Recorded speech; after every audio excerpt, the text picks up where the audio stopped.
Thank you, everyone. Before we start today's meeting, I'd like to ask Gail, please stand up.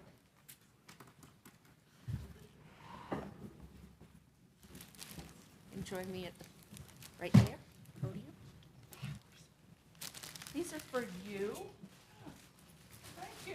In recognition of your 52 years of service.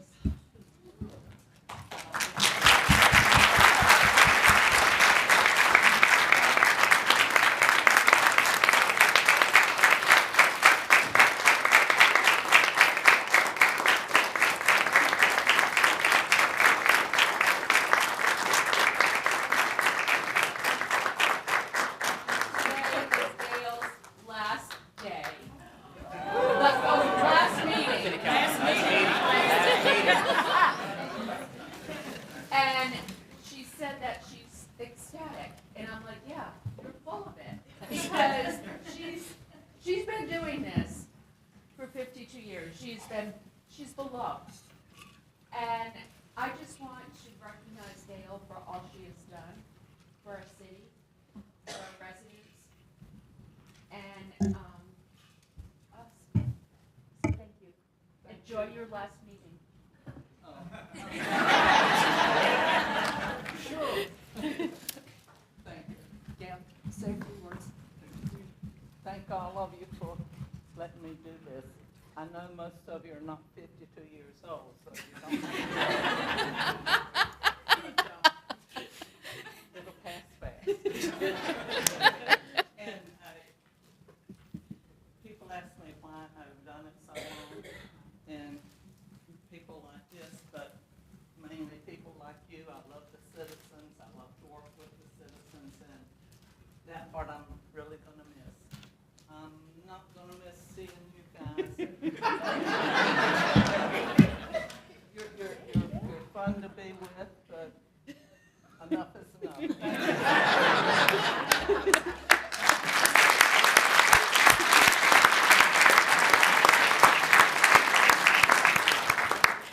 And thanks as for the flowers. And as always, Gail has her sense of humor, which we can't forget either. So thank you. All right, that's a hard act to follow. So no items were pulled from the consent agenda. So can I have a motion to approve? So moved. Second. All in favor? Aye. Okay, that was unanimous, clerk. Next, we have public comment. 3 minutes. And we will start with Octavia Rainey.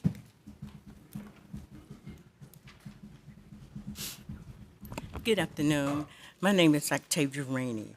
I will have to say I have been receiving counseling for something that happened to me under Mayor Mary Ann Baldwin. When Mary Ann Baldwin was first installed as the mayor of Raleigh, was asked by first some young lady who worked in either city manager's office, Mary Ann Baldwin's office, or the council office. She came up to me and she said, I can't tell you who told me to tell you this, but if you call a staff person's name, you will be asked to leave. Then I told her, I said, I'm not speaking at 1 o'clock. I'm speaking at 7 o'clock. I came back at 6:45. Guess who met me? The chief of police, Cassandra Deck Brown. Cassandra Deck Brown told me, if you call a staff person's name, you will be escorted out. Now, I'm going to be honest with you. At first, I was like, but then I quickly got on my job. And I'm not going to tell you what I said in response. But I did tell her this. I said, well, you better have your police department standing beside me, because I'm going to speak my mind. And all of this was about the comment that was made to Channel 11 News about my neighborhood. And when it comes to my neighborhood, I don't play around. And the comment was, if you think that the same people will be The same people who's living there now, they won't be here because this is not 1960. I brought that comment to council. Council didn't do a thing. Corey Branch, you didn't do a thing, and it was your district. Something is wrong with that picture. But I was a victim. But I was told by my therapist that I have to make it known because that's the only way I can clear it up. Now, I know I come to speak all the time. I know that. But this has been in my heart, on my soul, and I've got to let it go. You should never challenge nobody's amendment rights. Nobody. And then you use threatening on me by the chief of police. I don't understand that. I don't understand. But I will say one thing. I'm moving on. And I hope we do not run into this same problem on the Newbern Avenue corridor plan. Because I am coming. Next, we have Diana Fenves. Good afternoon. Hi, I'm Diana Fenvesh. I am the Director of Community Relations and Development for Wake County Smart Start. And I am just here to tell you a little bit about Wake County Smart Start and invite everybody there and everybody over here to join us for our 25th anniversary celebration that is coming up in May. So at Wake County Smart Start, we are leading the movement in our county to prepare every child ages 0 to 5 for success in school and in life. And we are increasing access to affordable childcare for families from under-resourced communities and providing services for families starting with prenatal, anything they need up until age 5. And we reach children where they are, so we are providing services at home, in the community, and in childcare centers. And we are looking to inspire a long-lasting love of learning.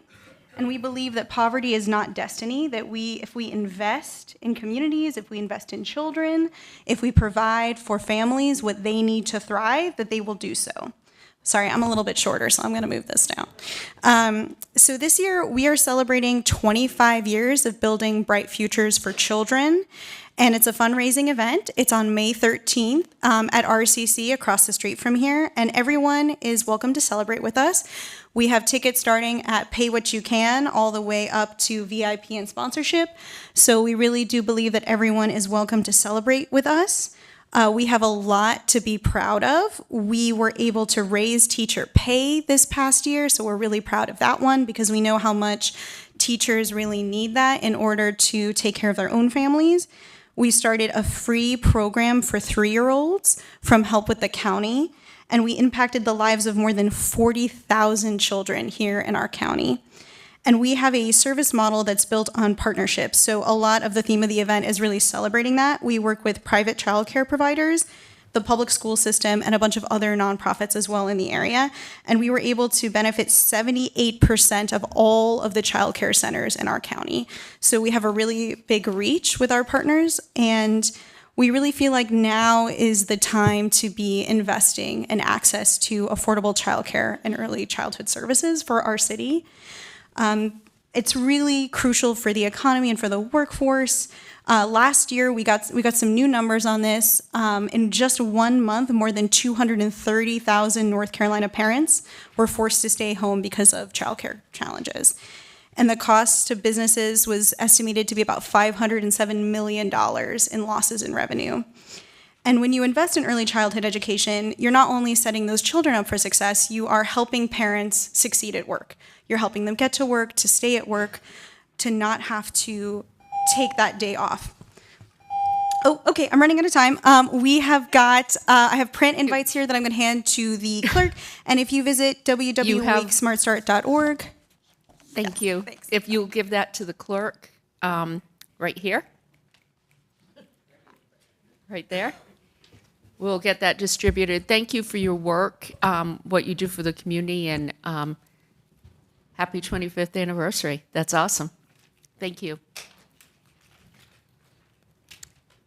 Jean Alston.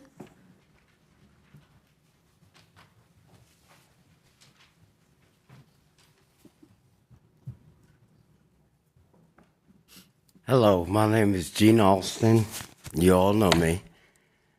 I wanted to say one thing to Ms. Baldwin. There was some things we brought up at the last meetings, and I can say that there was some changes made. So I applaud you, and I take my hair off to you. Because I have had phone calls from numerous people that said that their bills was being investigated. So I say thank you. Now, I'm here because I'm going to say something about as far as how the funds are being given out. And there is certain places that the funds is not going.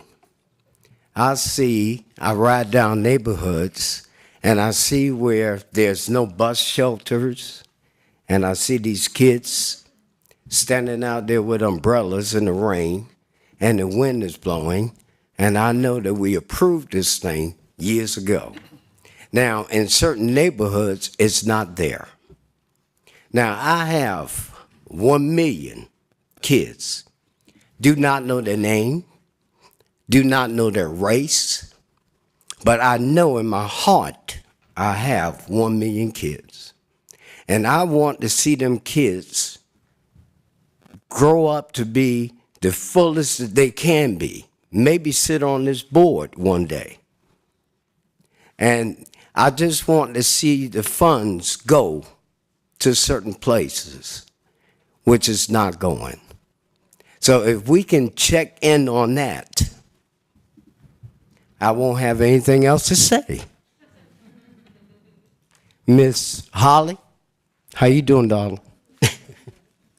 But anyway, please keep doing what you're doing. I know that it's hard. I know it's 3 steps. And there's 1, to find out the problem, 2, to address the problem, and 3, which is the hardest, is to solve the problem. So if we can all get together like we're doing now and solve the problem, then I think that we can make this thing work. We cannot do it by sitting in little quarters saying what's wrong without addressing what is really wrong and us not being together doing this thing. Thank you. And put my hat back on. Next, we have Tim Mock.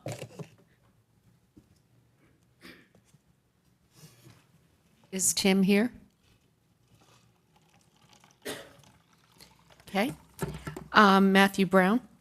I'm going to ask people to kind of line up. Matthew Brown, Charity Lale, Natalie Liu, Chris Carew, Kim Underwood.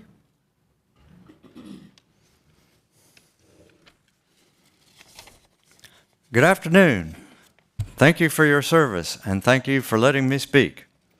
The proposed Transit Overlay District, TOD, will rezone over 800 properties in East Raleigh for redevelopment.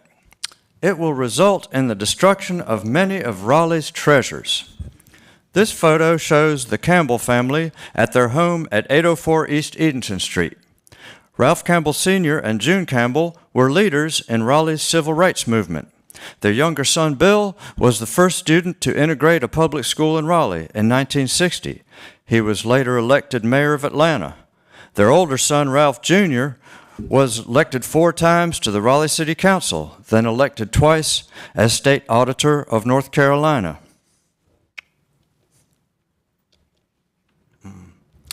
This is 804 East Edenton today. It is a beautiful 1920s bungalow. Unfortunately, it will not long survive if you approve the TOD, which will allow a 5 to 8 story building here. The house has already been bought by an investor. This is a historic treasure. Why would the city want it demolished? This beautiful building was built in 1923 as the St. Luke's Home for Old Ladies. It is now the Newbern House, run by the Helping Hand Mission. Here they have several dozen rooms and offer shelter to people in need. They also cook nutritious meals for people in need. This is the most affordable housing in Raleigh. But this building will be rezoned DX5 as part of the TOD rezoning, allowing a 5-story building with intense mixed use such as restaurant, retail, or bar. Why? Why would the city want this demolished? This is one of the oldest houses in Raleigh. This button is slow.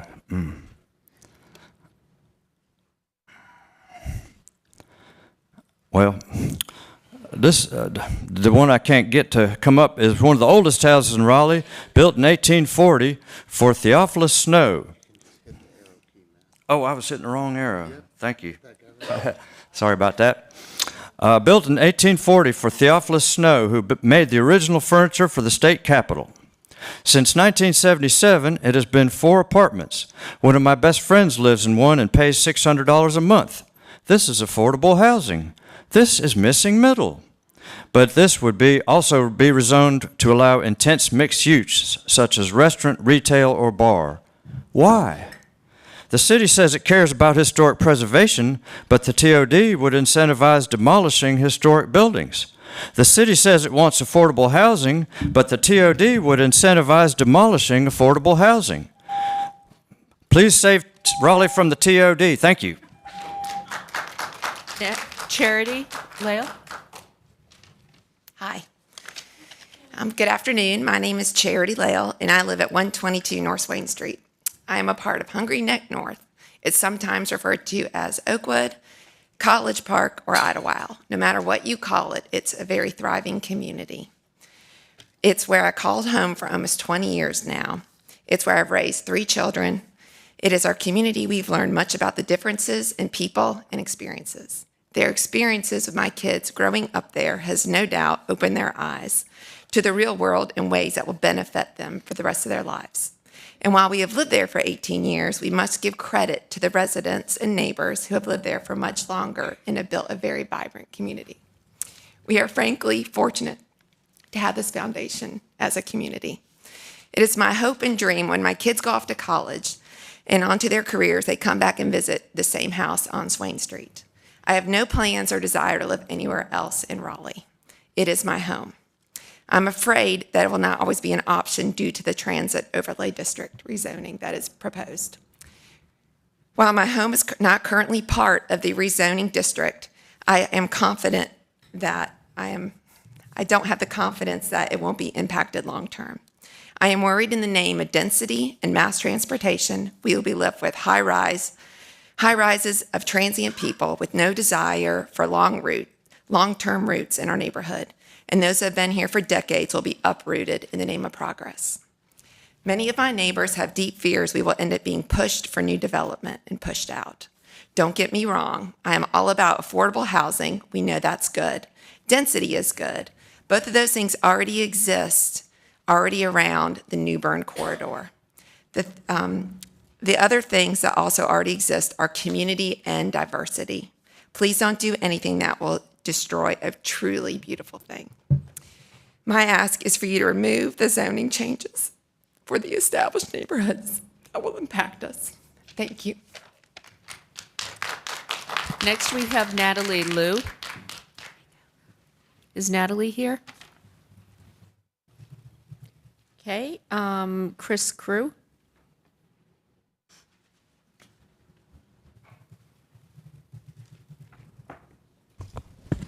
Thank you, Madam Clerk. First of all, I hope you'll join us on this side of the lectern in retirement. Your graciousness would be appreciated.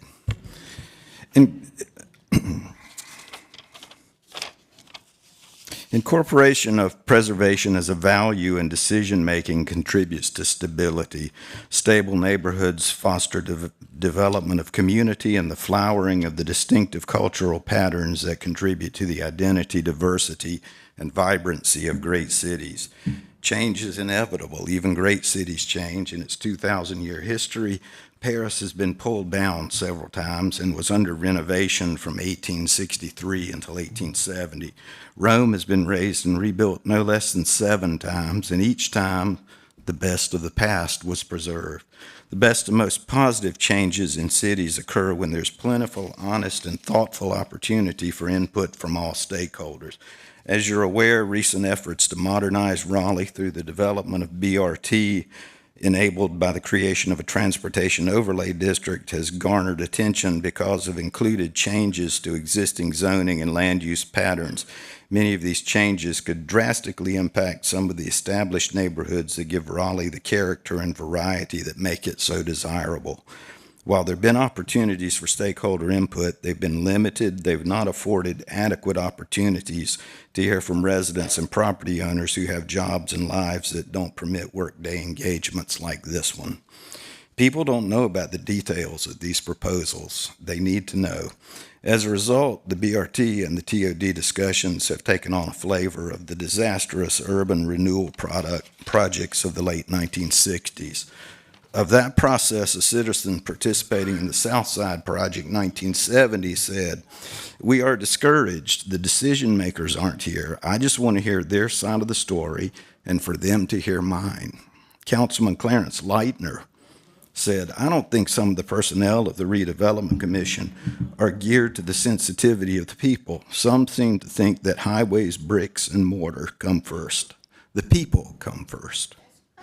Simply put, you must rely on residents, property owners, citizens, and community members for advice on what's best for them, not planners and developers from outside of the community.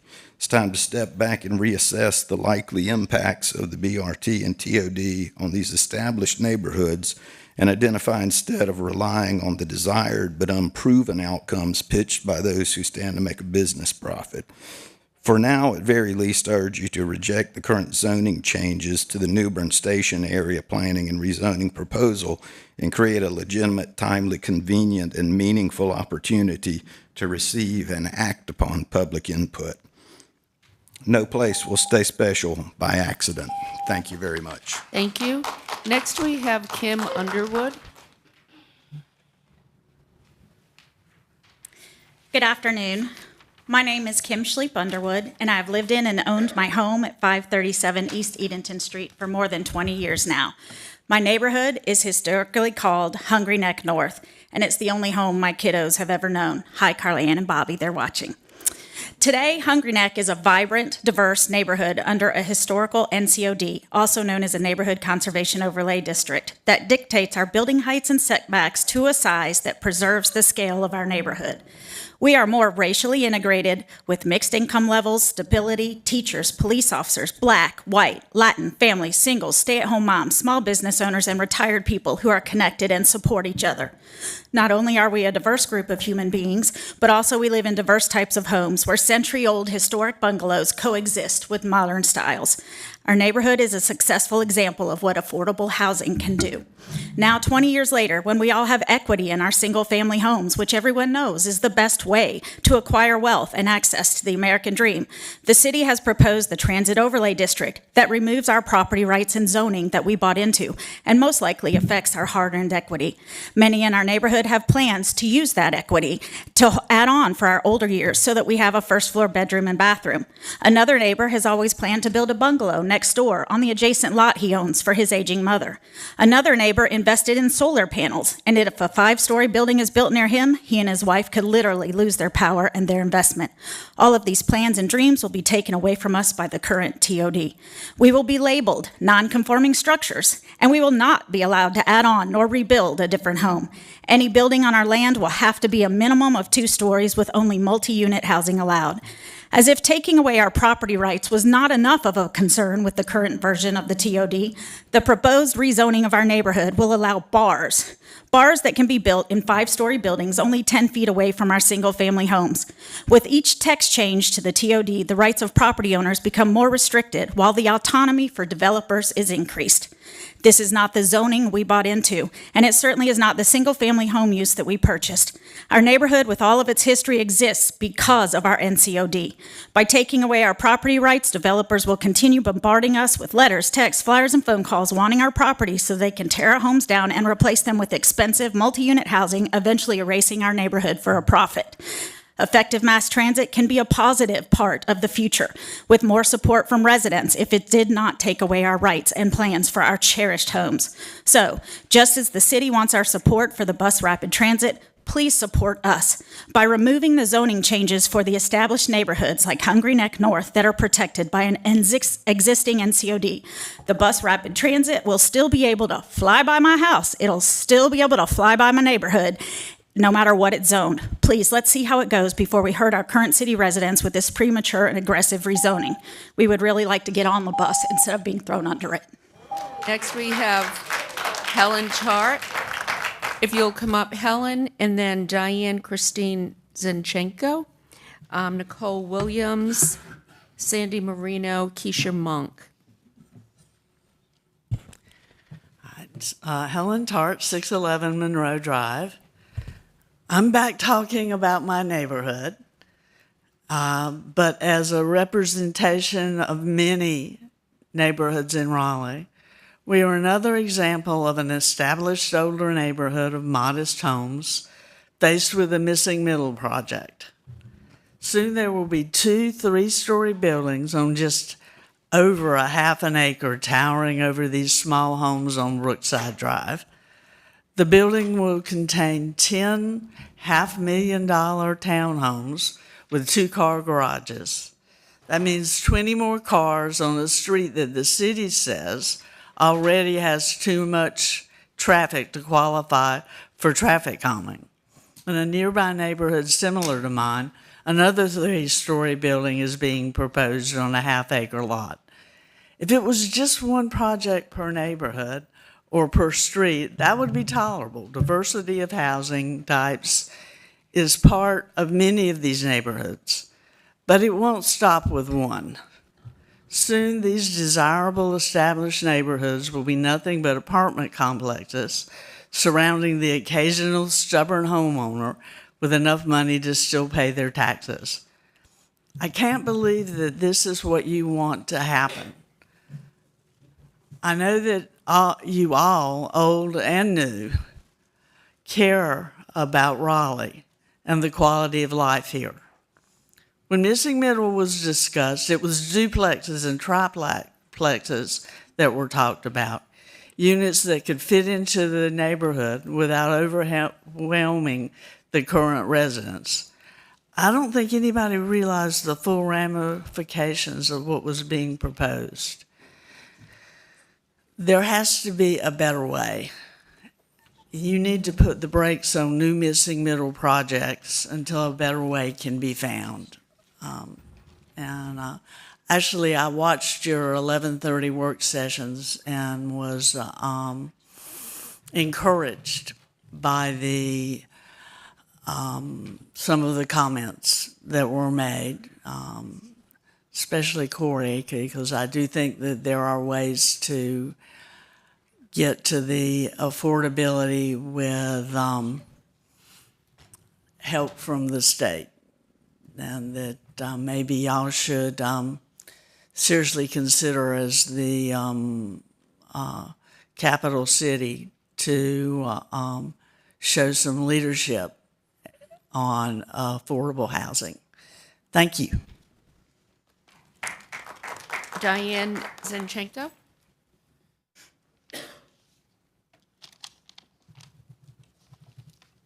Good afternoon. Thank you. If you could speak into the mic so we can hear you. Thank you.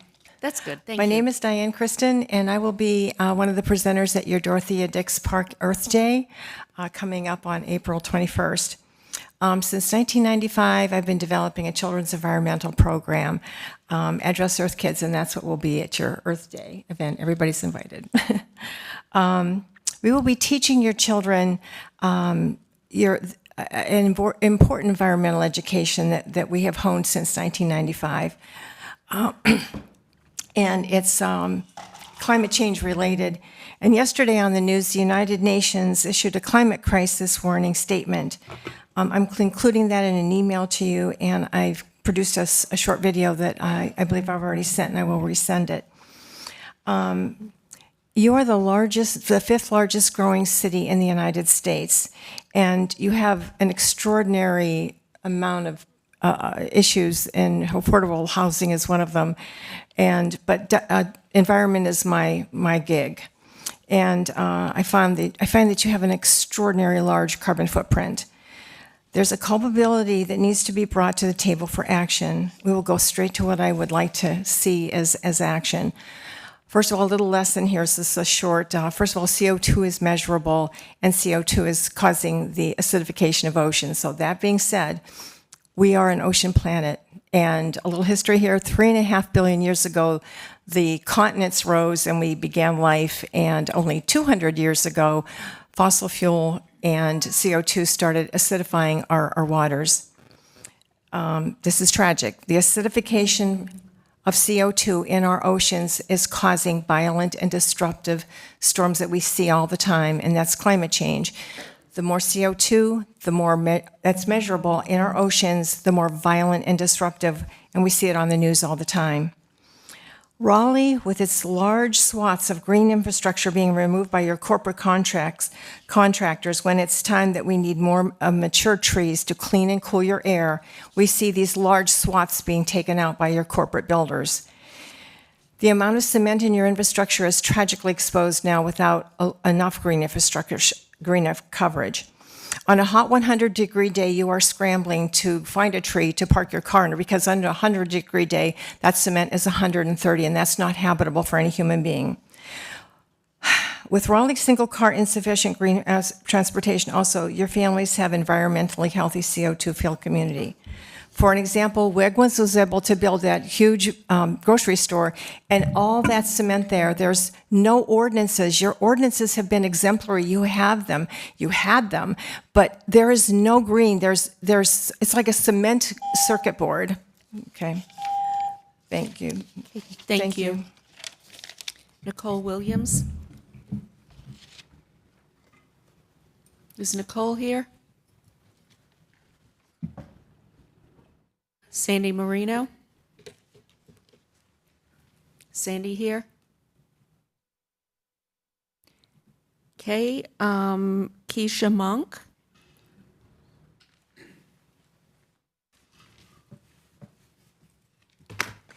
Good afternoon, everyone. My friends at livableraleigh.com have an amazing blurb regarding community engagement on their website. And it reads, democracy depends on residents participating in and understanding public decisions to the greatest extent possible, both directly and through their elected representatives. And as we know, our city is growing very rapidly, and with that, one would think that civic engagement would be the very core of the inner workings of our local government. But ever since I decided to publicly be vocal about my opposition to the Shaw University assemblage case, I, along with others in my community, have been repeatedly muted. And not only is this disheartening, it is concerning. And it really makes me question this local municipality's true definition of community engagement. This first slide, although the text is a little bit small, it's an email of where I sent in early February to the Planning Commission to confirm the signage policy and also to ask them why the public input section was closed. There were other rezoning cases in that very same portal that seemed to work fine, but no input was being allowed on the Shaw University case. And so, of course, that was a bit concerning. I actually asked them 3 times to tell me why the public portal wasn't working, and I never received an answer, and therefore, again, I am feeling muted. Second slide, please. I emailed my personal database of 2,500 local tax-paying residents, encouraging them to submit public input, but only 2 comments were recorded, as you can see, as this is a page taken from the City of Raleigh website, and it says 2 comments. A lot of my friends said that they have tried to submit comments, but once again, the database wasn't working. Speaking of slides, and you don't have to advance, because I cannot show you the rest of my presentation because last night I was told via email that I could not talk about Shaw University today. I asked them to reference where that rule was, and I haven't received an answer. Once again, I am being muted. On February 28th, I brought signage to the Planning Commission meeting, and I made sure it was the right size, and I even took the sides and I rounded them off, and they said that I couldn't bring this in. A colleague of mine even brought her sign in, and she was told that she couldn't bring it in at all. Also, one of the most concerning things is I submitted a request to address a very serious concern, an ethical violation by someone on the Planning Commission. It's been over a week and no one has responded. I even hand-delivered a copy of that letter to the office, and no one has responded. So, City Council, I just want to implore you. In order to make an informed decision, we have to be heard. Thank you. Thank you. Your time is up. Next, we have Eugene Myrick, Jenny Harper, Jennifer McKinney, Paul Zippin, Hua Huang, and Nigel Edwards. We'll start with Eugene.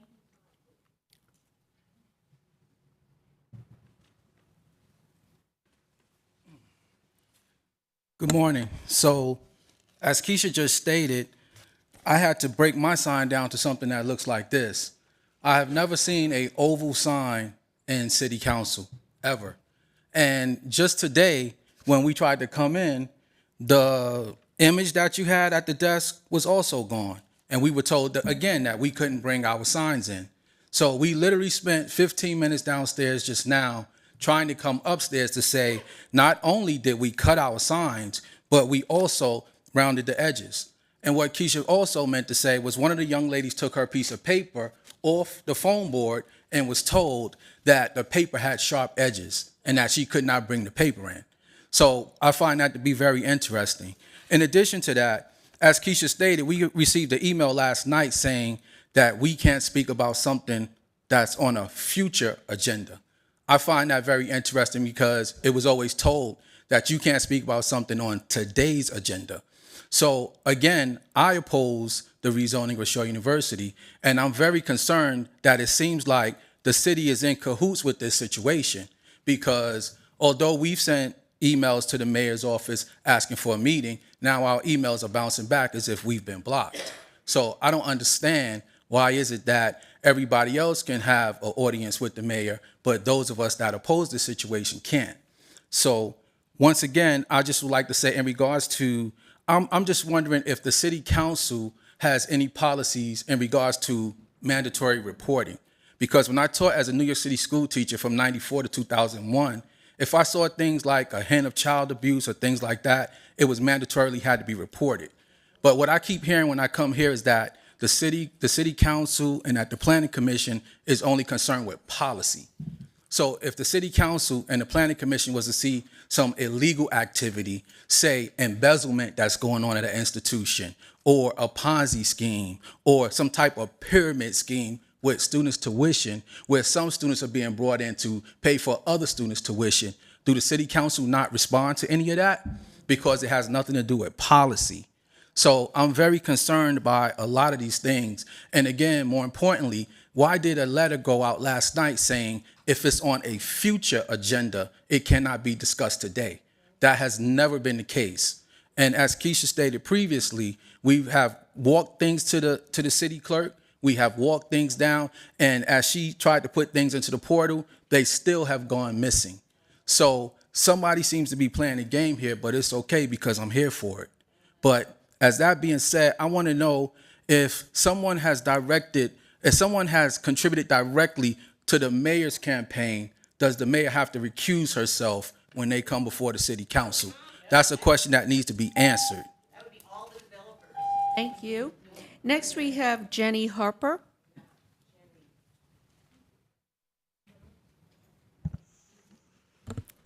Good afternoon.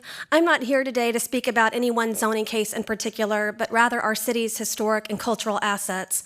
We never really had an extensive built environment because we were such a small city. A lot of that has already been torn down, and there's really not a ton of it that's left.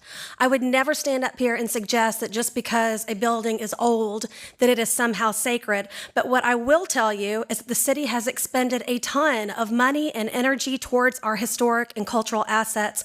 A whole chapter of our comp plan is devoted to them. It's woven throughout the UDO and an assortment of other visioning plans. All of these efforts demonstrate a collective desire to grow and plan for tomorrow, but to do so while honoring and remembering our past and its seminal chapters through physical assets, whether that history is easy or whether it's difficult. The city has shown time and time again that in the interest of better protecting historic assets from future destruction, the best and only way to really do that is at the local level, through either individually landmarking a building or site, or through the establishment of a local historic district. Specifically in regards to the creation of a local historic district, these do not appear in a vacuum. There is not a magic wand that is waved and they just suddenly appear. They are created among a willing coalition of property owners who approach the city about their interest in protecting their neighborhood and seeing it remain standing. They are not foisted upon an otherwise unwilling community. The city then hires an outside consultant to study and prepare a thorough report that details every aspect and resource within a potential would-be district. After that report is completed, extensive public engagement is conducted through neighborhood meetings, mailers, social media, etc., meetings with the Historic Development Commission, meetings with the Planning Commission, and if a majority of property owners are in agreement, then onto your table for a final majority vote. That vote can sometimes be very contentious, and it well reflects the fact that there is not a single issue in this country of which we are all in agreement. Developers will come out of the woodwork demanding to be taken out. Speculators do the same. Some residents don't want to be a part of it, but in the end, this body has accepted the wishes of a majority of property owners and residents and the boundaries and recommendations of experts, because a local historic only works as the sum of all of its parts, not cherry-picked in or out on whims because someone changed their mind or never wanted to be in it in the first place. Our local historic districts make up a small fraction of the city's overall boundaries, but are now the most threatened. Some, like Prince Hall, the city's first Black district, far more than others.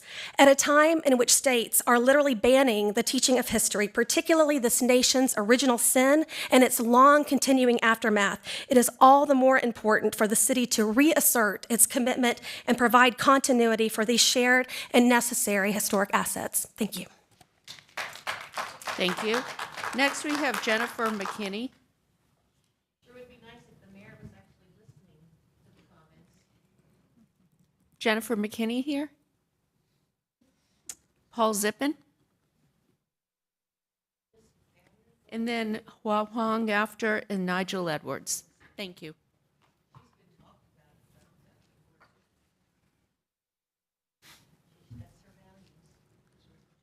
Hi, my name is Paul Zippin. I live at 532 North Bloodworth Street in Oakwood. This is the first time I've been to one of these things, and let me apologize to say I'm really not angry. But in any event, I wanted to just mention two things. One, the New Bern project, and the other, Shaw University. In terms of the New Bern project, with the express bus, I'm not against, I'm pro-development, pro-affordable housing, etc. And I know those things mean density and they mean height. We live in a city.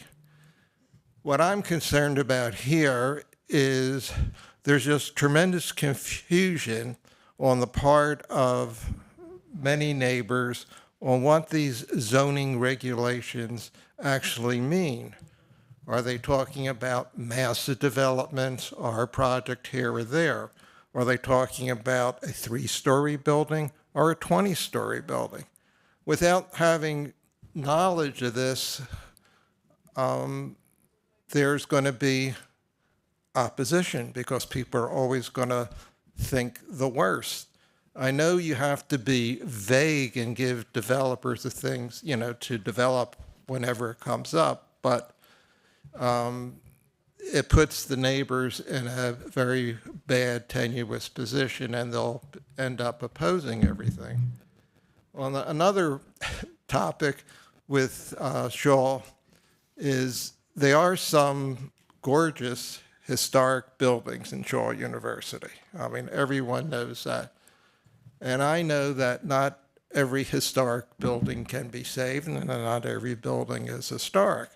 But if you take Leonard Hall, I mean, it was the first African-American medical school, four-year medical school in the country. It's a gorgeous architectural building. Buildings like that who have, tremendous meanings for all people, Raleigh, North Carolina, the United States, should be saved. And the thing about that again gets back to my original point, is the lack of clarity. You hear, oh, the buildings are safe. You hear, no, they're going to be ripped down. You hear, no one cares. Well, without any knowledge of what's going to take place, you automatically get your back up and oppose things. So what I'm here to plead for is clarity on a lot of these issues. Thank you. Thank you. Hua Huang?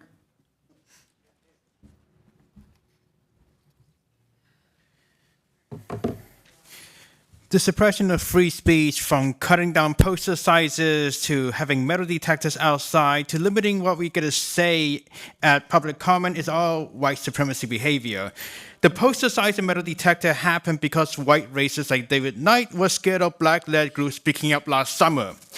8 minutes for both sides during public hearing is not really fair when you also consider that the attorney and city staff get to have unlimited time for their sales pitch on why cities should continue displacing, destroying black community and the environment. People are already distrusting the city's willingness to do right by the people, so what you should be doing is make more opportunity for public engagement and input, not limiting them. So make no mistake, urban renewal is really code word for destruction of black community. And look at Fourth Ward.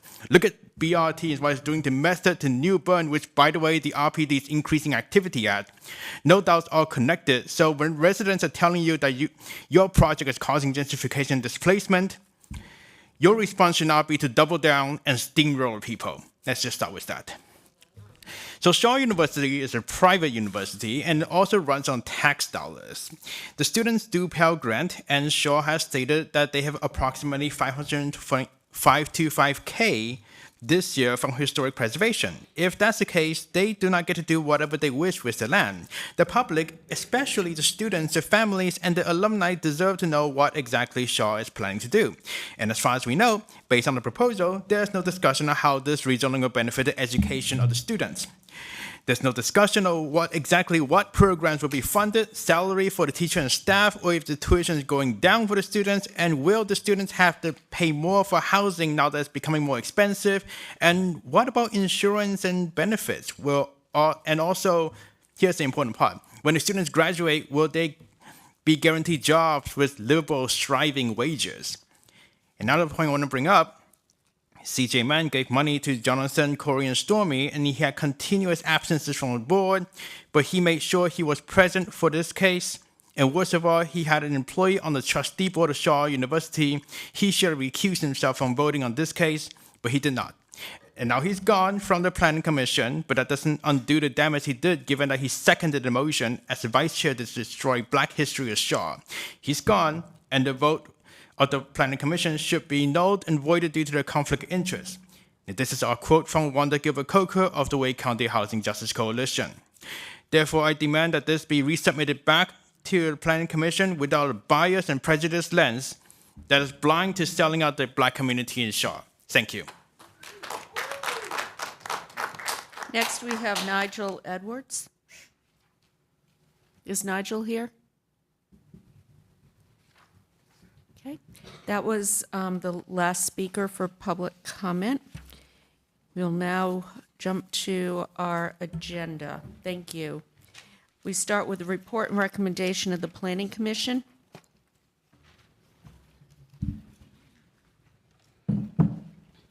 Good afternoon, Madam Mayor, members of council, Bynum Walter, Raleigh Planning and Development. We have one item coming out of Planning Commission for you today.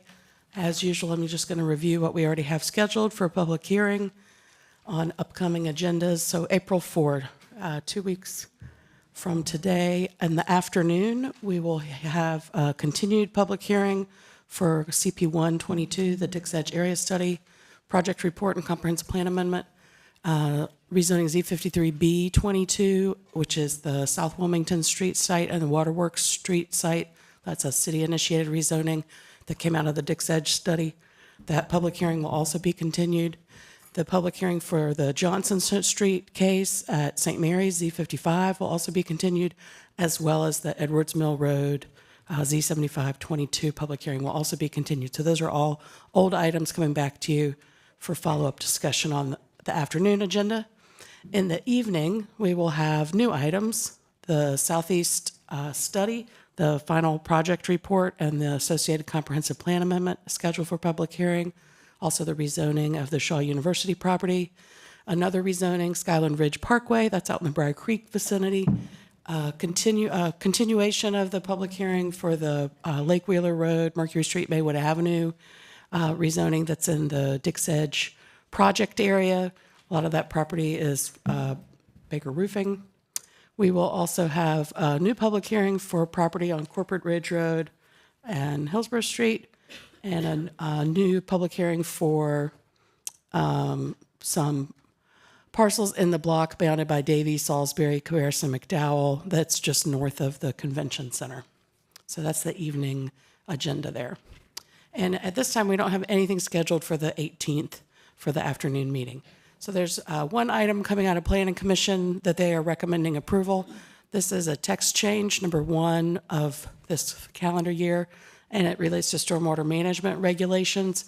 So it would revise the city's stormwater management regulations to comply with Neuse River nutrient strategy, stormwater rules, and other state requirements. Again, we're recommending a public hearing date of April 18th.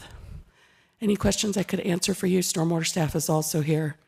We could answer for you before you schedule the public hearing. Does anybody have any questions of staff? Okay. I'm going to make a motion to schedule this then for the 18th. Thank you. All in favor? Aye. Anyone opposed? Okay, that was unanimous, clerk. Thank you.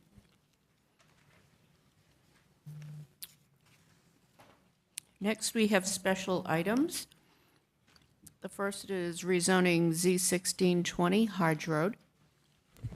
Good afternoon, Hannah Recco, Planning and Development. So this is a rezoning request that the council deferred setting the public hearing date to allow the applicant time to submit some revisions prior to the public hearing. They haven't submitted them yet, and it's staff understanding that they do intend to do that prior to the Planning Commission. So a recommendation to defer to April 4th meeting. Okay. We need a vote on that, right? So move. All in favor? Aye. Anyone opposed? Okay. Councilmember Jones was opposed. Everybody else in favor. Okay, next we have advisory board and commission meeting formats. Taisha, you're getting a lot of time today. I know, don't get sick of me because I have one after this too. Good afternoon. Again, Taisha Hinton. I have the pleasure of leading the Office of Community Engagement. The first presentation that we have before you is to discuss meeting options for your advisory boards and commissions. For those that do not know, the Office of Community Engagement has a suite of services, and one of those is supporting the staff liaisons who support your boards and commissions. That piece is managed by Ellen Colon in my office. Want to thank her for all that she does because she manages it and she tells me what to do. So thank you, Ellen. Also want to thank the board volunteers for all of their service to the city of Raleigh. So let's get started. A little bit of background on how we got to this point. So in June of 2022 is when boards and commissions moved from meeting virtually under the state of emergency to coming back to meeting in person. And around that time, we started to get requests and concerns from board members and staff liaisons regarding accessibility issues surrounding the attendance of the public at their meetings and different points of convenience. And so we brought that formally to you during your January City Council retreat, where you all had a lot of conversation about board and commission meeting options. And then we returned to you in February of this year to kind of give you a lay of the land for how boards and commissions meet, where they meet, et cetera. And then we met with the staff liaisons in March to just make sure all the information was correct before we came to you today with recommendations that we'll talk about in a minute. So just a quick reminder, 12 of your boards and commissions meet in person only. So that's no streaming or recording. If you want to attend those meetings, you have to do so in person. You have 8 boards or commissions that are supported by RTN, which is Raleigh Television Network, meaning that they're streamed, very similar to what we're doing here today. You have 2 boards or commissions where they offer an option for the public to view their meetings through some type of webcam or streaming platform. Those 2 boards are listed there. And then you have another board who is supported by RTN, but without live streaming. Their meetings are recorded and then it's posted later. So let's talk for a minute about public comment at boards and commissions. So currently, if someone wants to provide public comment to a board or commission, they can do so in person or via email. One of the asks that we have before you today is for you to consider extending voicemail public comments as an option for boards and commissions. 13 of your boards and commissions currently offer public comment. None of that is required by code, but one board has it in their bylaws. So the meeting options is why we are here today. I just want to take a moment to let you know there was a lot of research and conversation between our office, between the city attorney's office, IT, and communications to present these to you. So thank you to all those departments for helping us get here. So option 1 for your consideration is in person only, right? So that's when board members, staff, members of the public are in the same physical space. And we're asking you that if this is an option that you would like to extend to boards and commissions, that you also consider the voicemail public comment piece. The staff impacts to that, again, the majority of your boards do this, obviously without voicemail public comment. So there's limited additional staff training, less technology limitations. So council chambers is actually the only space that has stream-ready spaces. So that's something to consider. Option 2 is allowing boards and commissions to meet in person, but offering the staff liaison the ability to stream or record those meetings. So that means that the public can come in person to attend the meeting, but they could also view it virtually in real time or as a recording later. And again, we're asking that you consider adding a voicemail public comment options for option number 2. The staff impact there. So there are only 2 boards and commissions, as I showed you earlier, who do this. So there would need to be some additional staff training. There would need to be a significant amount of hardware and software made available to boards and commissions to make this happen. And depending on the hardware or software that's utilized, there would need to be some additional support from IT.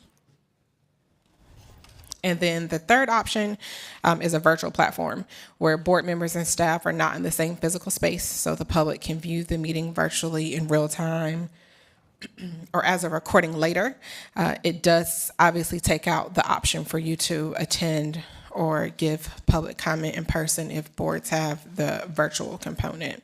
So right now, you don't have any boards or commissions that are meeting this way due to, a lot of staff turnover. There would be a significant amount of training to make this happen, additional IT support.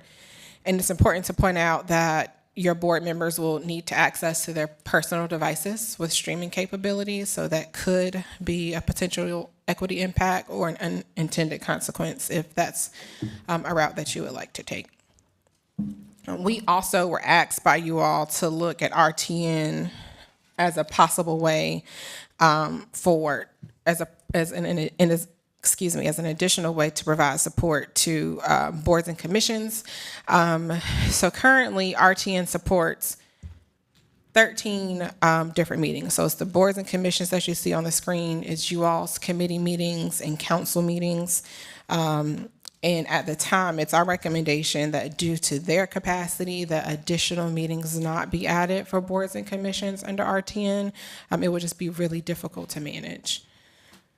So staff has the boards and commissions here on the screen, and we believe that all of these here are eligible for some type of meeting flexibility in their format structure. Just want to point out that the three on the far right, BPAC, Parks, and Raleigh Transit Authority, are supported by RTN already, but these are the ones that we think have the most flexibility in their meeting structure.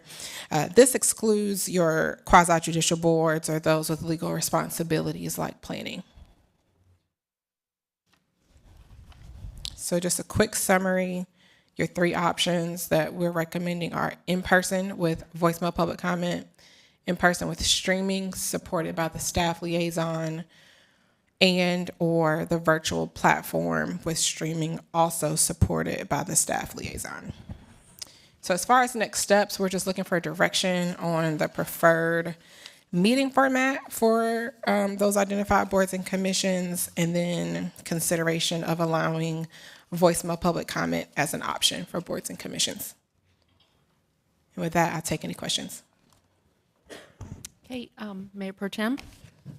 Thank you for the presentation information. My first question is for the items in which you need the staff liaisons to support, what would be the turnaround time for, like, how much time would you need to bring staff aboard to, if all of those committees, all of those groups wanted to go in one of those options? Yeah, so it varies, and I hate to respond with a question, but it would just depend on what you all extend to them. I think best case scenario, we could have it up and running by the fall, because the software has to be hardware needs to be purchased, and then there needs to be a significant amount of training.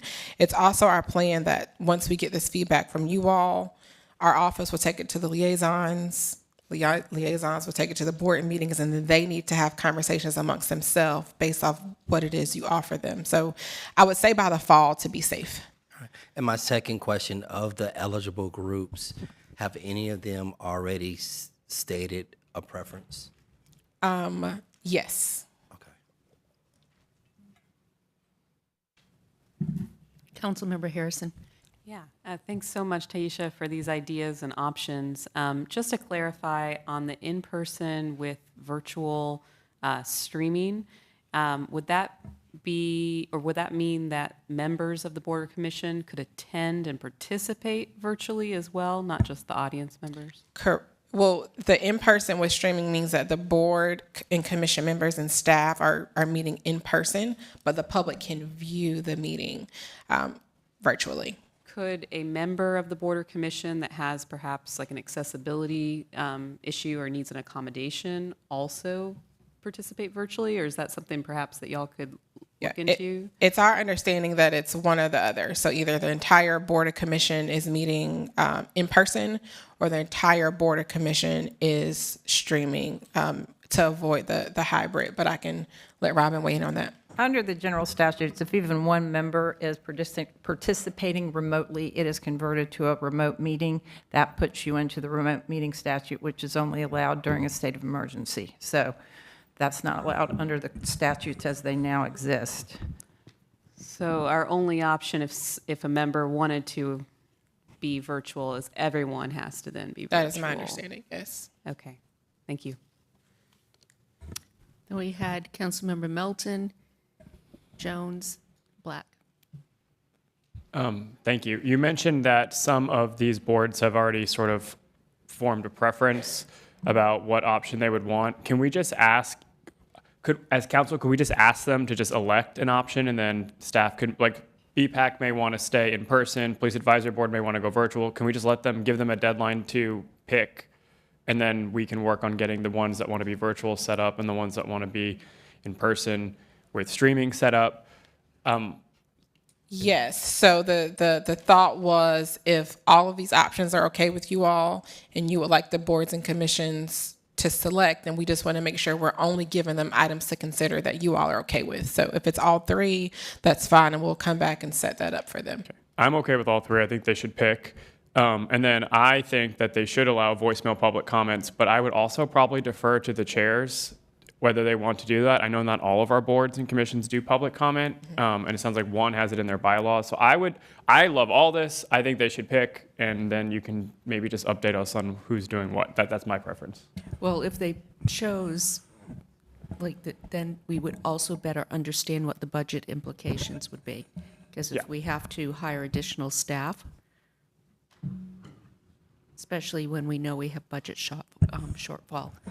So maybe we give them a deadline prior to when we know we have to approve fiscal year 24 budget, and then if it's a budget impact, we can start phasing them in or do sort of, they don't have to all go at once, but if everyone picks the most impactful option, then we'll have to figure out how to stagger them in. But I think they should pick, and then we can figure it out moving forward. That's my thought.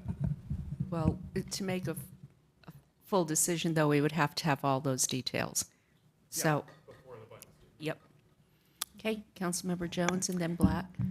Thank you so much. I was wondering, in the slide where the bottom option is RTN, and they want to just keep the 13 boards and commissions that they have and not add any more. In this layout of what we have money-wise, why can't we?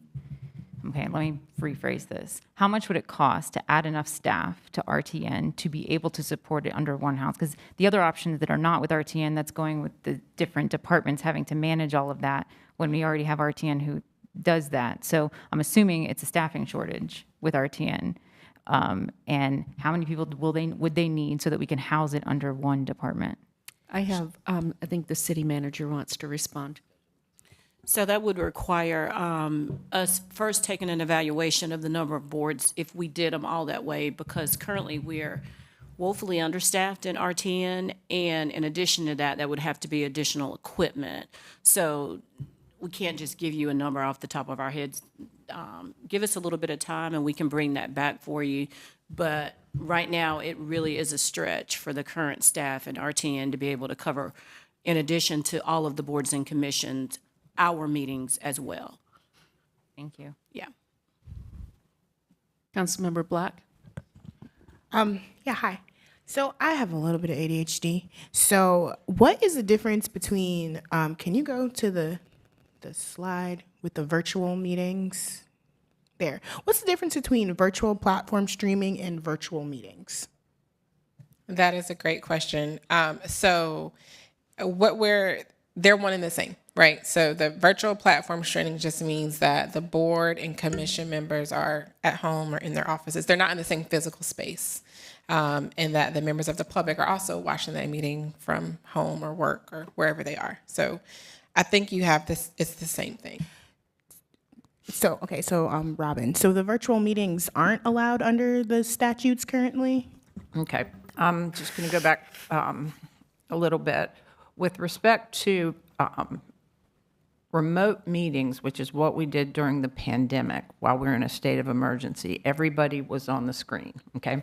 Now that is something that was specifically allowed by the General Assembly in response to the pandemic. Right. Okay, so now that we're not in a state of emergency, we got to revert back to what was allowed before that special statute.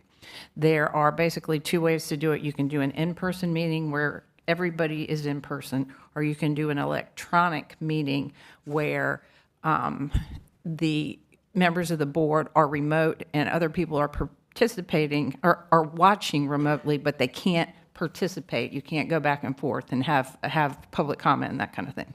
So that's where we are now. Now we're talking about streaming. That is when, regardless of what type of meeting you're having, where you have RTN or someone else who's capable of actually televising it as it is going on. Does that make sense?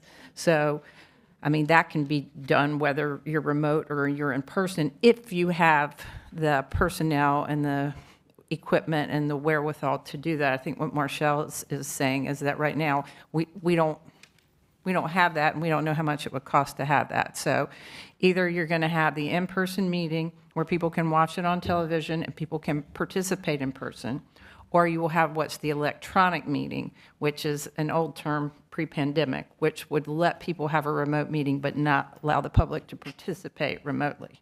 Okay. So then I guess the question or the concern I have is around the accessibility for meetings that need to have public comment, but people may have accessibility issues on being able to come to the meeting. So I don't know if that's something that we can like talk to the General Assembly about. Well, two things. That's the reason I think that Taisha's and her group have recommended the voicemail public comment for those particular types of boards. There was a bill, there was a bill last session, and there will probably be another one this session, where have been requests to allow city councils and local government boards to meet remotely just as they did in the pandemic. That has not been successful so far, but the request has been out there. Okay. And then I just had a point of clarity that I want to make sure that we take care of. So we don't want there to be that virtual platform streaming with the staff liaison support. Streaming is not equivalent to RTN. That's through a webcam and a software where the meeting can be watched at that time if the member of the public has the ability to do so, or it's just recorded and posted later. So we didn't want there to be confusion there. Councilmember Patton. Yeah, I have a quick question about the voicemail public comment and just sort of tactically or pragmatically, is this going to be the same phone number that people use for voicemail public comment for our meetings, and staff will kind of like disperse them? I guess I'm worried that our residents will then have 13 different phone numbers they have to track down, or they'll risk calling the wrong one and their voicemail is never played or something like that. So we would have to work through those logistics because it would depend on which board or commission elects to do so. I can speak with communications about what the phone number would be. It's all managed through public input, so we can figure that out and let you know. Okay. Anything else? Councilmember Black. Taisha, I just want to say, as a person that has been going to the community engagement board meetings for all of them this year, thank you. I know it's been a lot of work that has gone into the thoughts and the processes around how we can make this better, and there's been some confusion along the way as we, as counselors, are like coming to you guys with what should we do. So I just want to say I appreciate the board. You're going to hear some more appreciation later. Thank you so much. And some of them are here today, and I'll shout them out in a little bit, but thank you. Thank you. All right, so this obviously is going to have to come back to us with budget information tied to this.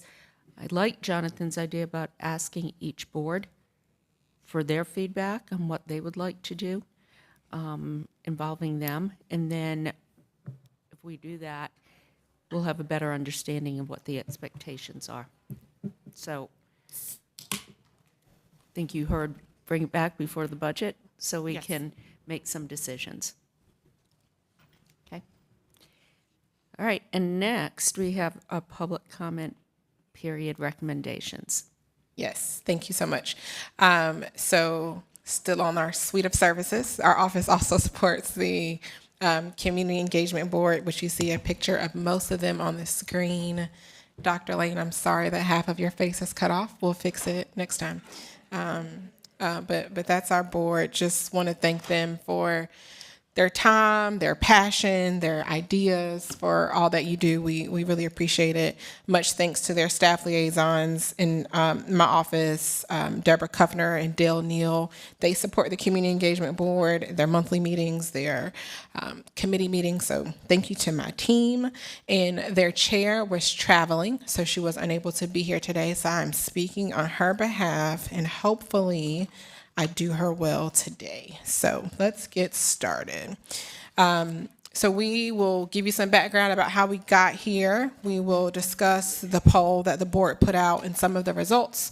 We'll jump into the board recommendations, then give the city attorney a moment to respond to some of those recommendations, and then we'll talk about questions and next steps, if that's okay with y'all. Okay, I got the buy-in, so we'll keep going. So it was in January of this year when the board first started having conversations about the public comment period. Thanks to the city attorney's office, they were able to review public comment procedures across the state. And Robin and her team actually attended that meeting to answer questions that the board had.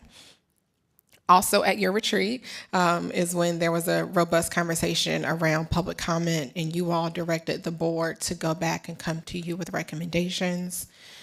The board met about a week and a half later on February 8th, and it was during that meeting that they decided, in addition to their own expertise, that they wanted to put out a poll to the public to get their opinions about our public comment process. And they gave staff a couple of days to make that happen. So the poll actually went out a couple of days after their meeting, so February 15th through March 1st. And then they met on March 8th to deliberate amongst themselves, to talk about the anecdotal research that they'd done, and then to discuss the poll results in preparation for this meeting today. Here are the results of their polls. They had many participants, a lot, 801 responses. Over there on the right-hand side, you'll see that the open rate of the Gov delivery email was 40% when the average is typically 20. So either people were really interested in this topic or we caught them at a good time, but either way, we'll take it as a win. The poll had 3 questions. The first was, have you ever participated in public comment? And you'll see here that 58% of people actually said that they hadn't. And then we asked them, the board asked them, well, if you have not participated, then why? And over there on the right, it's ranked in order of the response. So about almost 50% of people said that they were not aware that public comment was happening. And so the board identified that as an area of improvement, which we'll talk about later inside of one of the recommendations. The second most popular thing or response to the poll was that the time was inconvenient. And the third was that the people who responded were nervous about speaking. And then the third question of the poll was, what would you recommend the city change to reduce barriers and increase public participation in our public comment process? And these are some of the themes that you see on the screen. There's a 27-page document that was included in last Friday's city manager's update, and it gave you the unabridged version of all of those comments that are reflected here in a thematic form. So overall, the board has 5 recommendations, which I will talk about each one more in later slides. The first is add an additional meeting for public comment. The second is implement a 3-minute time limit guarantee. The third is to play voicemail public comments live. The fourth is to increase awareness of our public comment period. And then the fifth is to create enforceable elements to council code of conducts. So let's talk about recommendation 1, the additional meeting. I want to be clear that they're saying to add a third opportunity for public comment in the evening. So that would mean keeping the 2 public comment periods that you currently have, and this third meeting would be separate from public hearings. Their discussion really aligned with the general consensus that you all had at the retreat about having an additional meeting. Some of their discussion talked about, should there be a time limit on the period for public comment, not the time per speaker, but the period for those other 2 meetings. They had conversation about when an additional meeting would take place, like what time of day, which day of the week, etc. So there was not consensus on the ones at the bottom, but there was consensus that there should be a third opportunity for public comment. And so we took the liberty, you all probably have this schedule memorized, but this is your meeting schedule. So for folks in the audience, on the first Tuesday, the council has 2 council meetings, one at 1 p.m., one at 7. The 7 p.m. includes public comment and public hearings. Then there's a second Tuesday of the month, there's a work session at 4. Third Tuesday, there's, like today, there's a work session and then a council meeting. The 1 p.m. includes public comment and public hearing. On the 4th Tuesday, you have several committee meetings, and then you have a committee meeting on the 4th Thursday. And so in reference to that first recommendation of a third meeting, I want to be transparent and point out that the conflict or conversation that arose around public hearings going late into the night / early morning, that still exists with a third additional meeting. So you would have to address that either through that public comment period being shorter or moving public comment and public hearings from where you have them. So that's up for conversation, and we need direction from council there. The second and third recommendation, so again, 3-minute guaranteed per speaker, and in the voicemail public comments, they're also recommending that you all play voicemail public comments live, you continue to transcribe them and include them as a part of public record, and that you seek additional opportunities to receive public comment. And then if you recall from the poll results earlier, it was 58, almost 60% of people who said that they weren't aware that public comment is happening. And there were a lot of other comments. So the board is asking that they have the opportunity to return to you with specific recommendations on ways to increase awareness. Their conversation was, they were really about marketing materials. How could they leverage community partners, informative videos? How could we have a process that explains to people what to expect when they're standing at this podium and how to help them feel more comfortable in doing so. So that is their ask there. And then the 5th recommendation, they're asking, they stated that the rules of decorum are in line with the best practices. However, since they would like to have a 3-minute guarantee, that the rules of decorum remove the caveat to where the increase or decrease of time, because they want to have the time guaranteed. They also stated that based on the feedback from their poll, they recommend that the council code of conduct be updated to have enforceable elements, and some of their discussion was using a neutral facilitator to help manage the public comment period. And then they also request the ability to explore this further and return with more specific recommendations. So I want to give the city attorney a moment to respond to some of those and advise you all, and then I will come back with the next steps and some guidance. Okay, thanks. My office has been working with Taisha along the way. With respect to the recommendation that the voicemail public comments be played, I would advise against this. I think that it is a de facto remote participation, and there's really no difference if you call in or you play them. And so if you're going to let people, if you're going to let that become a part of the meeting, I've advised that I do not believe that you can let people call in remotely. But I think as far as control of your meeting, if you were going to take a chance, that's certainly a much better one than playing a bunch of public comments when you have no control over the amount of them or how long they are. And that goes back to you have a responsibility to, control your meetings and run your meetings in a responsible manner. And if you basically come into a meeting and you don't even know when you walk in here that you've got 6 hours of public comment right off the bat, then you go into a bunch of other issues, like we just noticed a public hearing for the 11th, but we're not going to start that public hearing to the 12th because we've got to be in all of these public comments. I would advise that if you want to have more control over whether you have 3 minutes or you don't have 3 minutes, that if you don't want the presiding officer to do it, that you give the council the ability to change those limits so that you can control your meeting time. Otherwise, you've put yourself in a position where you have no control on how much time that you're going to have to take at the beginning of each meeting. And I do think, again, legally, playing those is no different than allowing them to call in. With respect to the code of conduct, the code of conduct is something that the council passed between themselves. It covers a lot of different topics other than public engagement. It's how you deal with the staff, how you deal with each other, how you deal with the General Assembly. There's all sorts of things in there that are beyond public engagement.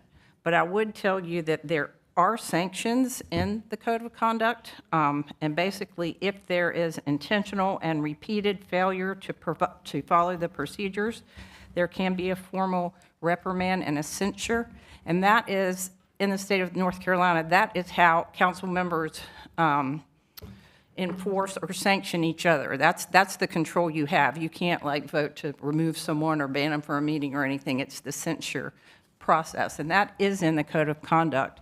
And it's also in your rules of ethics. And then if you look at the rules of decorum, there's an enforcement mechanism in there as well, because it allows you to ask somebody to leave the meeting, tell them not to come back to the meeting. It's a misdemeanor if you fail to follow the rules repetitively. So I think with respect to that the councils have not felt that it was necessary to take those steps, but there are enforcement mechanisms in there, and I think they go as far as the law would allow you to go at this time. I would like to get some clarification from the Community Engagement Board on whether they were talking about the rules of decorum or the code of conduct. Two totally different things. So could you just maybe follow up on that and get that back to us? Yes, ma'am. Thank you. They did discuss both of them, and for the rules of decorum, they were referring to the time increase. And then for the other portion of that, they were referring to the code of conduct, but I'll reach out to them to get more clarity. Okay, thank you.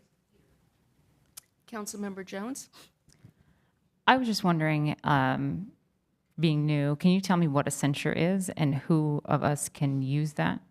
Well, under the, you have to do it as a council, and it requires a majority vote under the rules of ethics.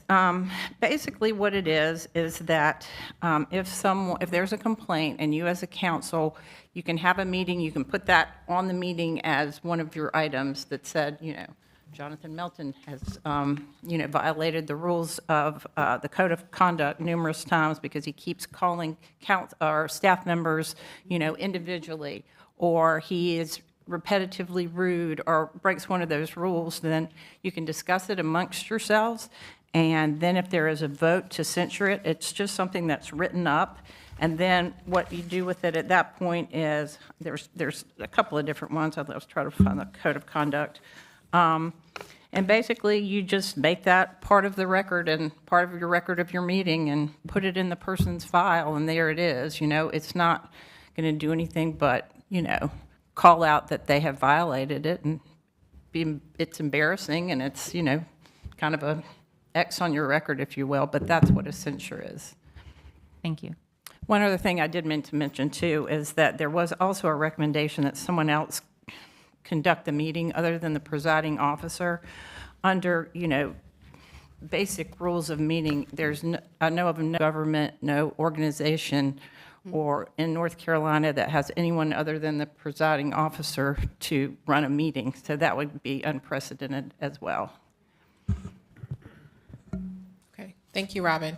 And that last point was in reference to this slide here where the board's discussion included looking at a neutral facilitator to manage the public comment period. So next steps and guidance, again, the first recommendation was adding an additional meeting. And so these are just suggestions, and in no way are we putting you in a box as to what action you can take, just to help start the conversation. Direct staff to return with a plan for implementation, or defer to the board for further exploration, or take no action. For recommendation 2, the 3-minute guarantee, you could authorize that or you could take no action. Recommendation 3, I said 3-minute guarantee. Now, recommendation 3, the live voicemail public comment, you could authorize, you could take no action, or you could seek additional guidance from the city attorney. And then for the other recommendations, it was the ask of the board that they have more time to look into this more and return to you with specific recommendations. And with that, I will take any questions. Do we have questions? Councilmember Harrison? Yeah, thanks again to everyone who put this survey together and got such a great response rate. That's wonderful to have this information.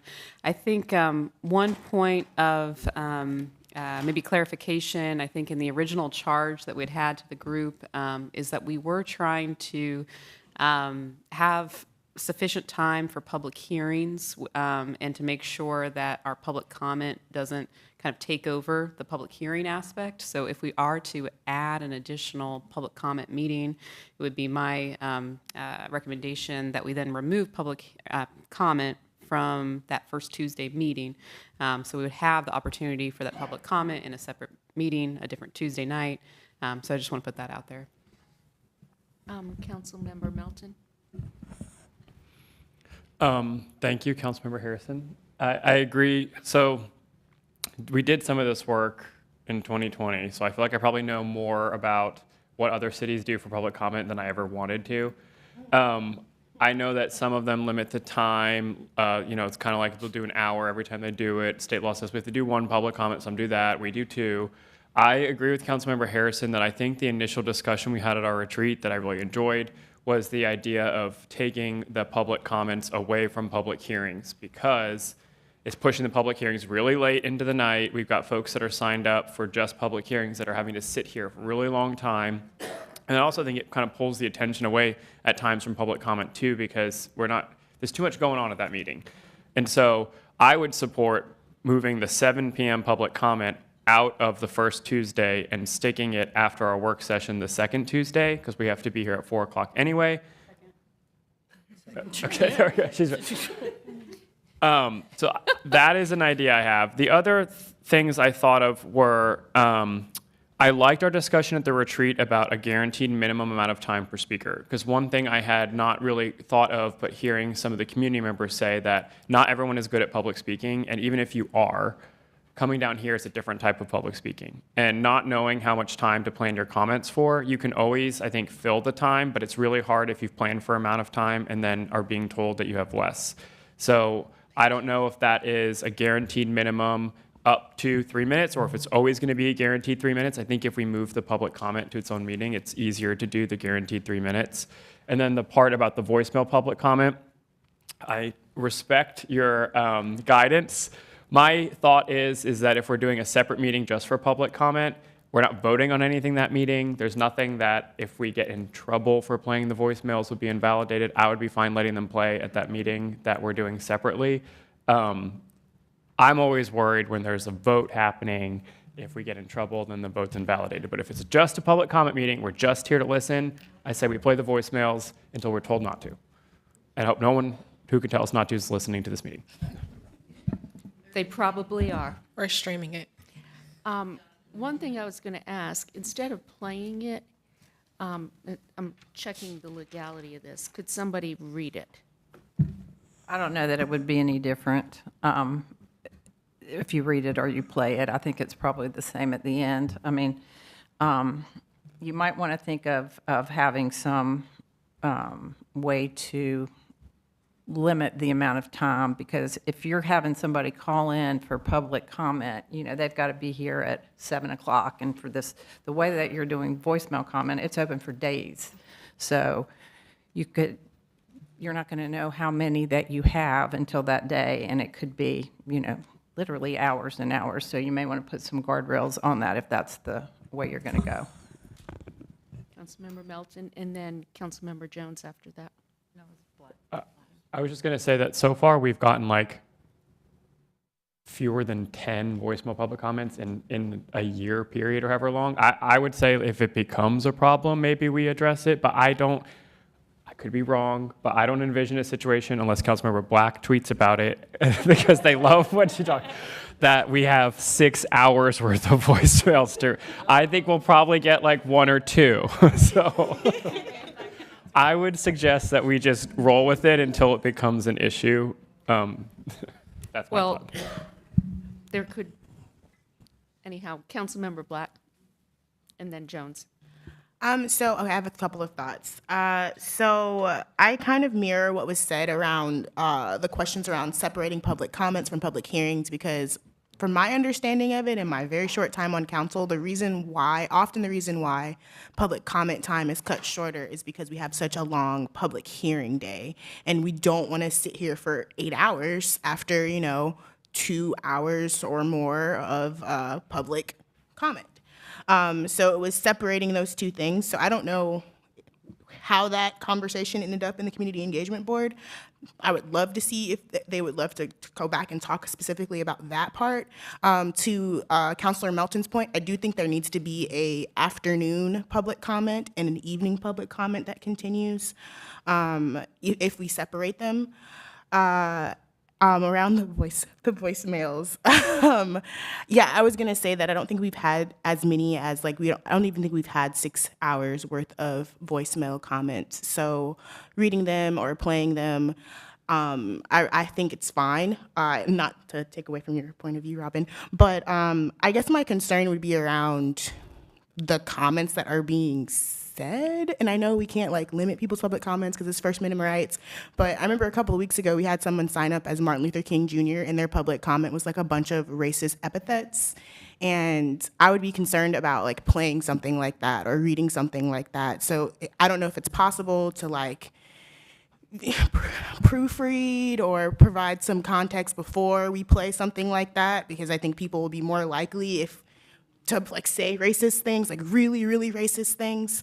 And then my last comment was about the increased awareness of public comment. A lot of people don't know that they have the option and the availability to come up here and talk to us directly and voice their concerns. I work outside of doing council full-time as a narrative strategist and communications manager at a nonprofit. And a big part of what I do is training communities that are on the forefront of the climate crisis to go into public spaces and political spaces to do public comments. So I feel like a big part of the increased awareness of public comment is a bullet point, but I really want to uplift the part that's on us of providing information and context on how communities can engage in training them on how to do public comment and how to do public speaking to make it more effective and more engaging for the people who don't have the opportunity or didn't know about it, or are like the millions and millions of Americans in this country who are afraid to do public speaking. I think it would be an interesting project for our communications department to undersee. I would love to help as a communications person, but I think we have a big onus on us for engaging our community on how to do public comments and the ways to be effective in doing it, to kind of decrease the fear that they have around coming to speak, because it is really scary, public speaking. I think we've all become experts at it, but people are afraid. And if we are about governments that are working with communities and uplifting the voices and listening to them, they have to feel comfortable enough to be able to come here. Councilmember Melton, you had a response to that, and then Councilmember Jones, I'm sorry. Yeah, on the point about what would the content of the voicemail say, I know that our rules of decorum already have some limits on what can be said during public comment. It's tailored because everyone has a First Amendment right, but the chair, can gavel down speakers now if they start, saying stuff. And so maybe what'll happen is if a voicemail public comment is starting to be played or played before that doesn't conform with our rules of decorum, that it is not finished, just like a speaker who's standing here wouldn't finish. Well, right now they're coming to my office. They're simultaneously transcribed. That still happen, wouldn't it, Taisha? So, somebody can look at the front end, but you do got to be really careful with the First Amendment and what we can and can't play. Right, but it's already, that mechanism already exists in our current public comment. Yes. And as we are looking at the ones that are coming in now, we are we haven't seen anything. If we would, I think that, we'd bring that to probably the city manager's attention in some way, to council's attention before we sent it through. But right now that we do have that, you can still do the pre-screening, if you will. And sometimes it's just that it catches a word kind of funny, then you need to just correct the spelling so it's not crazy. So. Councilmember Jones. So first of all, a big ditto to everything that everyone has said, because I really do agree with everything that's been said so far. The question that I have moving forward is, what does this look like? These recommendations, are they coming back to us to now discuss and then come back at a different meeting? Do you need a motion now for like the 3 minutes guaranteed? Like, how does this work? It can both and. So staff can come back to you with an implementation plan for the 3 actionable items, with looking at potential implementation dates and when this could be effective. Just pointing out that the 2 last items about awareness and rules of decorum, the board wanted, I think we would need an action for y'all to allow them to consider that further. If I'm Right. I'm thinking of the first 3. So do you mind pulling that up? Sure. Please. Thank you. Thank you. Okay. So the first was the additional meeting. And I think that's where, for me, I'm kind of, along with what the other counselors are saying, we're trying to separate them. So I don't know if that one would be something, but then action or recommendation number 2 is the 3-minute guarantee. And then the recommendation number 3 is the live voicemail public comment. Okay. So how do you guys feel? I mean, I know that number 1 is hard, and I don't know about number 3, but can we get some stuff off of our plate right now and motion? Because I'd love to motion to approve the 3-minute guarantee, at least starting somewhere. Could we do this? Because I'm here listening to all of you. What if we made a motion to move the public comment to the second meeting of the month following our work session with a 3-minute guarantee?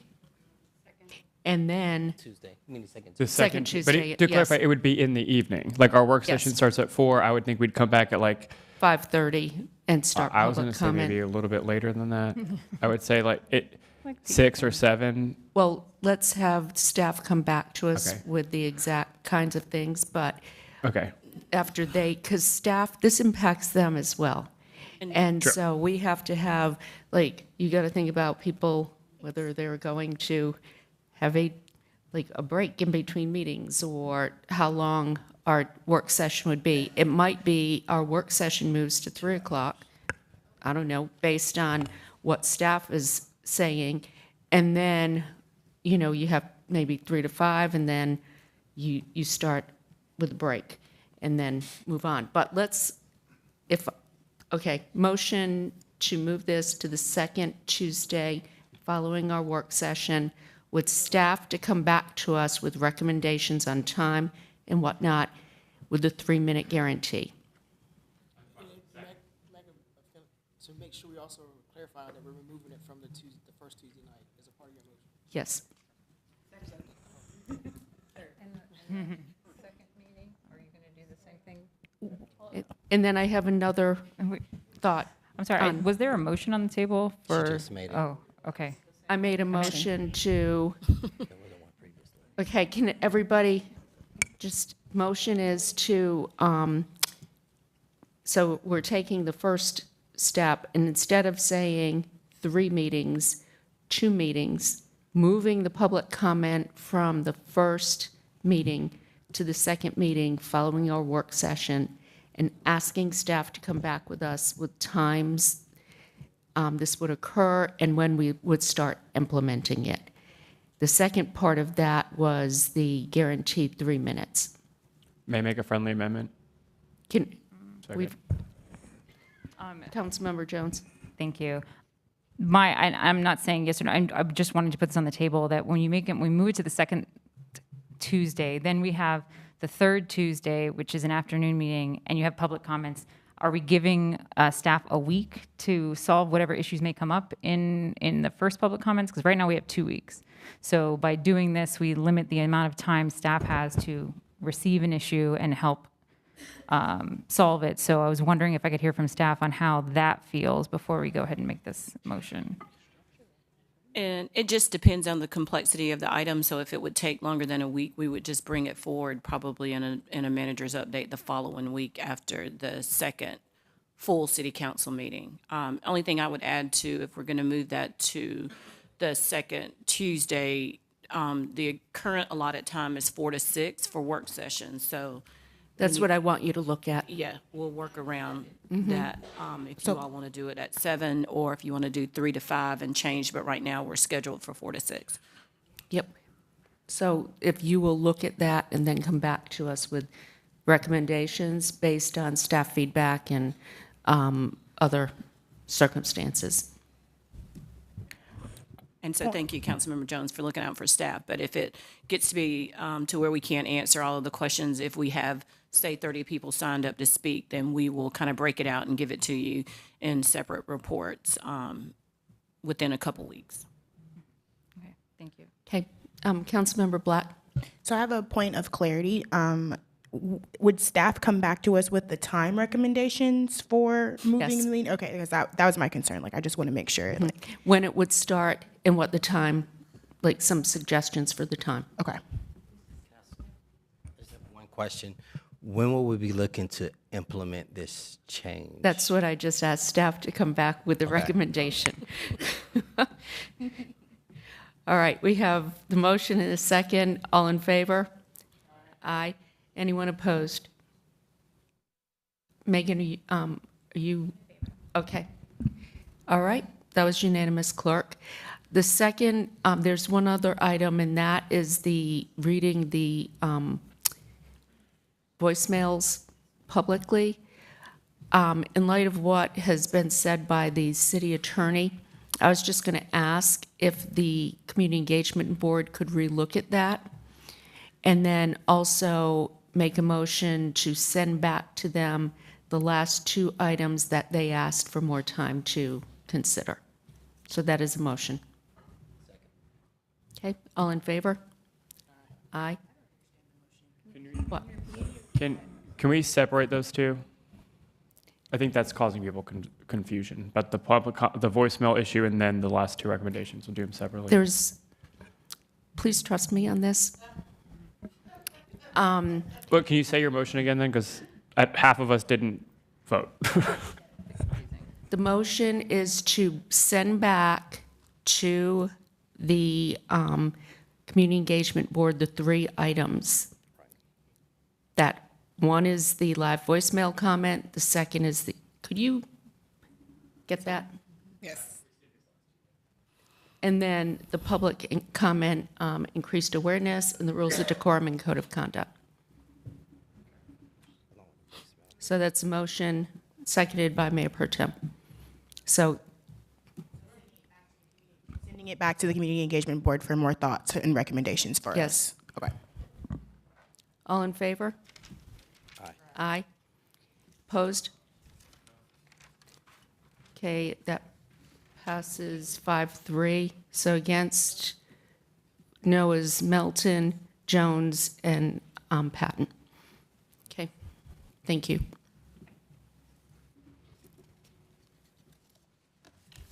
All right. With that, we go to the city manager for your report. Thank you, Mayor and Council. We have 5 items today, 3 of which are kind of interrelated, and hopefully we can get through these swiftly. The first is Bus Rapid Transit update. We have Het Patel from Transportation here to kind of bring us forward and let us know where we are with our BRT efforts. Hey, good afternoon, Mayor and Raleigh City Council. Het Patel, Transportation and Transit. I'm here to provide an update on the Wake Bus Rapid Transit program. The agenda for today is provide a little bit of background of Wake Transit Plan as it relates to BRT, go over some BRT features, as well as the Federal Transit Administration's Capital Investment Grant Program. So this program, and I'll refer to that with the acronym of FTA-CIG, just so I don't have to repeat that every time. But this program is what was assumed in the Wake Transit Plan to support the implementation of Bus Rapid Transit as federal funding partner. And then we'll round off with the Bus Rapid Transit corridor updates and the next steps for each corridor. So in 2016, the Wake County voters approved a half-cent sales tax, which was dedicated to transit improvements in Wake County. The plan had 4 big moves: connecting the region, connecting all Wake County communities, providing frequent, reliable urban mobility, and enhancing access to transit. Bus rapid transit really falls within the 3rd move, but it hits on all 4 of those moves. In 2018, the City Council authorized the city manager to accept the designation of project sponsor for implementation of bus rapid transit projects in Wake County. Some of the features of bus rapid transit include dedicated lanes, again, to help for speed and reliability of that service. We would have exclusive dedicated lanes that are separated from general purpose traffic. We would have semi-exclusive lanes where there is paint on the dedicated bus lane, but cars are allowed to get in and out of those if they're making a right turning movement or a left turning movement into a driveway or business. We would have enhanced stations for mobility and for access, ADA access, as well as mobility access for bicyclists boarding our buses. We would have specialized vehicles, which is 60-foot articulated buses. So think about at airports where you see 2 buses kind of connected together, driving people around. So we'd have a larger vehicle allowing for better design flexibility, doors on both sides of the buses, also allowing for bicycles to be boarded on the bus directly and stored inside the bus as opposed to loading them in the front.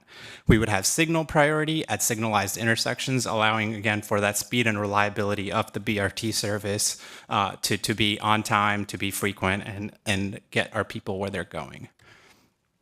The overall program, again, includes 4 bus rapid transit corridors. 3 of these corridors are in the federal process in the FTA CIG Small Starts project development process. New Bern Avenue is the most advanced, and again, we're getting close to finishing final design and going into construction for New Bern Avenue this year. The southern corridor and the western corridor are both at about 10% design, with the next steps being moving to final design on those corridors. I did want to highlight here, again, based on the Wake Transit Plan assumption, the beginning of the construction phase for these BRT corridors is contingent on federal funding and award before we can get to that phase. The other thing I wanted to highlight here is there's a visual which may be a little different for you guys that may not have seen it in the past, but the northern corridor has 2 extensions. They're not identified on a specific street at the moment. That is more of a destination that we're trying to connect to Midtown Raleigh and to Triangle Town Center. So there is a planning study ongoing, and I'll get into the details of that. So the federal process is a 2-step process. It's called the Small Starts Project Development Process. And there are steps. I'm not going to go into every single bullet in there, but I did want to highlight that you can see New Bern Avenue is the only corridor in the Wake County program that has advanced to step 2 and received a full funding grant agreement to move into that construction phase. Southern and western corridors are also in that federal process, so they have been accepted as federal projects. And there is some exciting news for the southern corridor, which I will get into in a couple of slides as well. And then the western corridor is awaiting to enter into that next milestone of the federal process, which is the ratings application. So the ratings application really determines federal eligibility for these projects.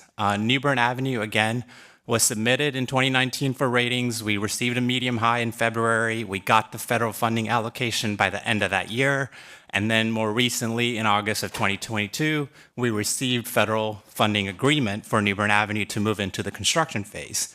For the southern corridor, I mentioned there's some exciting news. We did receive just this past month with the FY24 President's budget proposal, a medium high rating for the southern corridor as well, which makes it eligible for federal funding. And it was actually also recommended in the FY24 President's budget proposal for funding. The Western Corridor, again, as I mentioned, is in the federal process, but we have not submitted this corridor for ratings, so that would be the next step for the Western Corridor. The one thing I did want to highlight again in this slide for the Small Starts ratings process is the ratings is calculated on 2 different categories: project justification and the local financial commitment. Typically for the Wake BRT projects, the local financial commitment is pretty strong with our local Wake Transit Plan half-cent sales tax that is being used as the match for these projects.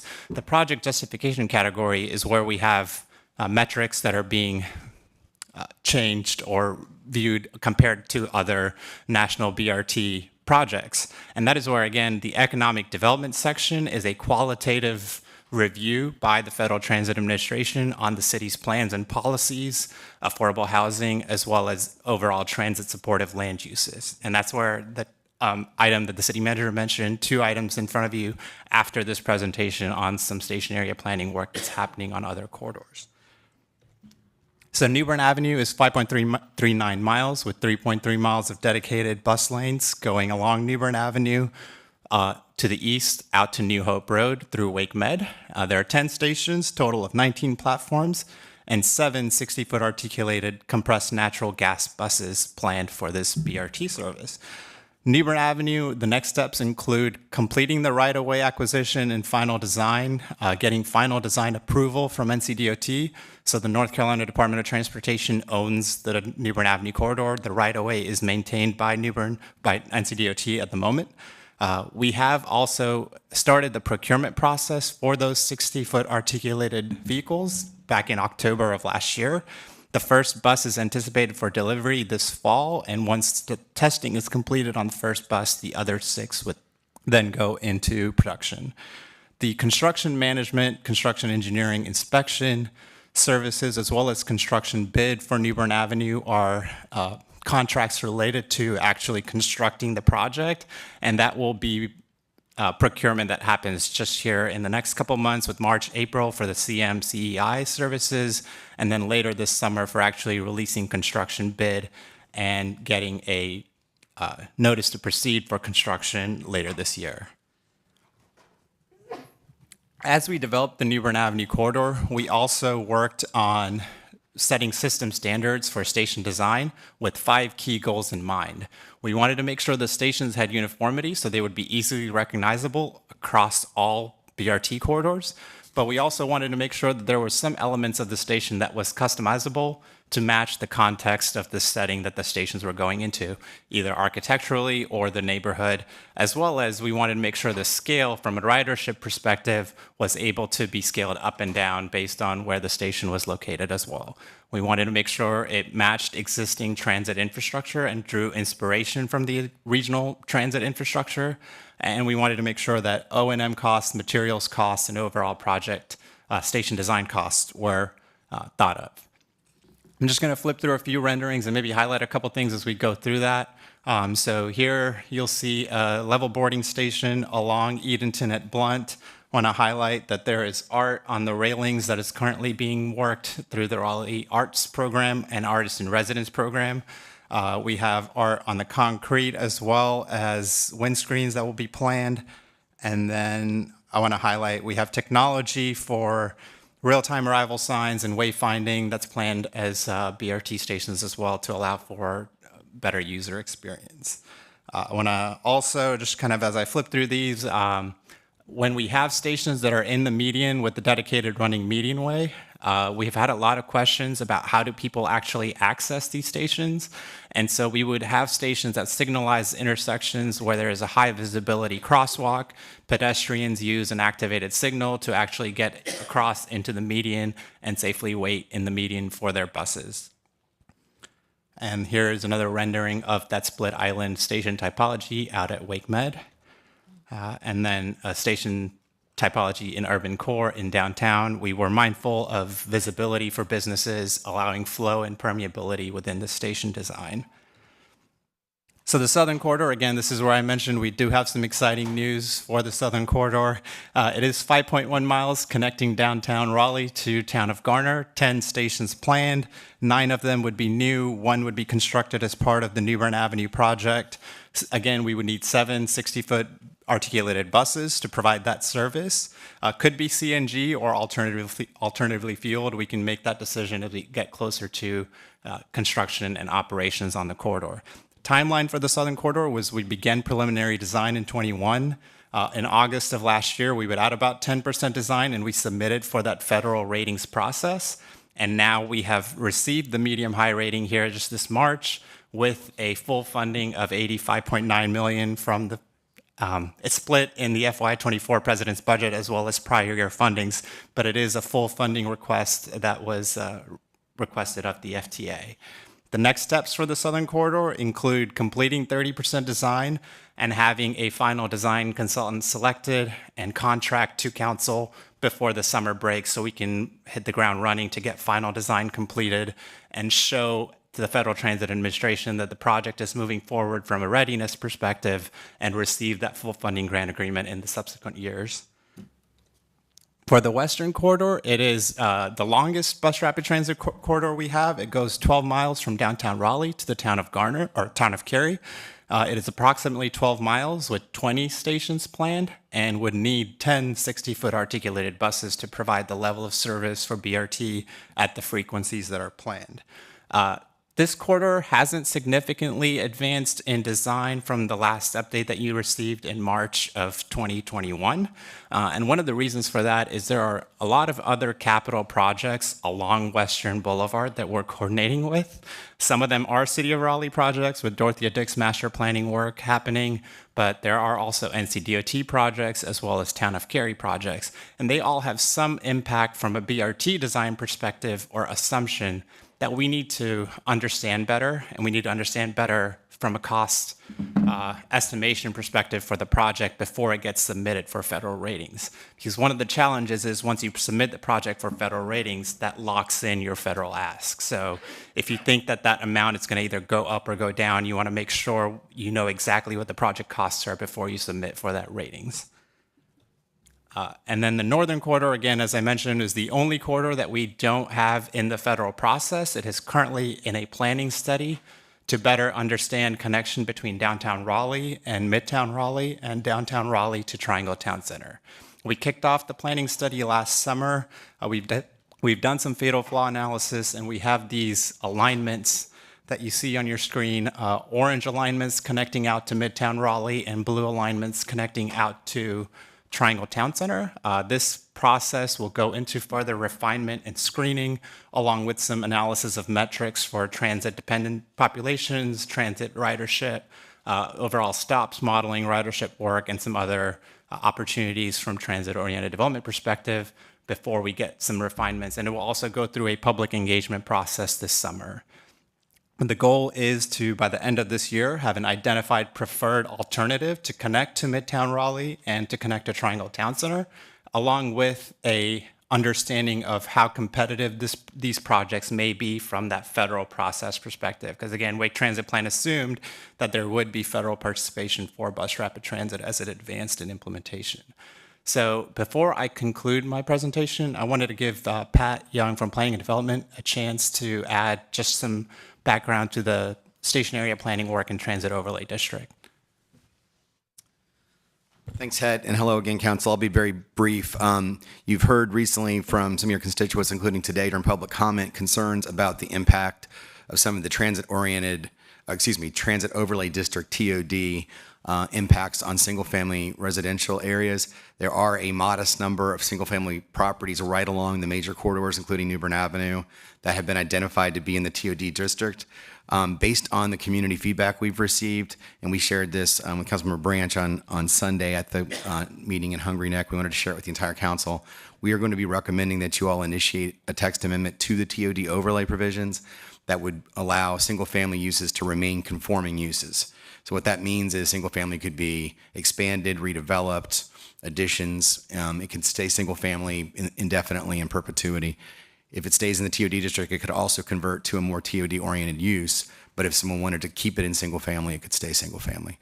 So we would be bringing that to you at your next meeting, and I just wanted to daylight that and take any comments you all had. Thanks. Thank you. Okay. Is your presentation completed? Yes. Okay. We're going to do some questions right now, and then I have to pivot because we need to go to the report and recommendation in the Mayor's Committee for Persons with Disabilities. The translator needs to leave. They've been here a while. So I'm going to move that up after we get done with this, and then we'll continue the BRT discussion after that. Okay. Who has questions? Councilmember Harrison? Yeah, and just to check, so are we still, we haven't talked about southern and western area planning, or that was all of that? Those are the next two items under Okay. the city manager's report. And so I could be, maybe speaking too early, I'm not sure. But I was just trying to clarify on the western side. I know there was some back and forth on where that route would ultimately go. And I was curious, is that now like set in stone? Is there still possible, deliberations on that front? Yeah, so the locally preferred alternative for the Western Corridor was endorsed by City Council in 2021, which is the route you see here along Western Boulevard to Western Boulevard Extension to Carytown Boulevard to Maynard and to Chatham into downtown Cary. Any other questions? Councilmember Jones, and then Patton, and then Melton. I am the liaison for the Historic Development Commission, and we have talked about Transit Overlay District. Are there protections for historic landmarks in the TOD? I'll turn that over to Bynum from Planning and Development to help me. So anything that's locally landmarked or in a historic district would still be subject to the certificate of appropriateness review process. But then the overlay would also be in place. But any existing historic overlay or local landmark designation would remain. So they are protected. Okay, thank you. Councilmember Patton. Yeah, hi. Thank you for this. I'm a district counselor. My interest is in the northern line, and I wanted to get some clarity on this slide. Is this a choice between these two options? No, so the 2021 Wake Transit Vision Plan update by the Capital Area MPO recommended that we look at extensions to Midtown Raleigh and to Triangle Town Center. So both corridors are being considered. One would be an orange alignment, one would be the blue alignment connecting to both locations.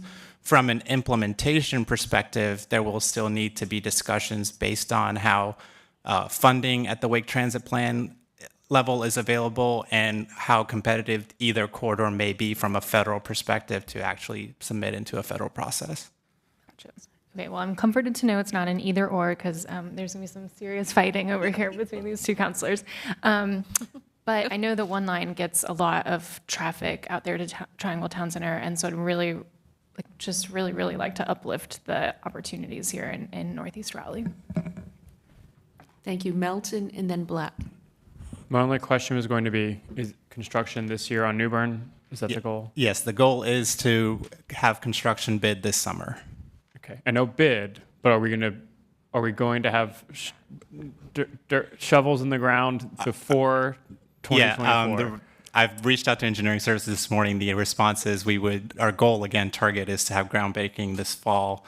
We would have to have the low bid under budget to move into that process, but yes. Okay, so we've been talking about this for a while, and I think everyone's ready for us to.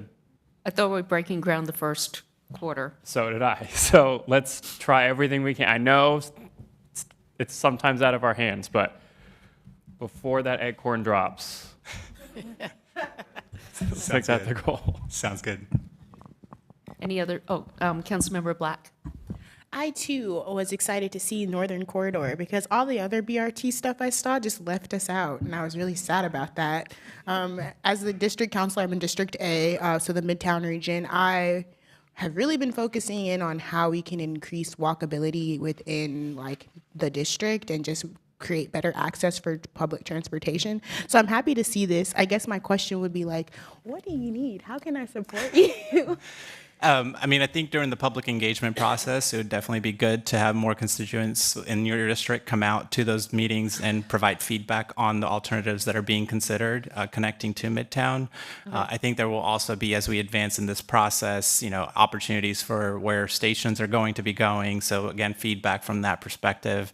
I think eventually when we get to the Wake Transit Plan funding side of things, once we have some more dedicated funding and a more clear implementation path, then we would need support from a funding perspective as well. Okay, cool. I'm gonna be reaching out to you because this is exciting. So the question I had, again, this is like my ADHD brain. I must have missed when Bynum was explaining it, but with the TOD, I guess my question was, so people who have single family homes that are falling within the TOD, would it be difficult for them to do like the development that doesn't fall into that zoning regulation? Like one lady said that somebody wanted to add on like an additional like 1-story space so they don't have to go up and down stairs and like different things. I guess I want to understand that. Like how does it affect the single family people who want to keep their single family homes and may want to do like development or like changes on their property? I think I'm a little confused with that. Yeah, thanks for that question, Councilmember Pat Young with Planning and Development. The current provisions, the TOD overlay, allow single family to continue indefinitely, but if there's to be an expansion or redevelopment, they have to go through what's called a use permit process with the Board of Adjustment, somewhat costly, somewhat time consuming, and is an impediment to expansion or enhancement of single family houses. So what we'll be proposing that you initiate, which means that you would authorize us to write some change language to the UDO and send to the Planning Commission for review and then come back to you all for final action, would be just to allow single family residential to remain a conforming use, meaning they can do anything that they can currently do, addition, redevelopment, and that would allow folks that want to retain or expand their single family use to do so. Okay, that was my big question because I think that was the concern that I heard a lot from public comment earlier today. So thank you so much, Great, Pat. thank you. They're addressing it already. Okay. Mayor Pro Tem? Yeah, I just want to say thank you for the work that you all have put in to this point. We've come a long way since the transportation bond was passed in 2016. Some things I know we wish would do a lot faster, but I definitely want to appreciate the work, the meetings, after meetings, seeing you Sunday night when we were out there meeting with the residents of Hungry Neck and everything. So I just want to just put that in there, just saying thank you for your continued work and that there's a lot more to be done. But I just want to just make that comment. Thank you. Okay, thank you. We'll get back to you in a minute after I'm going to call up Dr. Scott and Dr. Hamilton for an update for the report and recommendation from the Mayor's Committee for Persons with Disabilities. Good afternoon, City Council, Madam Mayor, and City Manager. I'm extremely excited to present the Mayor's Committee for Persons with Disabilities. Instead of Dr. Scott, we'll be having Vice Chair Philip Woodward will be presenting. Okay.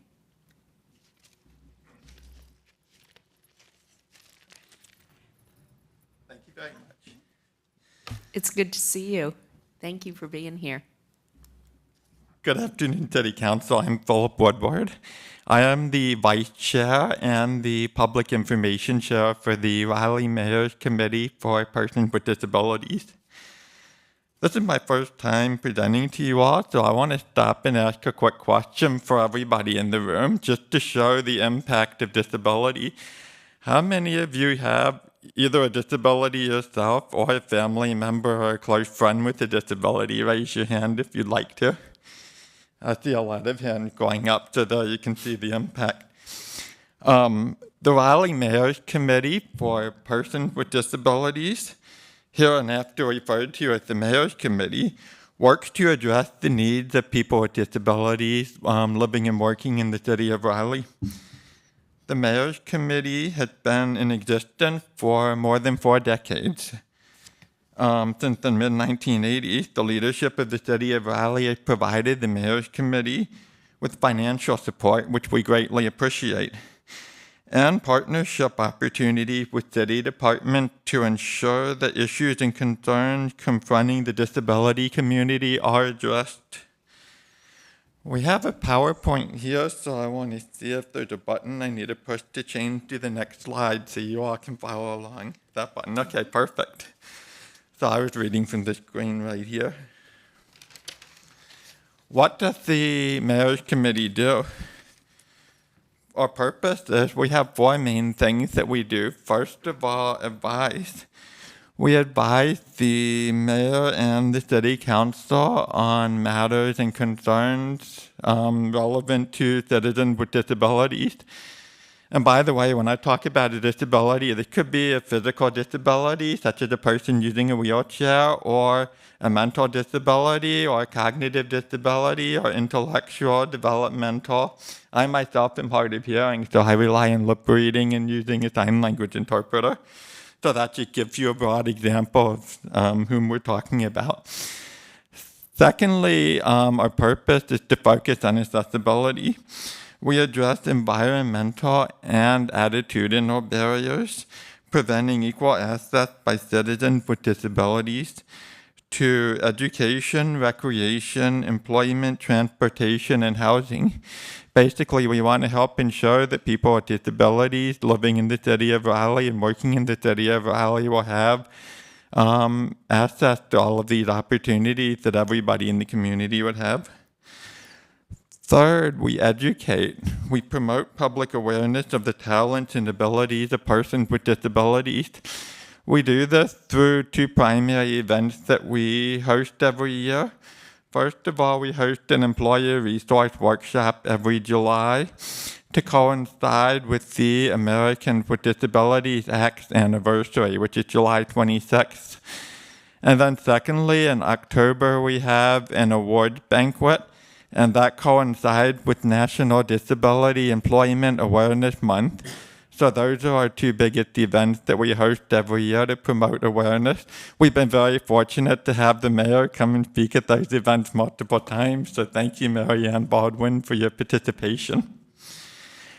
And then the fourth thing we do is outreach. We inform citizens with disabilities of programs, services, and opportunities that are available to them within both the public and the private sectors. So I've given you an overview of some of the things that we do.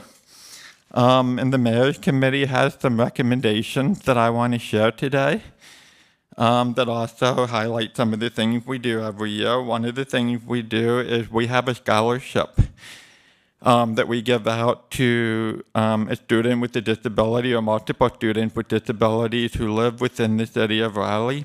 And we award these scholarships every year at our employer resource workshop in July.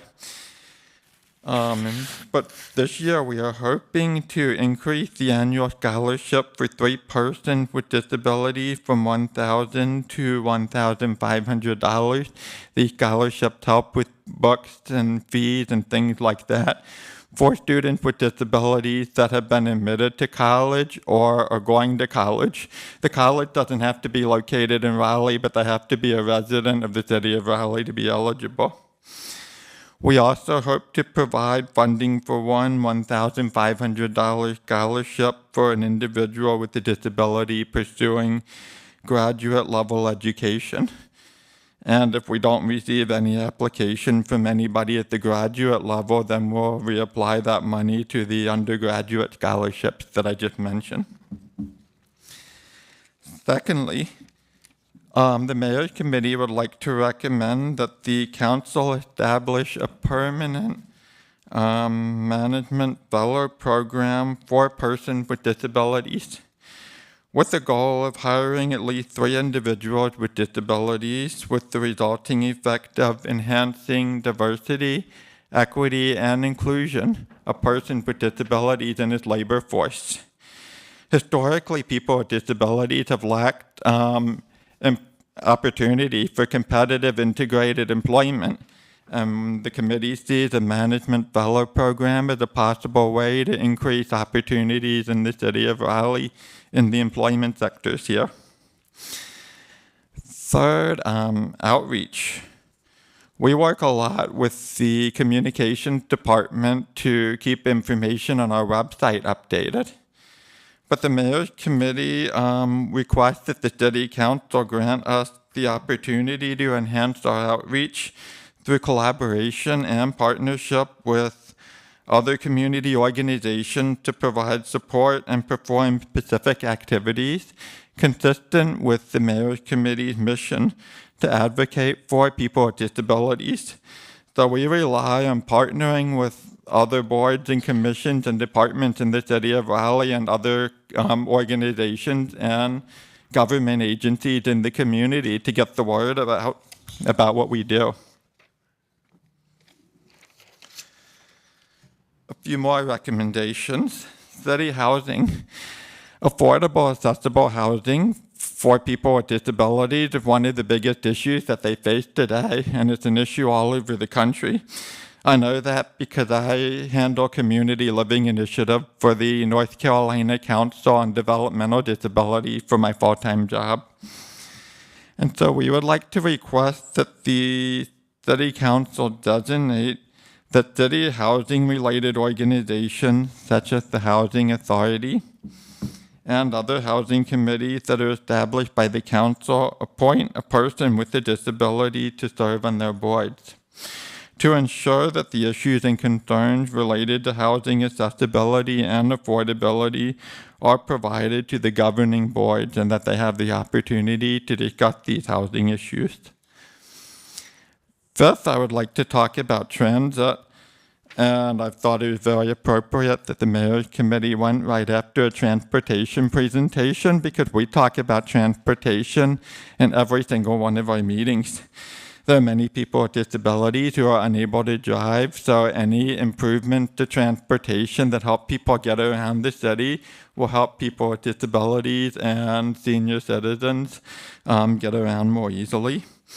And so we would like to direct, or ask that the City Council direct appropriate transit staff to review and revise this policy, specifically with respect to the installation of accessible pedestrian signals for traffic-controlled street crossings, and the appropriation of necessary resources to achieve the goal of comprehensive accessibility over the next 10 years. In addition, when new traffic-controlled signal crossings are planned, that accessible pedestrian signals are included in the planning process. For people with disabilities, and that includes both people with vision loss who use a white cane and people who use wheelchairs, accessible crossings are very important to their safety so that they can get across safely using the curb cuts and relying on the audible signals to know when it's safe to cross the street and get where they want to go. And then finally, I would like to make a recommendation regarding website accessibility. And we would like to ask that the City Council direct IT staff to review and revise the website policy to reflect that the city website will become fully accessible to persons with disabilities, including those who are blind and visually impaired. To ensure that the goal of comprehensive accessibility and usability is achieved in a timely manner, we would ask if the council will provide the necessary resources and staff or an outside vendor to achieve the goal of comprehensive website accessibility and usability.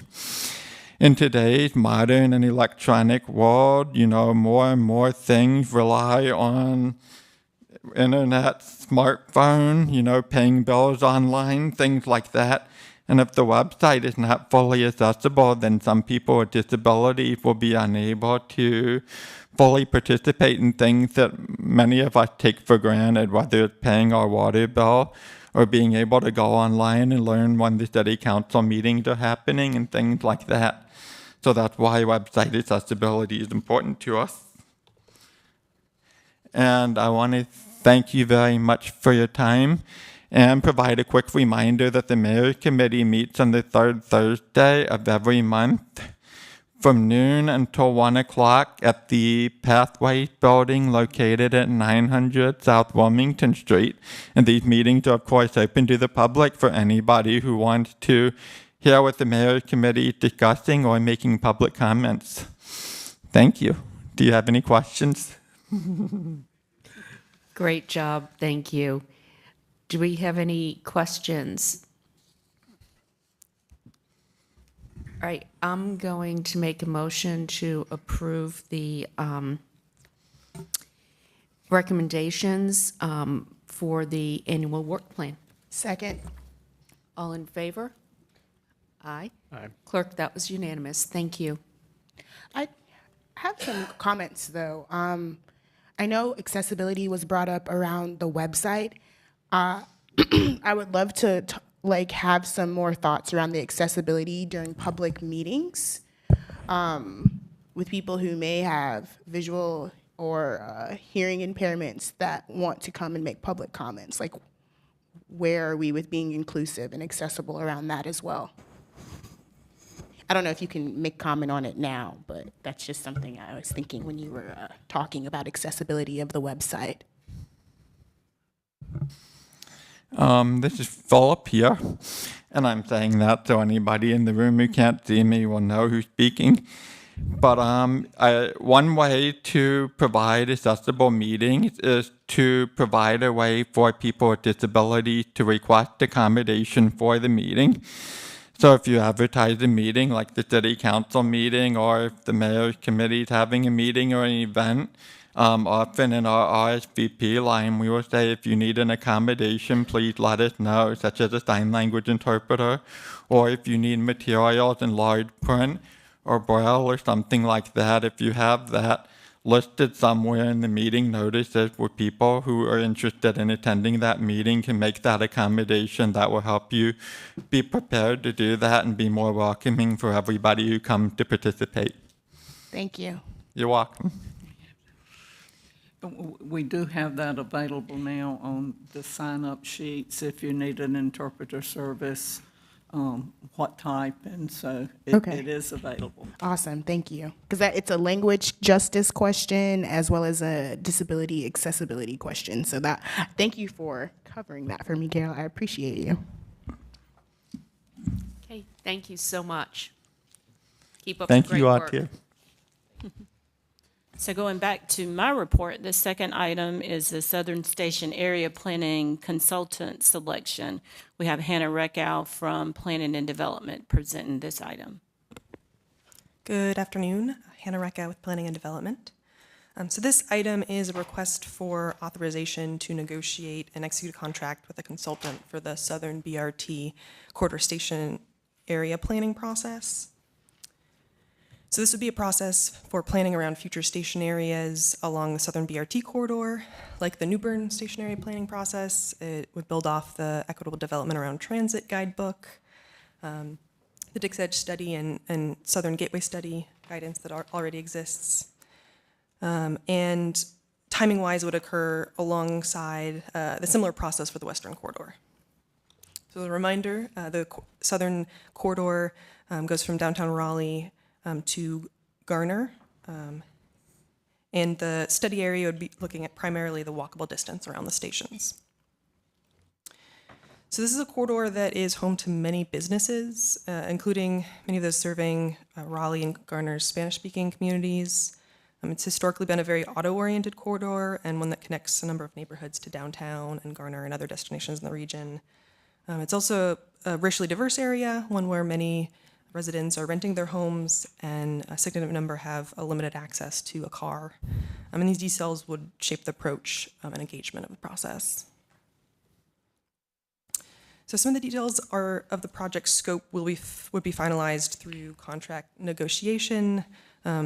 These are broadly speaking the topics anticipated to be covered in the project. So a focus on first and last mile mobility, making the connections between stations, neighborhoods and other destinations, looking at options for supporting housing and displacement, addressing displacement and supporting businesses in the area, and then land use and zoning changes that would support the investments in transportation along the corridor. And all this centered around equitable engagement throughout the process.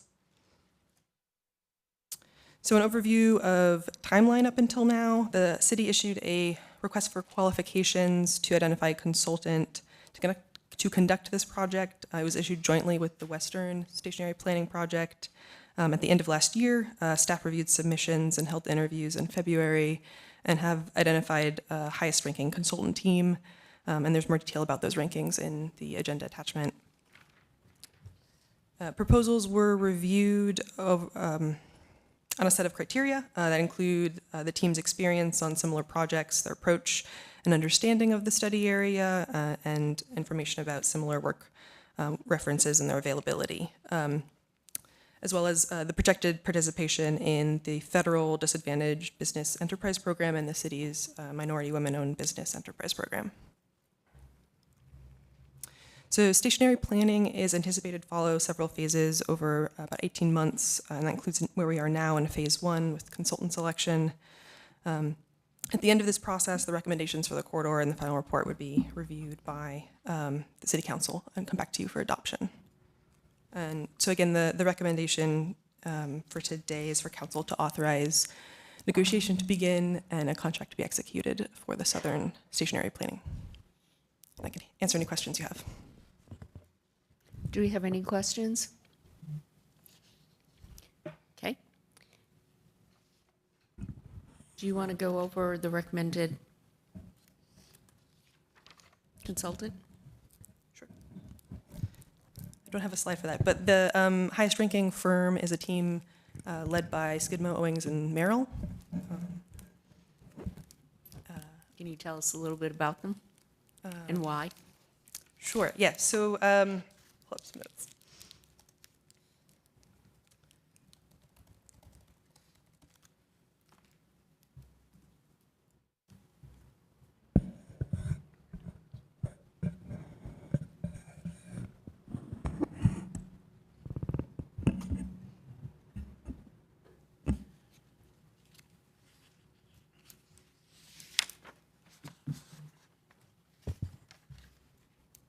So it is a team, is led by SOM, as I mentioned, and then there is transportation support from AECOM, market analysis by SB Friedman, sorry, and then I believe land use planning by ADR planning and some engagement support from Inequity and Catalyst Design.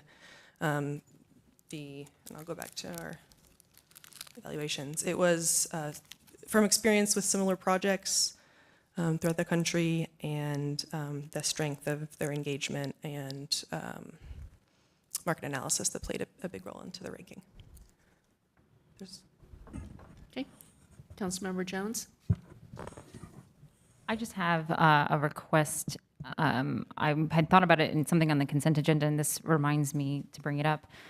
I would love if the city attorney, or not city attorney, I'm sorry, city manager, if you could help me understand as a resident, as just on council, how the city goes about ensuring that we are following MWBE and making sure that every vendor that comes to us, that we're looking for minority participation. How does the city do that? I know when I'm looking in the agenda, I don't see those, so it may make me think that we don't. And I know from the slides that we're seeing now that we do, but I'd love to just shine some light on that. So, very good question. In our Office of Equity and Inclusion, we have a division that is MWBE, and as part of contracts and work that we enter into with consultants, there is a review process from beginning to end to determine whether or not there is a participation. As an organization, we have a 10% stated goal for construction projects and ideally all of our work here. We don't always meet that goal because there are some specialized work that ultimately some of your smaller firms do not bid on or are not in that area of specialty that they will submit. However, as part of that work, when a firm is selected that may not be an MWBE, they do a really good job of bringing forward part of their project team's subcontractors to be MWBE vendors. So as you will recall, we're bringing forward the disparity studies findings next month, and I'm pretty certain that part of some of those recommendations will be that as we bring forward those templates as part of the agenda process, that we do a better job of spelling out what we currently do, what we need to do a little bit better. In addition to that, actually probably given us some ideas of how we can do a better job. And quite frankly, right now, this market is so hot and there's so much activity moving around in the Raleigh-Wake area that depending upon the scale and scope of the project, most of some of the larger contractors will pull all of the subs really quickly, and there's not a lot left out there in the market to bid on projects. And so what we've done in the past with some of the other work as well is we've put together some technical assistance programs so that some of those smaller organizations and agencies and businesses that may not be really competitive in a RFP process can kind of work with the state hub office in addition to working with city staff to kind of get ready so that they're on a available list, for the lack of a better word, to be eligible when some of the projects come forward. So I think next month when we bring forward a true assessment through the disparity study, some best practices and what we need to do to be intentional. But we do a pretty decent job now of just reviewing and making sure that there was a good faith effort from contractors before we bring a recommendation to you all for approval. Thank you so much.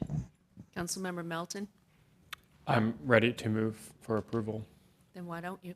I can do the next one too. I'll Second. start with this one. Move for approval. Second. All in favor? Aye. Aye. Anyone opposed? Okay, that was unanimous, clerk. Next one's the exact same thing. We can do the presentation, or I move to approve the Western Quarter area contract as well. Second. All in favor? Aye. Anyone opposed? Okay, that was unanimous as well, clerk. Thank you. You want to do the next one too, Councilmember Bell? No, we don't need. No, the public may want to see this.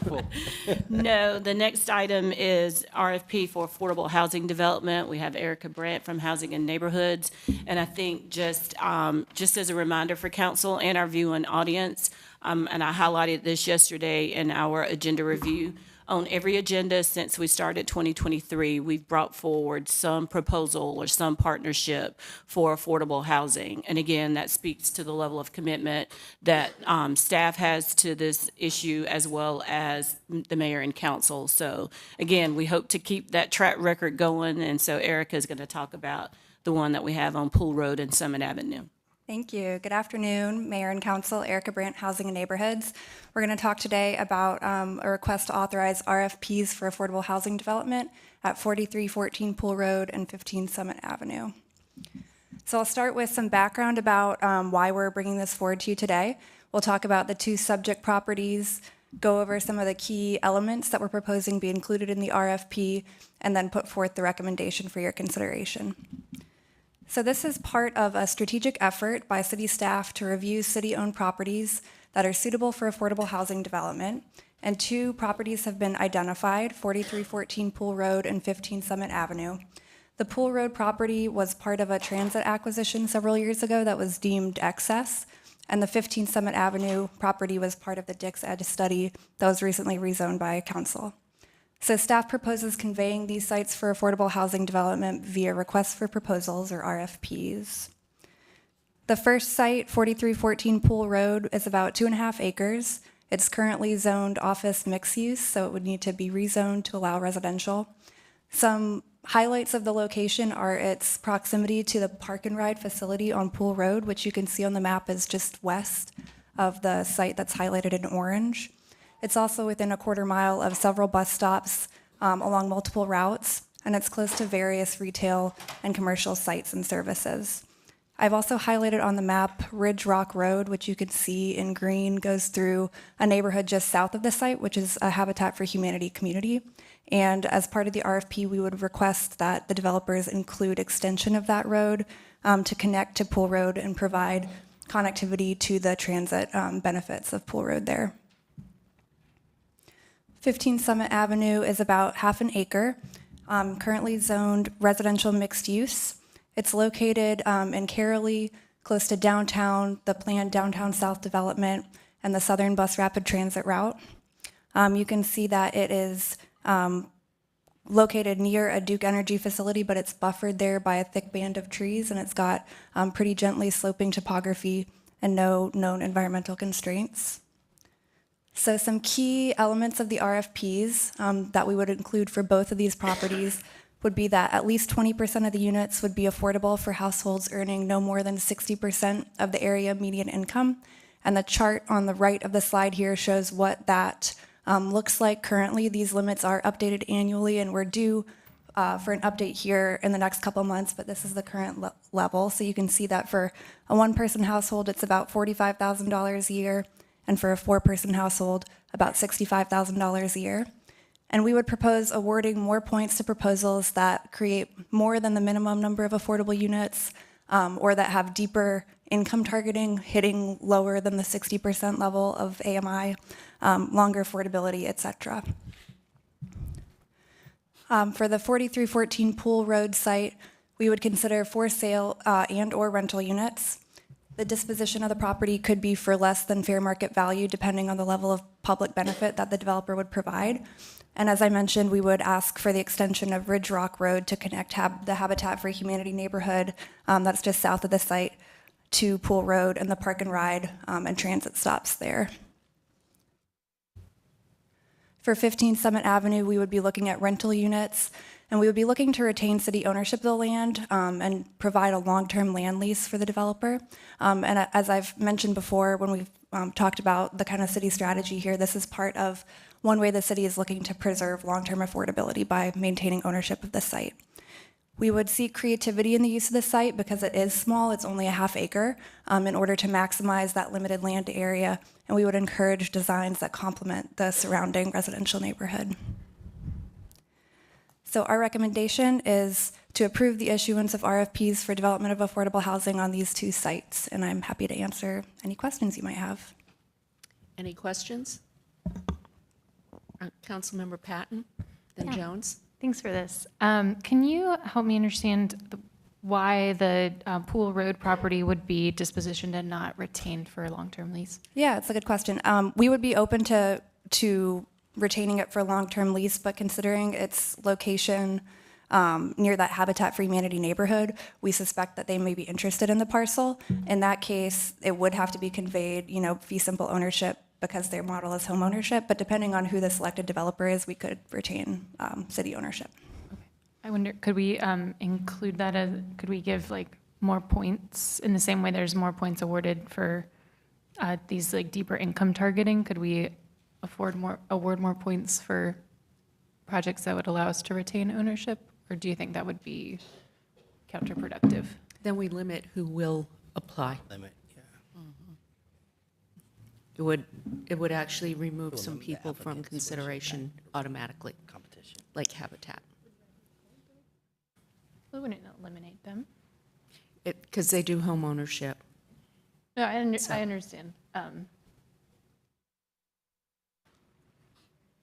It's not excluding them. No, I think from what I'm hearing in your question is if we gave more points for someone who came with a proposal in which the city retains ownership of the land.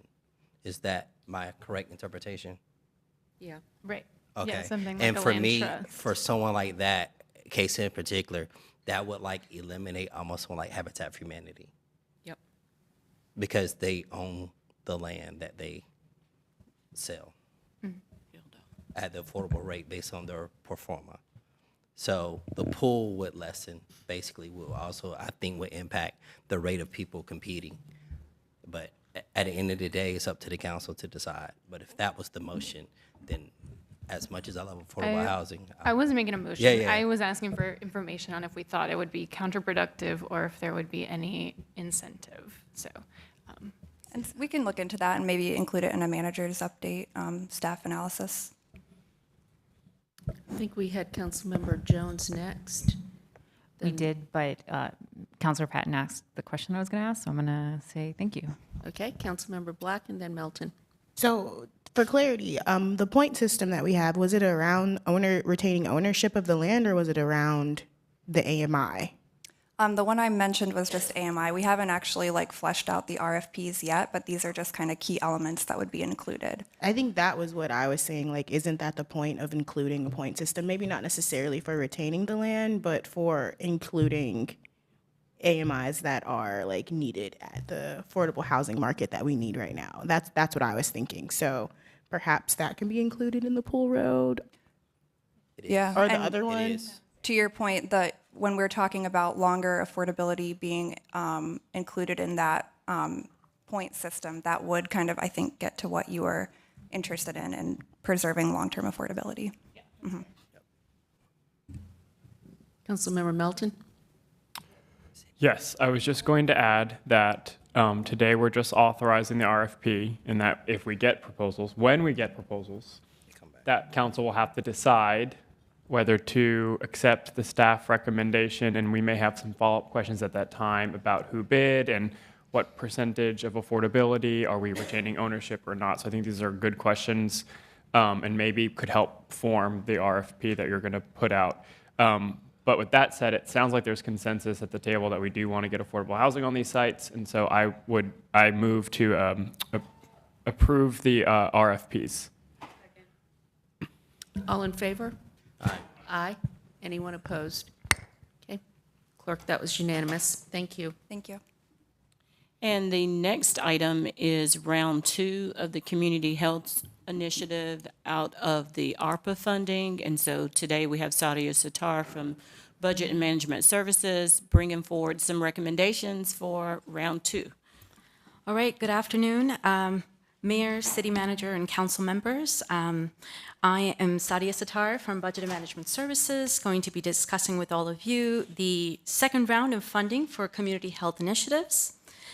Of course, it's a part of ARPA funding that the city receives, so we'll be going over ARPA funding. We'll also be outlining what exactly the purpose of this community health initiative was, talk to you a little bit about this second round of funding, whom the applicants were, and then, of course, share with you our recommendation. So ARPA was awarded to the city, as you all know, in the amount of $73.2 million by the United States Treasury. I've shared this information with all of you before, but we have to obligate these funds by the end of 2024 and spend them by the end of calendar year 2026. We asked our residents, as well as have a committee in the city, and through interdepartmental collaboration, as well as the guidelines laid in the city's strategic plan, came up with 5 areas of funding. For ARPA, which included economic recovery, housing, homelessness, community health, transit, and infrastructure. And it was determined that ARPA funding will be spent in 3 phases. So the first phase was in August 2021 and provided support for hospitality, nonprofit, and small businesses. Of course, this is immediate support for all of these 3 industries that were impacted in the city. The second phase started on September of 2021, ended in July of last year, and the 4 areas that it addressed were community health in the city, economic recovery, housing and homelessness, and infrastructure. And what we will be talking about today is the third phase of ARPA funding that started last year and will end in December of 2024. That involves funding toward community engagement, community health, economic recovery, public safety, as well as infrastructure needs around the city of Raleigh. So as far as community health initiatives are concerned, these were, I'm sorry, it's been a long day. I apologize. I'm gonna get back on. So as far as community health initiatives concerned, the first round of funding appropriated $10 million for capital investments and renovations for facilities around the city. It was designed to expand community health partnerships around mental health, food security, and assistance for those individuals that were disproportionately impacted by the pandemic. So we received proposals from nonprofit organizations, and overall, 13 projects were selected for this first round of funding. These organizations, to name a few, included Haven House, Wake Med, Healing Transitions, Triangle Family Services, and others. For the second round of funding, City Council in May of 2022 set aside $3 million, again, to provide opportunities for organizations that had not been awarded funds in this first round of funding. Our application process commenced in September of last year and ended in October. We received 6 proposals, and I am here today to talk about 4 of those proposals that our committee has recommended that we move forward with. So as I mentioned earlier, we had about $3 million set aside. We are proposing that we award $2.5 million based on the 4 applications that met the evaluation criteria to move forward in the process. So here are our recommended awardees, the first being Self-Help Beacon Point. This is an organization that is headquartered in Durham, North Carolina. They requested $1.2 million for the second round of funding. Our recommendation is to award them with 1.2 to assist on the construction of Beacon Point in Southeast Raleigh. It's a planned community serving commercial real estate development. Our second recommended awardee is Southeastern Wake Adult Daycare. This organization started in 1991 with about 12 participants, and it has grown since then. So this award for $177,000 would be to increase capacity for current programming and complete renovations, as well as to enhance adult day programming.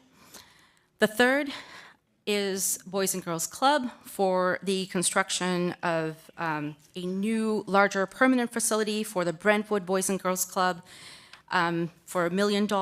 They requested $1 million, and our recommendation is to award them with $1 million as well. And last but not least is the Boys and Girls Club again. This project is for 3 Raleigh clubs, to include the Raleigh Girls Club, the Raleigh Boys Club, and Washington Elementary School Boys and Girls Club, which are in desperate need of some refurbishments to include new paint, new carpet, new flooring, and the removal of dated brown materials, brown panels. So that was my presentation, short and sweet, and with that I wanted to know if you all had any questions. Do we have any questions? Councilmember Jones?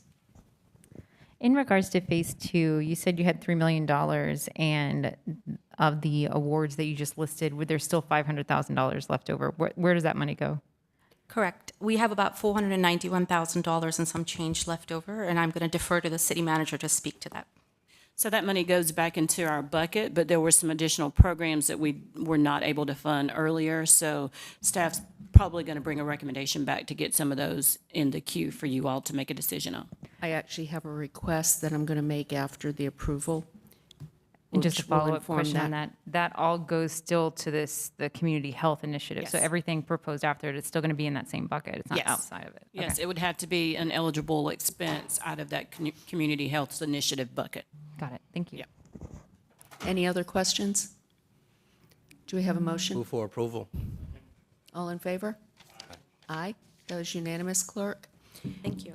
So to address what you just asked, Councilmember Jones, staff has received a funding request from a local organization that could potentially make use of the remaining community health funds.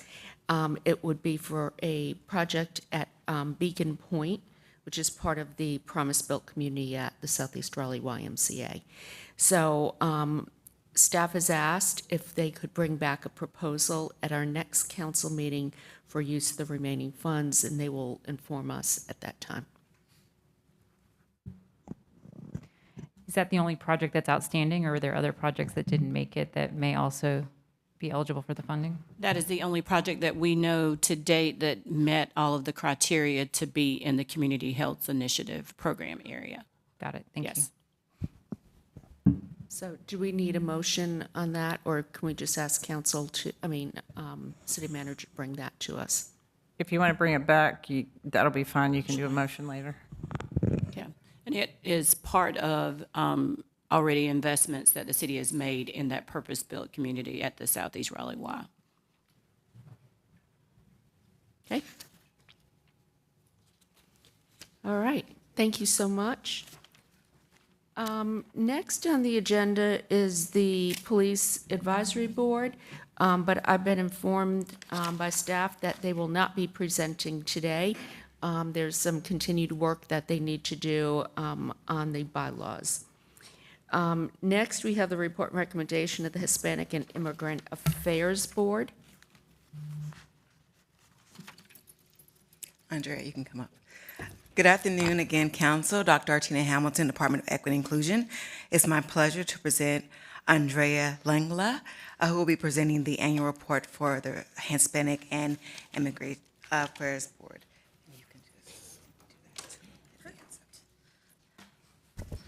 Hello, thank you so much for meeting with us this afternoon.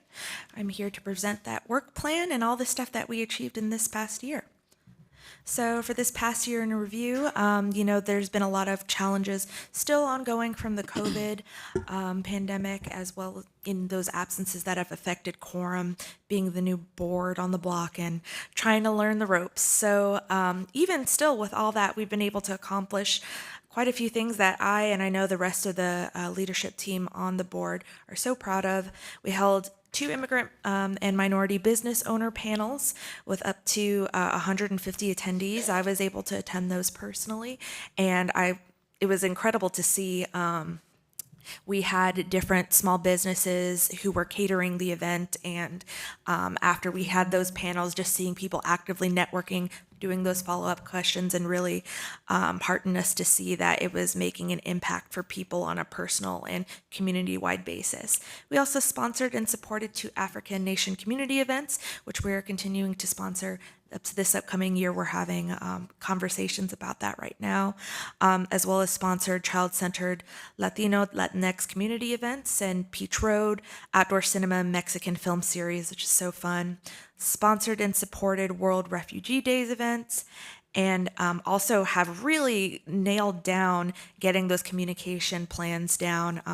That was especially relevant when we were looking at the panels that we've been doing for the for those events, and just being able to market in places where immigrant communities are especially present, and those different publications which are smaller, some of you heard of, some you haven't, and so getting into those spaces has been very useful. We also were able to provide technical assistance for the Triangle Refugee Stakeholders meetings. One of our best assets really as a board is that we come together from different professional areas, and we're able to speak on, hey, this is what's actually happening in my work in my community, because we're represented by both the professional and community type leaders. So we also supported the El Día del Niño and sponsored that event, and we connected with the Durham's Mayor Hispanic Latino Committee, which, by the way, they also have a wrestlings committee, which is so cool. I learned that. So some of the goals under communications for this upcoming year is to offer that translation interpretation services at all the public board meetings, design and overall messaging for the internal and external communications between the board, City of Raleigh, and Raleigh residents. So we'll seek to inform everyone via those websites, newsletters, print materials, media, and public relations. And like I said, this is something that we've been honing down and really been able to see what works and what doesn't. So we're going to work on that internal communications and external communications for those programs and events. So for community engagement and celebration, we are hoping to host another community event. We're currently in talk with a local library to do a event related to different countries' cultures and have like a author there present for the community. Host a community engagement conversation, develop our own community contacts to help push out those events in collaboration with the communication subcommittee, and develop coalition with other relevant committees in the state and the city. And as you can see at the bottom of each of these, we have our total proposed budgets for each. For the Social Justice and Public Safety Committee, they're going to focus on training for board cultural competency. That is already actually scheduled, and we're very excited. Again, we have so many connections through our leadership in the community, so that was just someone that we knew who the rest of the board reviewed and was able to see that they would really bring that cultural as well as leadership competency to that training, which should happen in May. For the Economic Development Committee, they hope to identify a network of economic and business leaders to provide databases and resources for our immigrant communities and collaborate with the Chambers of Commerce, which we have already started and had meetings with them and hope to keep doing that on an ongoing basis. And create events like the one panels we've already done that will allow the community to learn about advancing their economic situations. So this is our final proposed budget, how everything breaks down. Of course, we have like a short turnaround from making sure this all happens, but we're really excited. We've been able to make so many things happen quickly and effectively. And like I said, attending each of these events and seeing the effect afterwards has been really great as community chair. So that is our presentation. Any questions? Does anybody have any questions? Okay, I just want to say I went to the economic development programs that you ran. Really well done. Great groups of people. Really impressive. Keep up the great work. Thank you. Thank you. Do we have a motion? I'll motion to approve your work plan. Thanks for your work. All in favor? Aye. Anyone opposed? Oh, no. Okay. Did you have a question? And thank you so much for the presentation. Everything y'all are doing is awesome. I actually have more of a question on protocol process for our boards and commissions. Do we have like a set budget total for all of them? Or is it just kind of a, by, depending on the request? Or I just don't know how the process works for all the groups.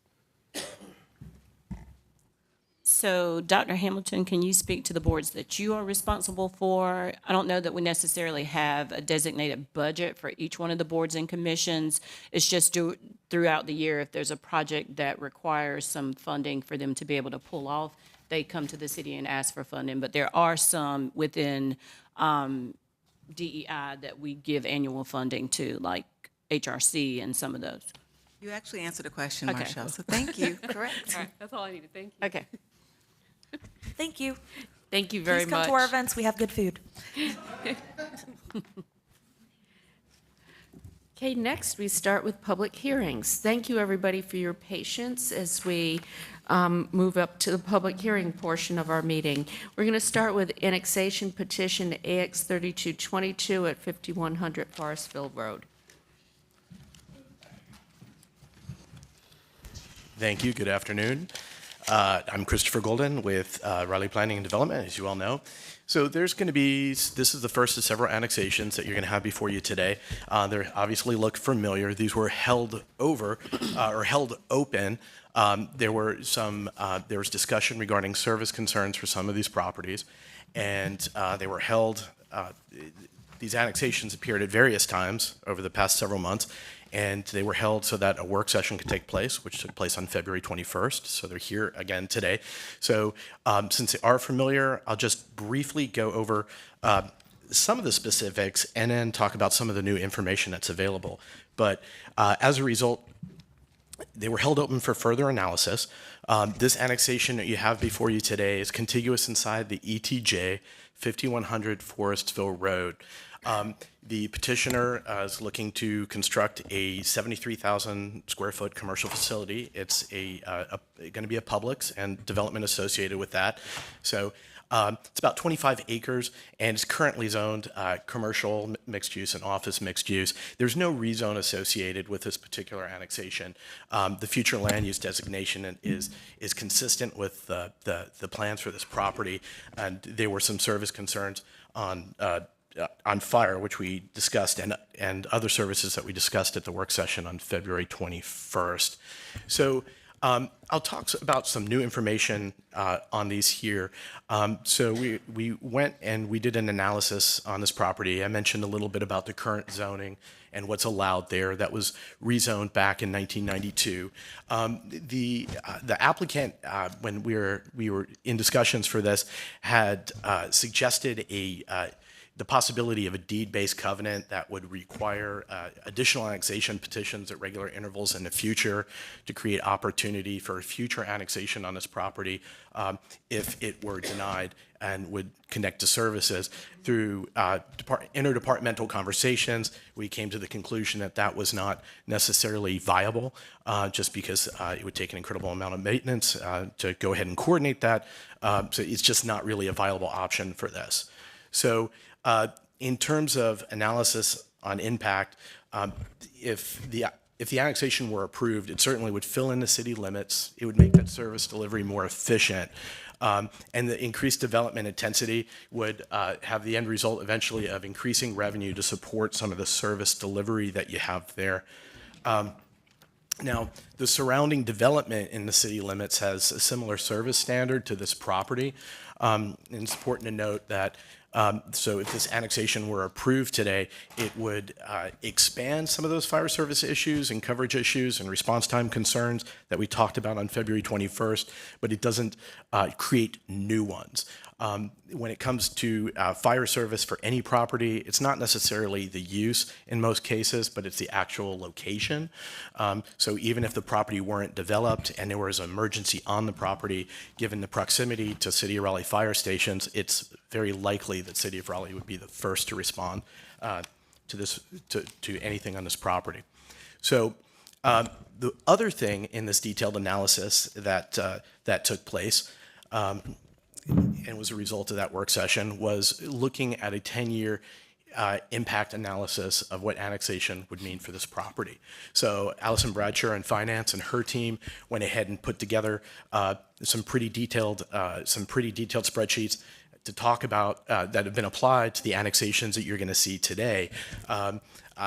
If you have specific questions on these, I would certainly defer to Allison and her team to be able to answer those questions. However, I think the takeaway for this is that, particularly in this case and the others, is that it is over the 10-year period, it's net positive. So I'll stop there since you're pretty much familiar with it. I will say that if it's annexed today, it'll be brought into the boundaries of Council District B. More than happy to answer any questions that you might have on this one. Okay. Do you have a question? Yeah, just curious, is this analysis in our documents on board docs? It is, yes. Where would that be? Oh, I'm sorry. No, on this one, this was with the memo that was circulated. There was a memo that was circulated through email, and it should be with that. It was included in that Thank memo. you. Sure. Any other questions? Okay, I'm going to open the hearing. We have Isabel Maddox here, the applicant, and no one has signed up in opposition. Good afternoon, Madam Mayor and members of council.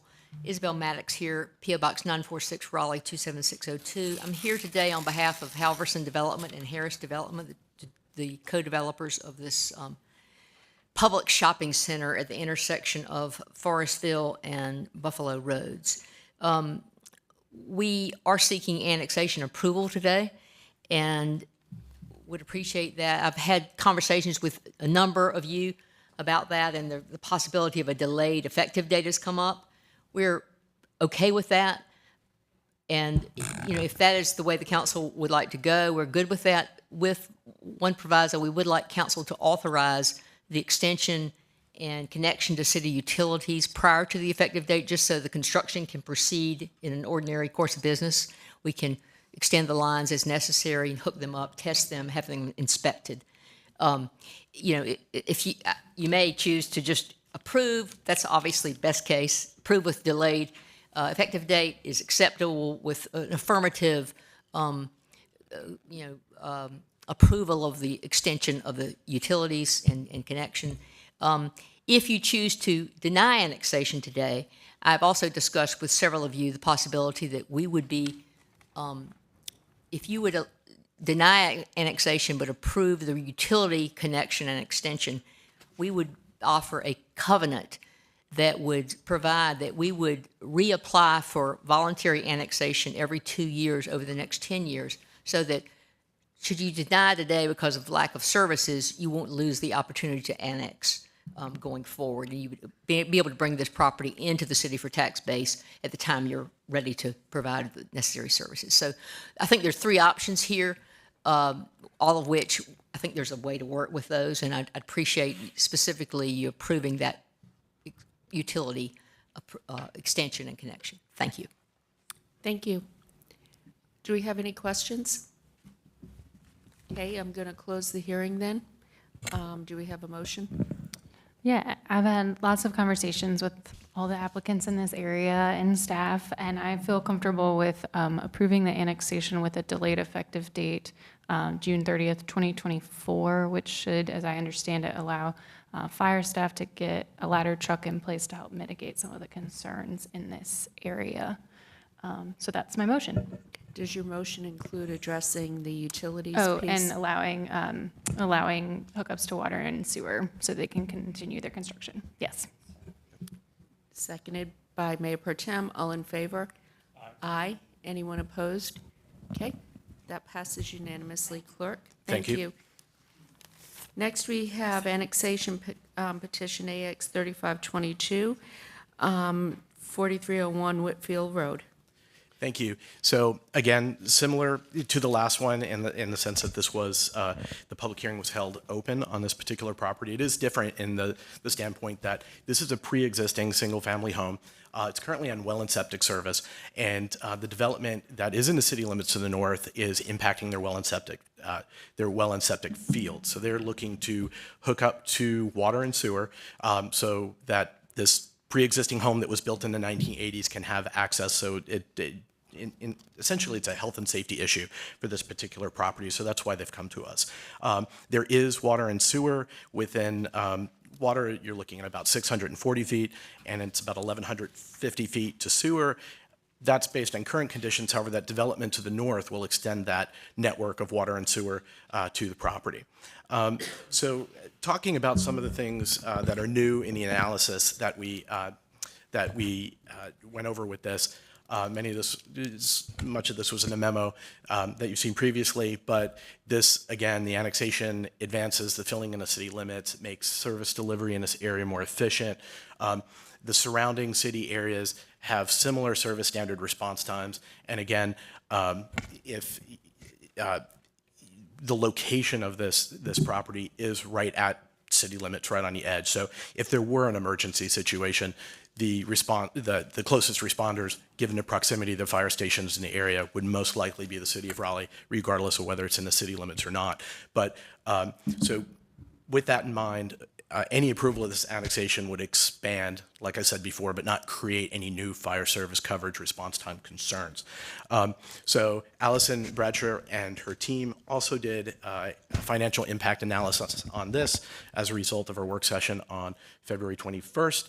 And again, the overall big picture on this over a 10-year impact analysis is that it is a net positive. It is a single-family home, so that net positive isn't necessarily incredibly large. So it's roughly in the $100 range any given year, but that is because it is a single-family home. So with that, if you have any questions on that, they could answer them. Any additional questions, I'm more than happy to answer them for you today. Does anybody have any questions? Okay. I'm going to open the hearing. Again, no one has signed up in opposition, and I believe we have Katie Hamilton here speak in support.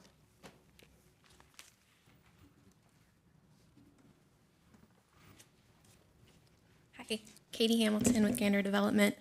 I wanted to thank you all for taking the time to consider our proposed annexation at 4301 Whitfield Road.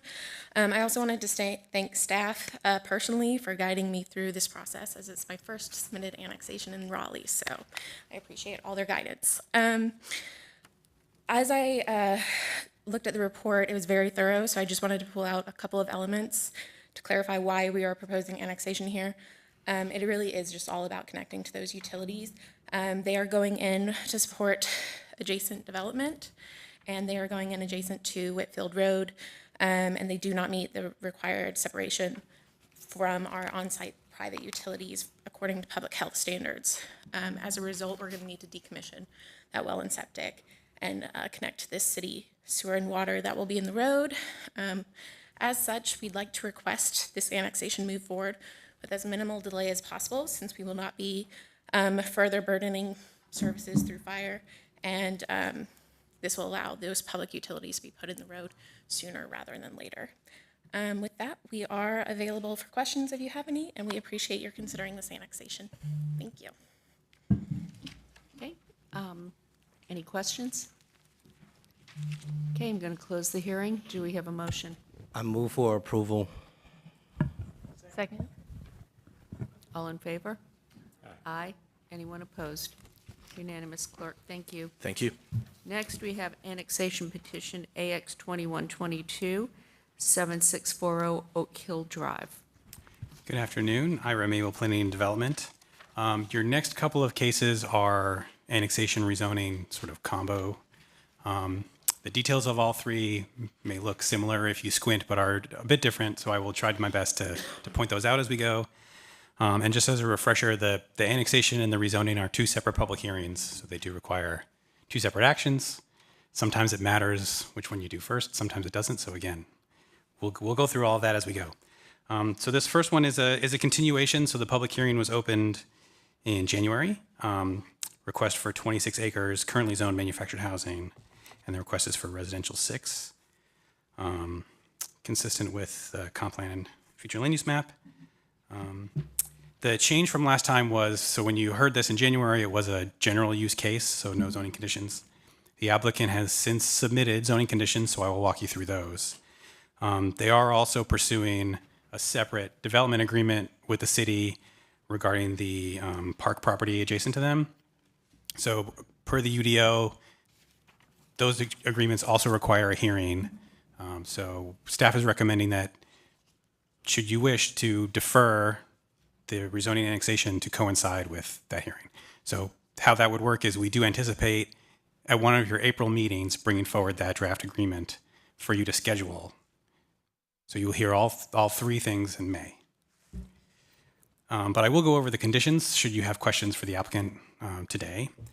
So again, these are all brand new. They have prohibited apartment and civic buildings. So in R6, that permits then detached, attached, and townhouse are left.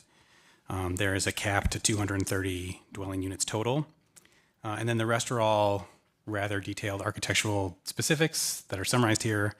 So townhouses requiring front-loaded garages and a minimum square footage. Some roof design, some exterior building material design, roof pitch, and then transparency and articulation of the different facades. Again, happy to go into specific language for that. And as a refresher of where we're looking, so the Forestfield Road property is owned by the city, and that is the subject of the development agreement. I will go through the annexation, not to be overly redundant with Christopher. A lot of these bullet points are the same as what he talked about.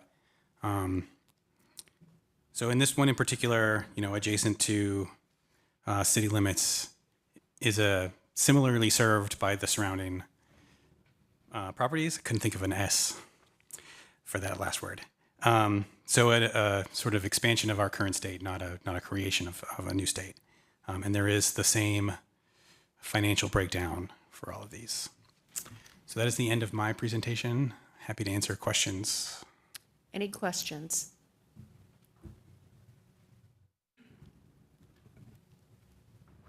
Okay. So we'll open the public hearing. Continue the public hearing. Yes, ma'am. Continue, yes. Mhm. No one has signed up in support, no one signed up in opposition. So I don't believe there's anyone here to speak. So we'll continue it, but Councilmember Harrison. Yeah, just one question. I'm looking at the fire comments on this one. So it looks like implementation for, let's see, what is needed, $2.5 million capital costs plus $700,000 annual operating costs to get us there. What would be the plan moving forward and how we would eventually provide those services were we to eventually approve this case? I'm just curious, what's the next steps on our end to figure that out? Well, I don't want to speak for staff, but I do know that one thing I was going to bring up during council concerns is that I think staff's already cooking this up, but some kind of comprehensive area study out in that area that would kind of wrap our arms around both road improvements, transportation needs, and future service needs out in that area, and making sure that we're fiscally planning for them across several years, and looking at opportunities to capitalize with our partners to get those needs funded across the next several years. Yeah, similar to the Southeast Raleigh area. Similar to that, yeah, exactly. So I don't want to, again, I don't want to speak for staff, but. Would staff address that? So good evening, Pat Young, Planning and Development. Planning and Development would lead the effort that Councilman Patton just described. Thank you for doing that. Where we would work with all the key infrastructure providers, departments to identify that long-term plan. But I'd have to defer to Budget, Finance, or Fire to talk about the near-term capital funding, or possibly Deputy City Manager Tansy Hayward. Yeah, thank you. It's certainly going to be the responsibility of the council to determine aspirations for service levels. The materials that you've received from fire speak to nationally accepted fire standards that certainly are going to inform any recommendations over time in terms of additions of capital personnel or budget. There are a number of departments similar as to what Pat spoke to, working together on a framework for a long-term fire master plan to identify potential capital apparatus and personnel investments that will inform some of that future budgetary planning. And Tansy, maybe while you're still up here, sorry.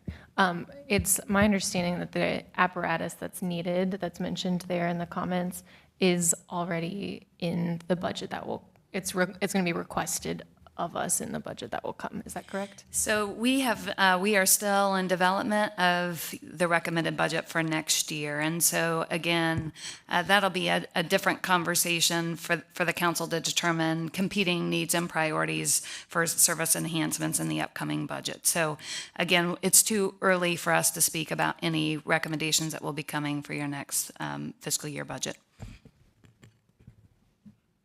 Good answer, Tansy.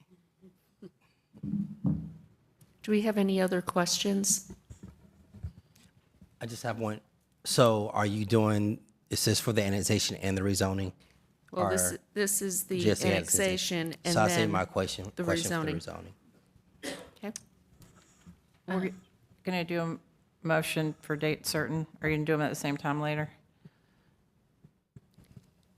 I was planning to hold both of them for a date certain in the future together and have them all continue so that we can also hear and have the public hearing for the development agreement at the same time. Okay, my plan. so you want to hold this? Yes. Yes. So a motion to hold the public hearing open for the annexation until, what's your recommendation, May 7th? I believe it's the first, May 2nd, which is the first meeting in May. Okay, that's the motion. May 2nd during the day or evening? I think it has to be in the evening because of the development agreement. And right now, we don't I'm have looking anything. at the attorney. Oh, it doesn't, well, legally, it doesn't matter, but you haven't Right. seen the development agreement yet. So I think that what Councilmember Branch is saying, that if you're bringing a development agreement anew, it might be better to have it in the evening. So that's for the, well, we don't have, we've got to still set the hearing for the development agreement, which may or may not come by then. Well, I think we can. So motion to continue the rezoning and the annexation. I do think Yes, we ma'am. have the applicant here to speak on the rezoning. Yeah. Oh, you do? So I don't know Okay. if we And want to be You're clear- just doing the annexation now? Okay. Yes. Yeah. So we do have a draft agreement that staff is looking at. So we are confident that we can do that. So at one of your April meetings, the first or the second, we will bring that draft for you as in some part of your agenda to schedule the hearing for that also in May. So you will see it in April and to schedule the hearing, similar like every report of planning commission, you schedule the hearing. So this date seems reasonable to us, which is why we suggested it. Excellent. Yep. Evening. All in favor? Aye. Aye. Okay, that was unanimous, clerk. All right, next is rezoning Z3822, 7640 Oak Hill Drive. We're resuming the public hearing, and I believe Anthony Mills has signed up to speak in support. No one has signed up in opposition. Hello, Anthony Mills with Shenandoah Homes. We're the engineer and developer. Really, the only thing that I just wanted to just kind of touch base with here, I think staff has pretty much covered everything. The property that's just to the south, the R6, is a development that we have already developed. There's homes going up in it currently. This is just going to be an extension of that project, and so we just want to get equal zoning. As far as the development agreement that we were talking about, we've already sent a draft over to staff attorneys to review. It just really pertains to the adjacent park property. We're wanting to work with the city on seeing that get moving. We know that currently there's no funds in the in the budget to start that, but we're going to try to see if we can kind of help kickstart that, because we think that would be a great amenity not only to our development but just to the community as a whole. So if you have any questions, I'm here. Okay, do we have any questions? Mayor Pro Tem? Couple questions, and they lessen depending on the answer to the first one. Is there any conservation on your parcel of property that you're doing? Are you leveraging the park as that? No, we're still meeting all the requirements. Just to take a step back, as staff mentioned earlier, we originally submitted this as just a straight zoning because we could meet everything that we needed. But when we started having discussions with staff and just to try to find out about the park, and found out that, you know, there's really, in the next, I think, 5-year plan, there's nothing set up. We wanted to try to do something to kind of help out with that. And based on that, that's why we were directed we would have to go into a conditional use. So for us, that's why when I was speaking with Ira, just to make sure that we can do everything, hopefully at the next meeting, and get it all, because time is kind of the essence for us right now. But that was the whole reason why we went from a general zoning to conditional for that. Okay. But other than that, we're meeting everything else that is required. Within the UDO, but nothing extra? That is correct. Okay, thank you. Mm-hmm. Any other questions? Okay, Megan, you want to make a motion? Yeah, I'm gonna, thank you for being here. Thank you for your work on the development agreement. I'm gonna make a motion to hold the public hearing open until March 2nd in the evening. May 2nd. May 2nd. No, yes, not in a year from now. Yes, May 2nd in the evening. That's the motion. All in favor? Aye. Okay, that was unanimous, clerk, thank you. All right, next we have annexation petition AX 122, 6720 Rock Quarry Road. We have several people who have signed up in support. No one has signed up in opposition.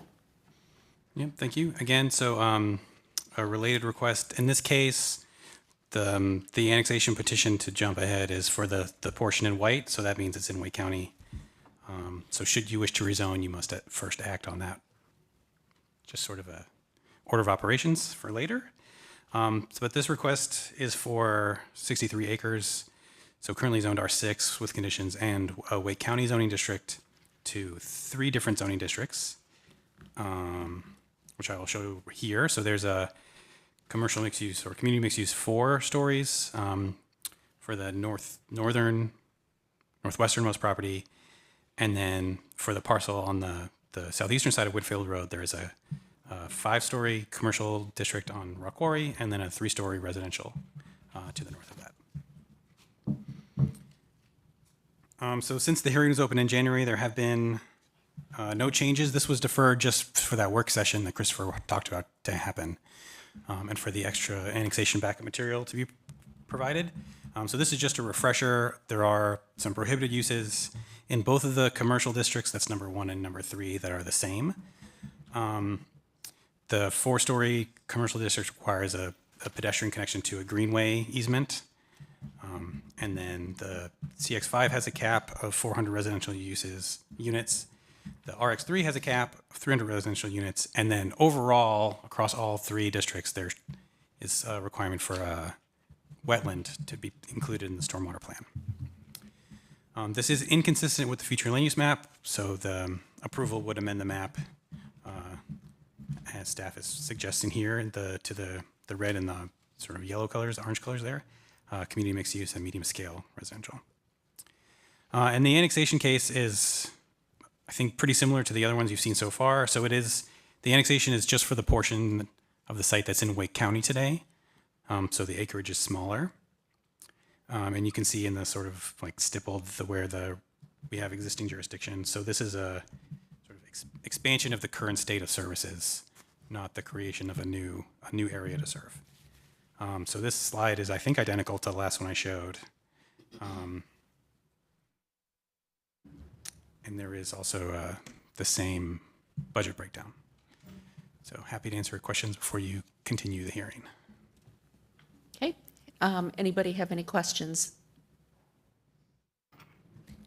Okay, I'm going to open the hearing. We have Laura Good, who is representing the applicant.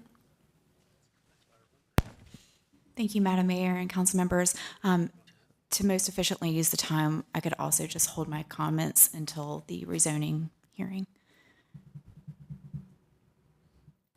Okay. So we leave this open. We'll move to the rezoning.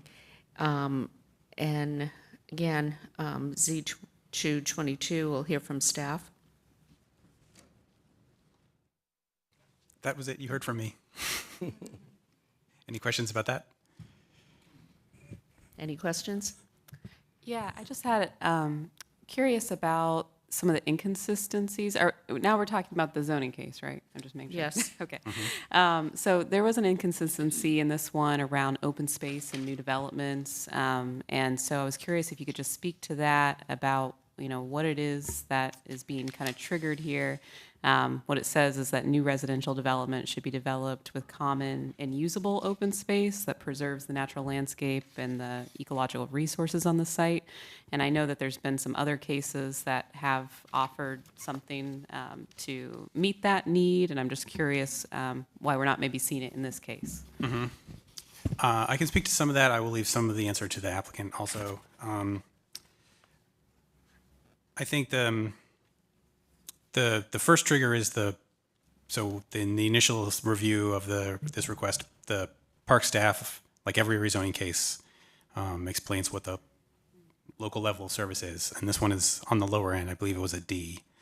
And I think when there is a request for areas outside the city currently, so not under Raleigh zoning, some of these policies about location of growth and like new development have a different degree of scrutiny than one that's already zoned today and must follow the EDO today.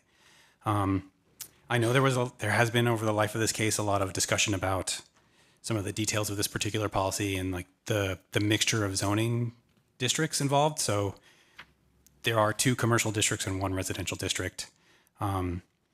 Overall, this one, the total acreage, while not as small as a downtown infill site, is relatively small compared to those other cases you're referencing that include, public park space dedication or something. So that's a little bit extra context. I think, the inconsistent with the plan overall had more to do with just the location of growth policy and the service, the level of service for the other services required. With some understanding from staff that the size of the site, the makeup of the zoning is a little more vague for this particular one. And also there was the wetland, I think, was a later addition, partly to talk about the environmental. The point of that policy is also about conservation of space. And I think the wetland condition was meant to address that to some degree. Okay. But the applicant might have more answer for you. Councilmember Jones? I know that Councilor Branch and I had discussed it, but can you speak to the fire concerns since from what I understand, there would be coverage and everything would be fine, but I'd just like to further understand that. So why don't we call Chief Griffin to the podium to speak to that?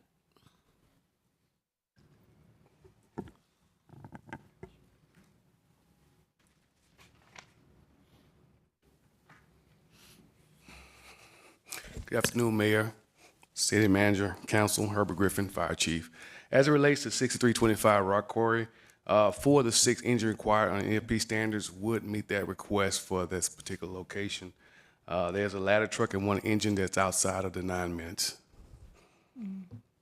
How far outside? Engine 2 is 12 minutes, ladder 1 is 15 minutes, and that's depending if they're in service at the time.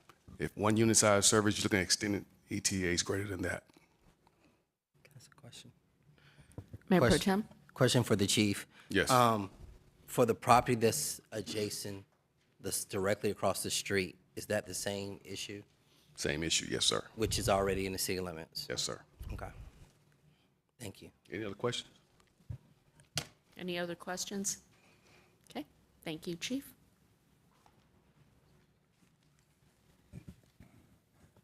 Councilmember Harrison? Yeah, and this also probably for the applicant.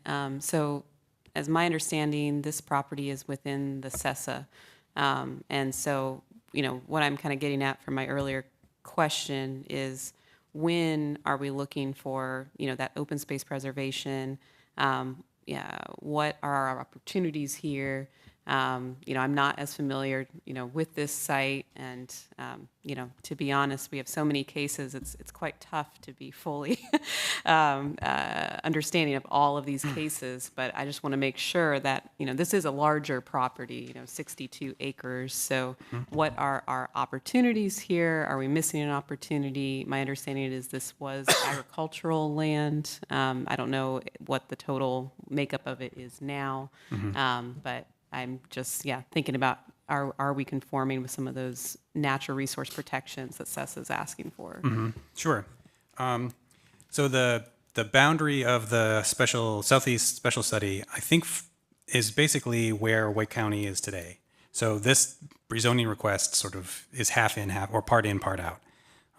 So the Southeast Studies very specifically was looking at land that is currently not in our jurisdiction.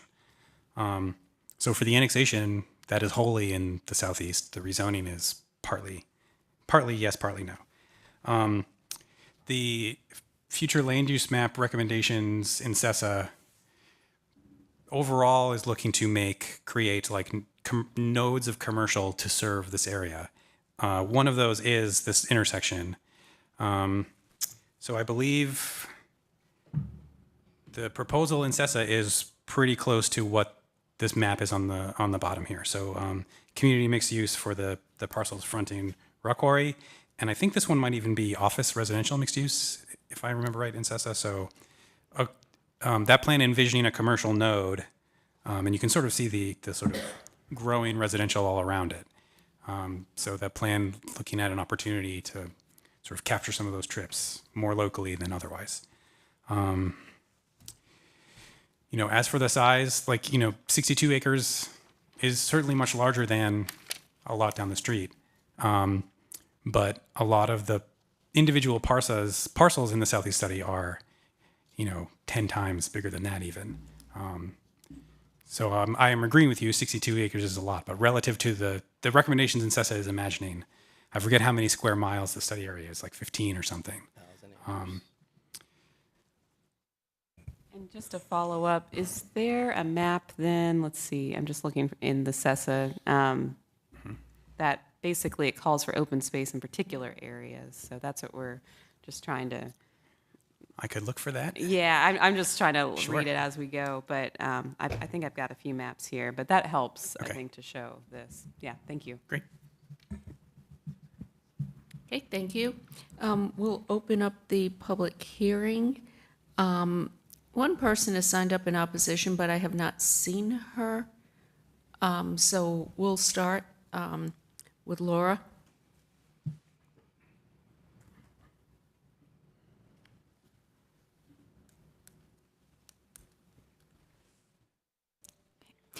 Thank you, Mayor Baldwin and council members. My name is Laura Good with Parker Poe, 301 Fayetteville Street, Raleigh, North Carolina.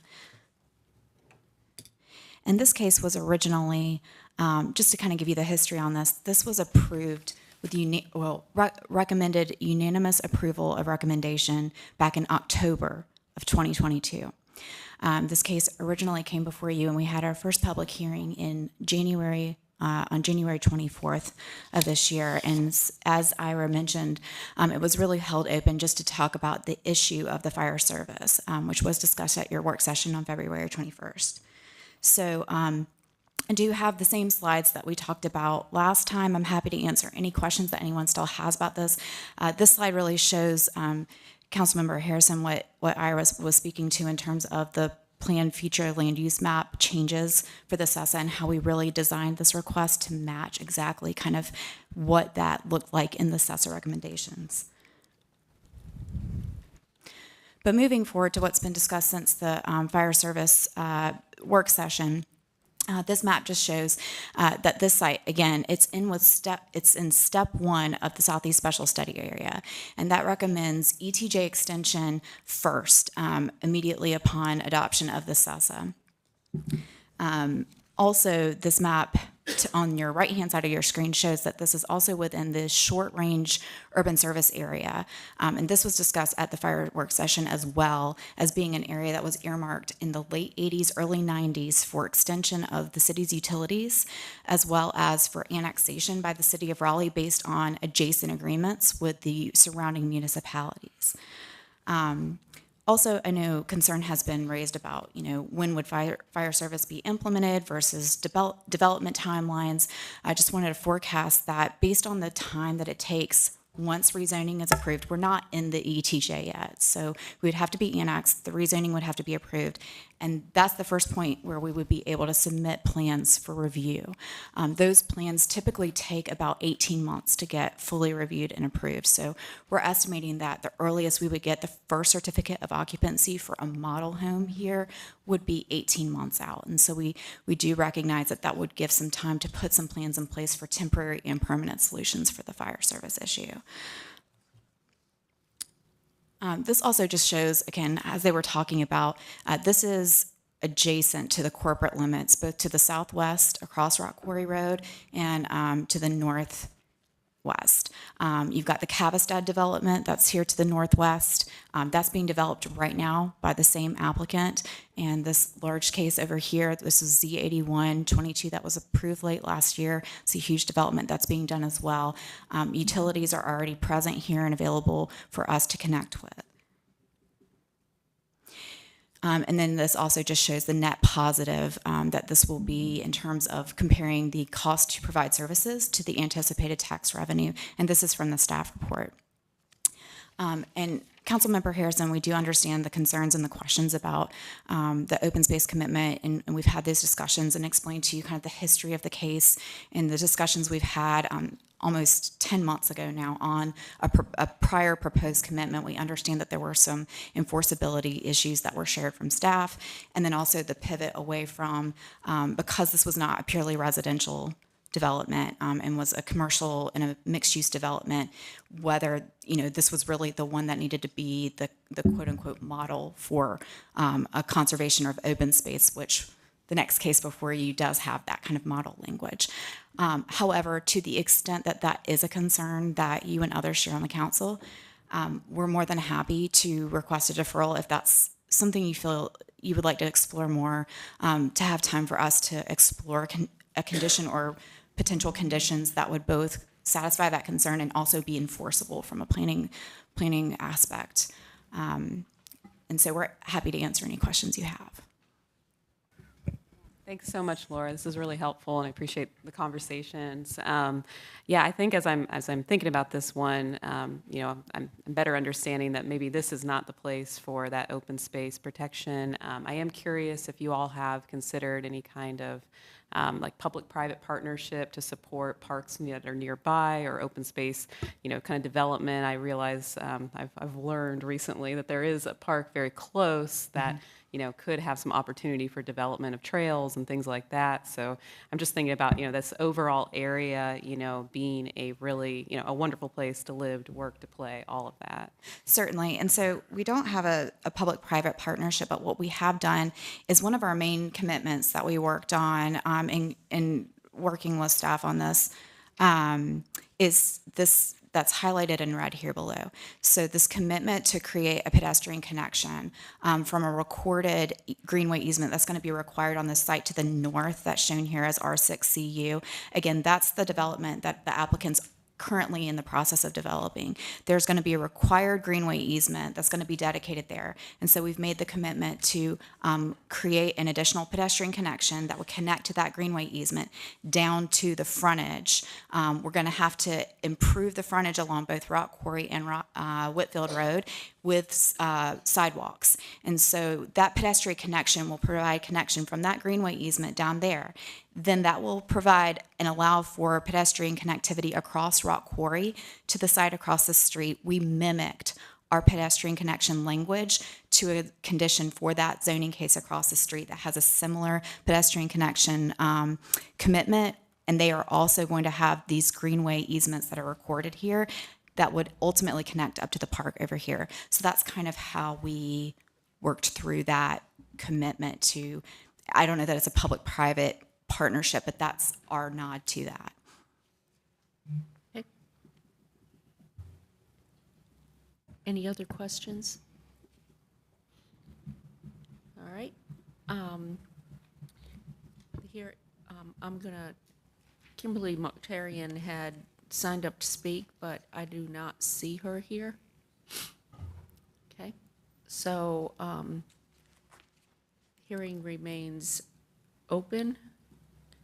Councilmember Branch, you want I mean, to speak? based on the conversation that we just had on the zoning case in my gut, I would like for you to close these hearings, and I would like to vote to approve the annexation and the rezoning.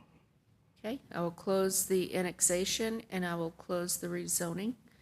Do you have a motion? I move for approval of the, excuse me, I move for the approval of annexation AX 122.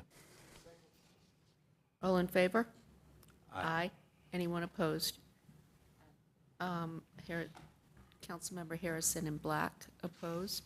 The rest in favor. Which effective That's the date? annexation, AX 122. No, which effective date? They had a It's- choice here, do you? The effective date of now. March 21, 20, okay.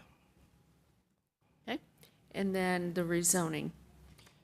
For the rezoning, I move to adopt the proposed consistency statement dated March 21st, 2023, contained in the agenda materials, and to approve the zoning amendment with the adoption effective dates described in the agenda items under recommended action.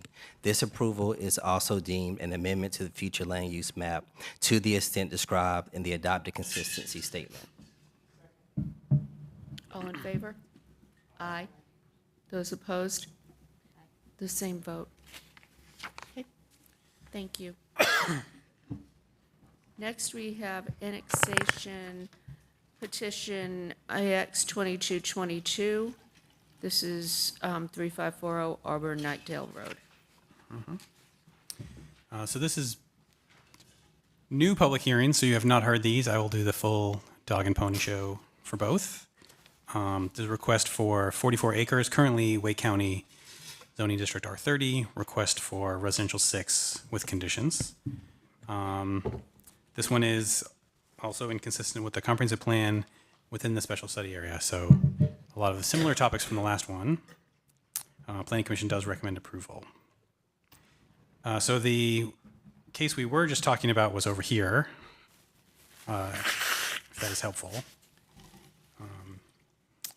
This new case, so in the special study area, the Raleigh tract, as mentioned numerous times in the staff report, directly across the street. And that red dashed line is our best estimate of the future I-540 alignment. It's just a couple of views of the site, which is undeveloped and mostly wooded. So some conditions on this case. The first, limiting residential units to 200. The next is a description of a buffer, both where a building can't be and or a principal building cannot be, and what's an undisturbed buffer. So this is a picture of that. So there's sort of like a two-part, no structures, and then undisturbed on the northern parcel boundary. Condition requiring 20% of the site to be open space, and then also requiring a wetland as part of the stormwater plan. So the entitlement change here from a roughly 1 unit per acre of 43 units up to that 200 max that they're describing, there would be no commercial uses permitted in R6. So consistent with the policies that talk about, the zoning that should be out in this part of the county, and also some about housing variety, compact development, et cetera. So inconsistent with location of growth is, again, this is fairly far outside of our current jurisdiction, and the same infrastructure infrastructure and zoning impacts of the fire mostly related service you've been hearing about. Planning Commission does recommend approval. And I will run through the zoning, the annexation, pardon me, which has a little bit more information about utilities in the slides. So again, would be unlike the other ones you've heard, this is a satellite, so not currently touching the primary corporate limits of the city. So the Raleigh tract across Auburn-Knightdale Road to the east is the city of Raleigh, but it's a satellite, so an island on its own. So this is touching that, but nothing else, if that makes sense. There are utilities available, so this red line on Auburn-Knightdale, which is a little bit maybe thin and hard to see, is for sewer main, so sewer does exist. The nearest water line is on Battle Bridge, so the developer would be required to extend that to their site should they want water service. Some of these do become redundant, so this is all Wake County zoning, but for the gray, just a bit of an overview of the topographical challenges of the site and another aerial. And again, the same financial information provided. This case for the rest of the impact is a little bit different. So we currently don't have jurisdiction out here any which way, extraterritorial or otherwise.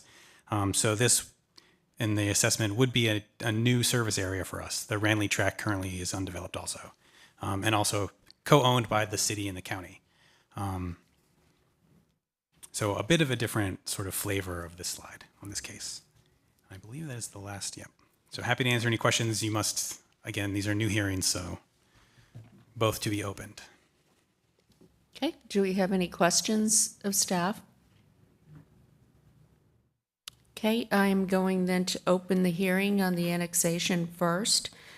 Just say nobody has signed up in opposition to the annexation or the rezoning. We'll hear from Laura Good, who's representing the applicant. Thank you, Madam Mayor and council members. Again, for efficiency purposes, I could hold my comments to the rezoning case. Everybody okay with that? Okay. I will then open the rezoning case, C-6922.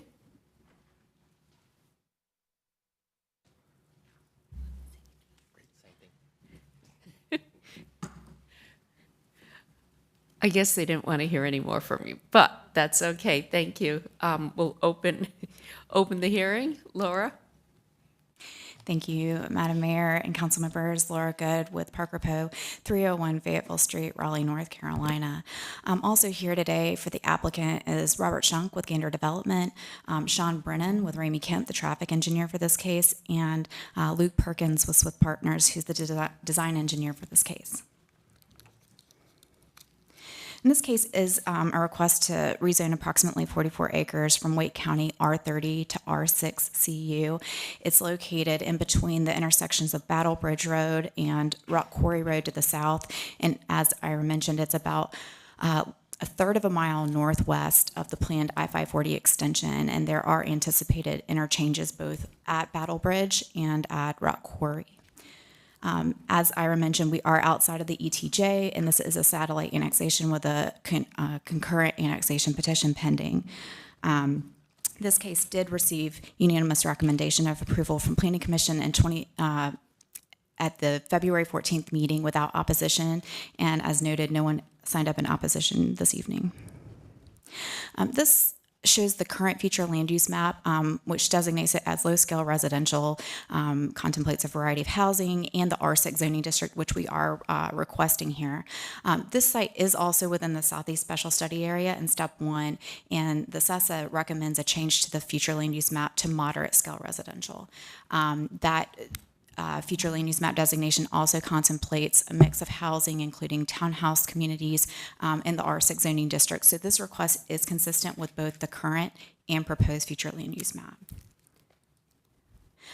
We do have 4 conditions that Ira went through, and those were, we created those based on response from neighbors at the neighborhood meetings, as well as discussions with planning staff and our planning commission hearings, where we received requests to add conditions that would make this consistent with some of the guiding principles of the Southeast Special Study Area, especially around conserving open space, having a compact development, and having green stormwater infrastructure.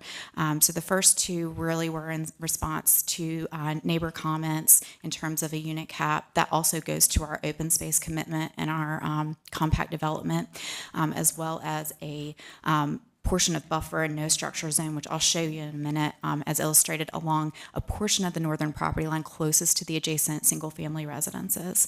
And then the main one of the main conditions we've committed to here is a 20% net site area being reserved for open space, 60% of which will be contiguous. And this matches the compact development standard under the UDO for a compact development. And that was, again, to try to really be focused on that main CESA policy for compact and open development for, open space for residential developments here. And then a commitment to at least 1 constructive wetland for green stormwater infrastructure. This just lists out the conditions. This is an illustration of that buffer and no structure zone that I was telling you about for a portion of the northern property line in deference to our neighbors to the north. This highlights a few of the key provisions of open space requirements under Section UDO 2.5. Just kind of talks about the priority of what we have to retain as part of our common open space, which we do have a Neuse River buffer that's required along the western side of the property line. Also talks about limiting what uses are allowed in that open space and having that open space owned by an HOA and maintained by an HOA. As mentioned, this was discussed at the fire service work session in terms of fire service issues. And again, as noted, this is in step 1 of the CESA, which recommends ETJ extension upon adoption of the CESA. That would improve a lot of the inconsistencies noted here for location of growth with that ETJ extension. Water and sewer have been explored and are feasible to connect. We've already talked with city staff about that. And then the conditions of this case will ensure the type of compact development that will more efficiently use these services than the low scale residential that would be permitted by right under Wake County zoning at about 1.4 units per acre.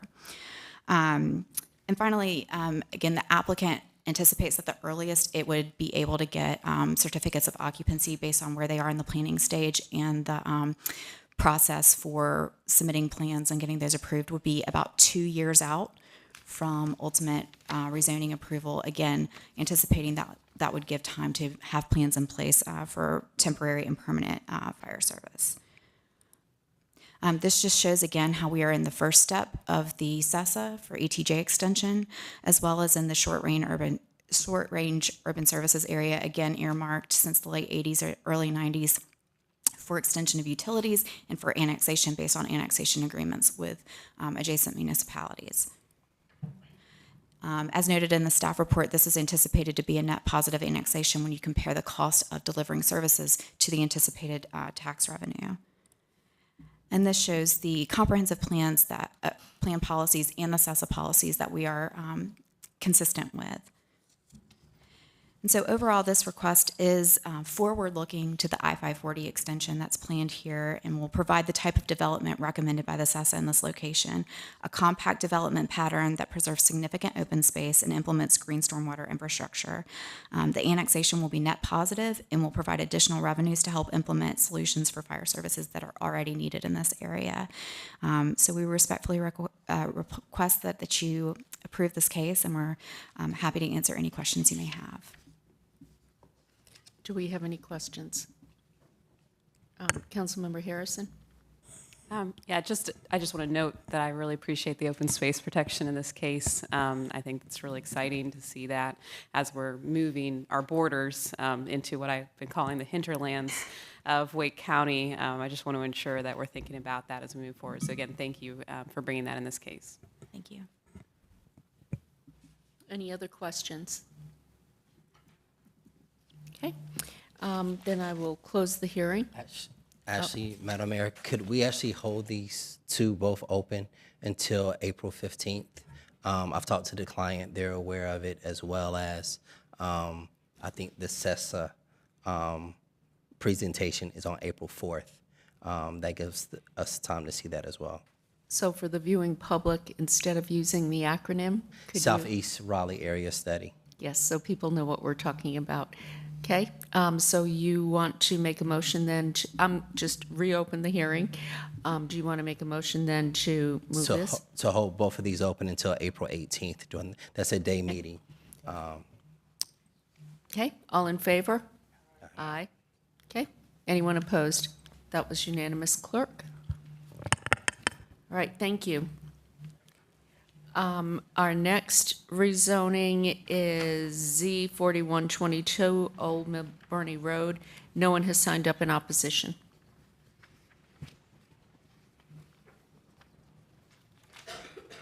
Yes, this is a request Z 4122, request to rezone just under 12 acres in Raleigh's ETJ. This hearing was opened in February and held to this meeting so that the work session on fire service could occur. So just as a reminder, the location, this is on the east side of 540, right next to Nightdale's jurisdiction. Currently a undeveloped forested site. There's one proposed zoning condition on capping residential development and consistent policies and inconsistent policies, which do include future land use map inconsistency. As such, if the request were approved, this would be amendment to the future land use map on the site to medium scale residential, and the Planning Commission recommended approval unanimously. And then just a note on fire service, the city's outside city limits, but in Raleigh's ETJ, and annexation would be required at the site for access to water and sewer. It is outside standard response times for all types, and adding a ladder truck supporting personnel and equipment at an existing station could mitigate some of those time concerns. So with that, I can answer any questions you have. Okay, do we have any questions of staff?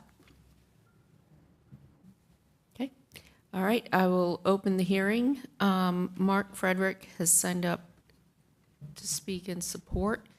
No one has signed up in opposition.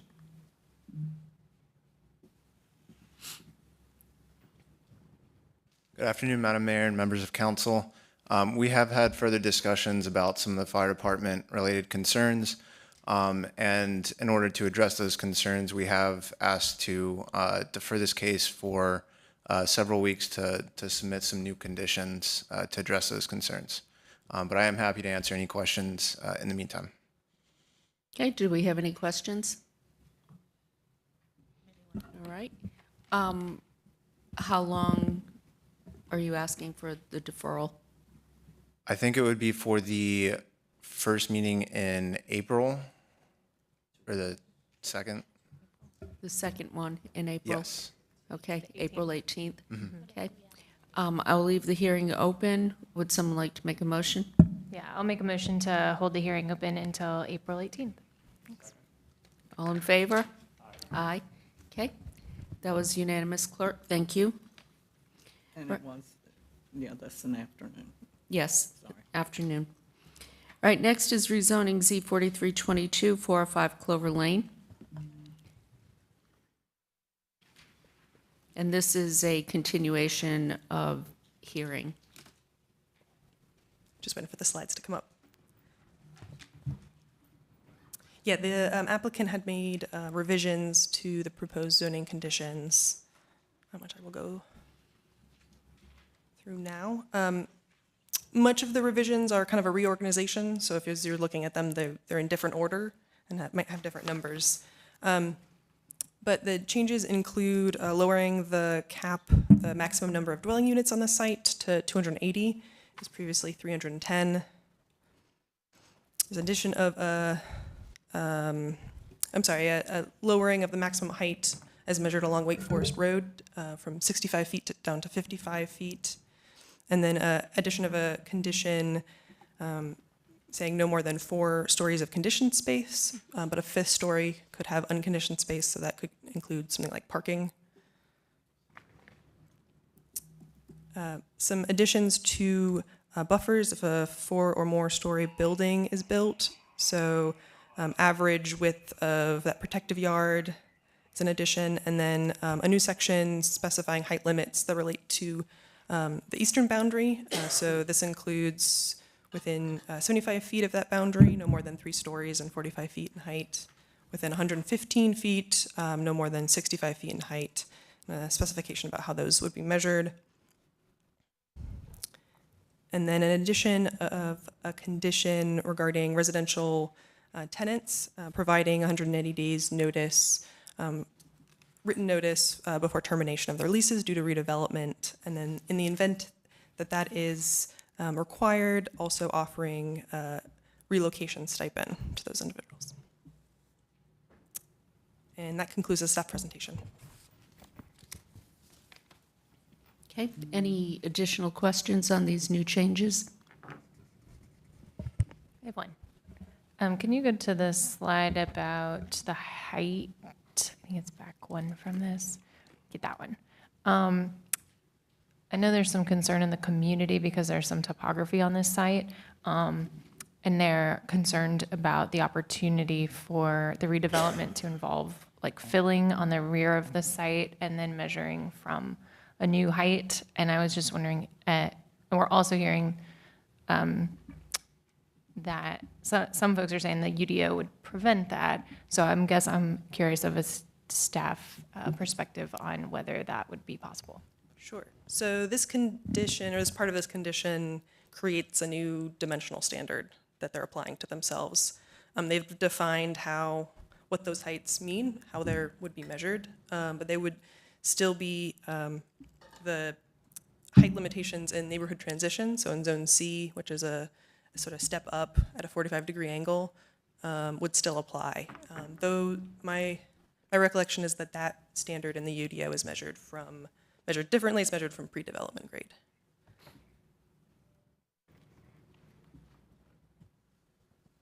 Let me know if other questions on that. Yeah. This is Pat Young with Planning and Development. I might elaborate on what Hannah just said. I think it's unclear at this moment which provides more protection to the views from the rear of the property from Watauga Street, the existing UDO standards or the condition. I think we would need some additional time in order to give you a more certain answer on that, to assess, work with the applicant, really match, look at the pre-development grades and match the conditions next to each other. I think Hannah said that, but I wanted to clarify.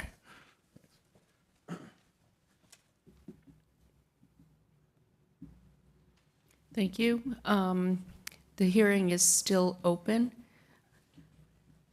Do you have? Yeah, so I know the applicant's here, but also I understand there's representatives from the community there's 3 of them that signed up, but I think only one of them wants to make a brief statement.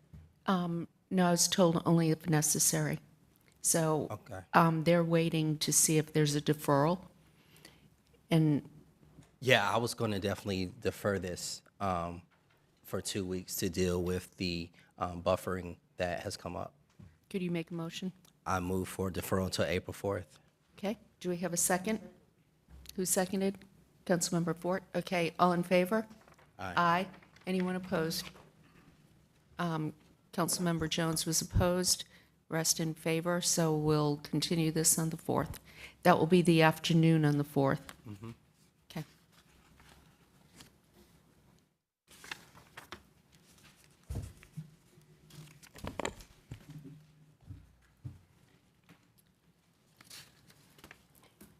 Okay, next is rezoning Z8222 Mitchell Mill Road. No one has signed up in opposition. Okay, good afternoon. Ira Mabel, Planning Development again. So this is another hearing that was opened earlier in March. Request 10 acres from residential 6 with conditions to residential mixed use 3 stories, conditional use, and a parking limited frontage.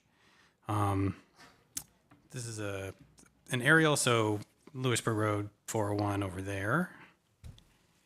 And the change is that number 5, so they have added a condition to contribute to an affordable housing fund in the total of $20,000.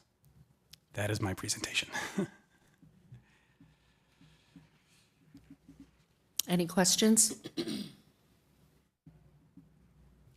Okay, I'm going to open the hearing. There's no one signed up to speak in opposition. Michael Birch is here on behalf of the applicant.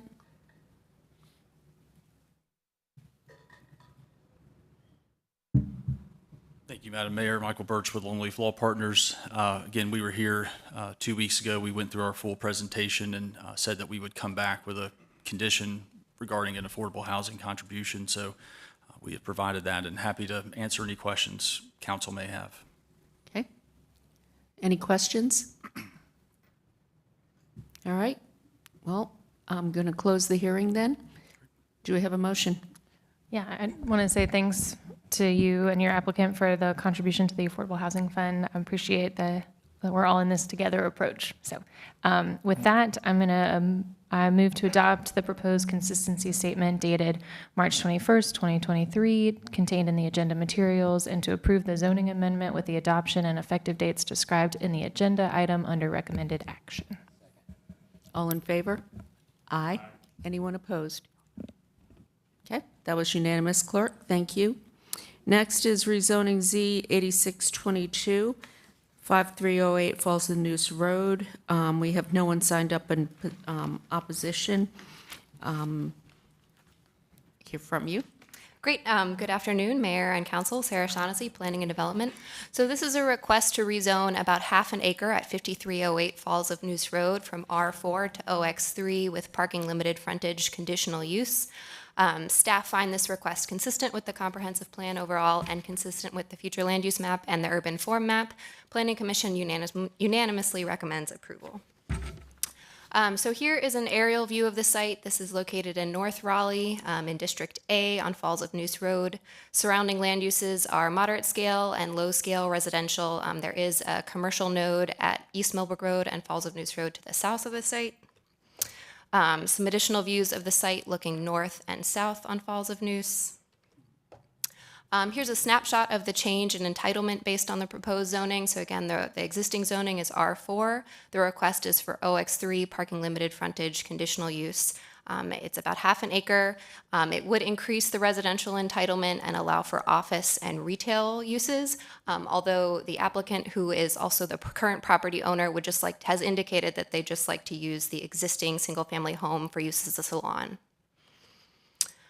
Staff find this case consistent with a number of comprehensive planning policies. I won't read through all of them. They're included in the staff report. Staff has found no inconsistent policies with this case.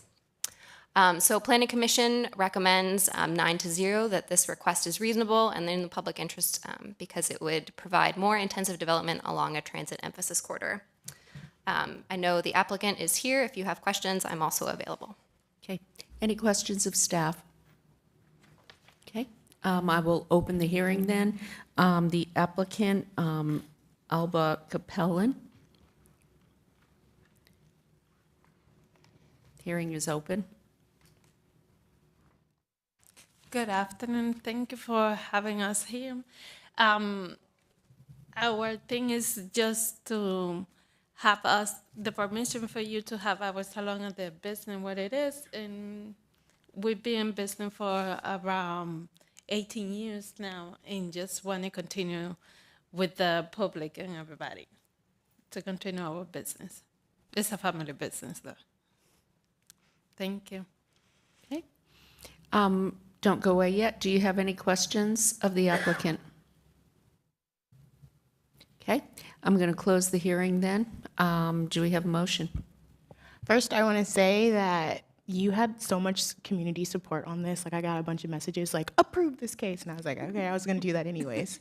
So thank you. Small businesses are the backbone of our society, of our community, and I appreciate you. So with that said, I would move to adopt the proposed consistency statement dated March 21st, 2023, contain the agenda materials, and to approve the zoning amendment and the adoption and effective dates described in the agenda item under recommended action. All in favor? Aye.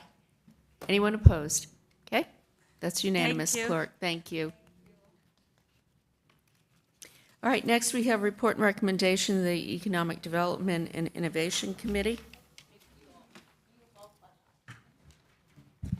Yes, we've got the, still the one item pending, the Economic Development Roundtable with our HBCUs, and we are working on scheduling. I know Mr. Raleigh is in contact with both Shaw and St. Aug's and hope to have a date for that meeting soon. Maybe the next council meeting I can announce it. Okay, thank you. Growth and Natural Resources? Okay. Safe, Vibrant, and Healthy Community Committee. We will be meeting next week at a regular time at 11:30 to further address rezoning Z5422 at Peace and West.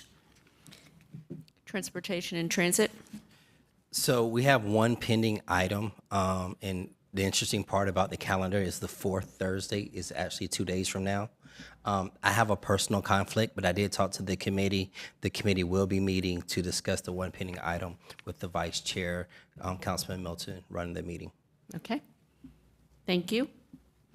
All right, next we have report from the mayor and city council. I'll start with Councilmember Melton this time. No report. Councilmember Patton? Yes, I have two things. First, I just wanted to, I have three things, sorry, it's a trick. The first one, there's a District B bike ride hosted in complement with Oaks and Spokes on April 29th. So I'd love everyone to meet us out there. I'll have details on social media. It'll begin at Horseshoe Farms Nature Preserve. So I'd love to see everyone there. Two other things, in the most recent manager's update, there was some follow-up given from our last Growth and Natural Resources Committee meeting, and one element of that was that staff would be willing to investigate ways to incentivize uptake of voucher usage across the city, or ways to ensure vouchers are accepted more widely. We know that that the city has done work on that in publicly funded development, but there might be opportunities to enhance it in private development as well. And so I would like to ask staff to do said investigation of those incentive opportunities. Do I need to motion it, or can I just ask? I don't think you need a motion. Okay, cool. And it's just an ask. Cool.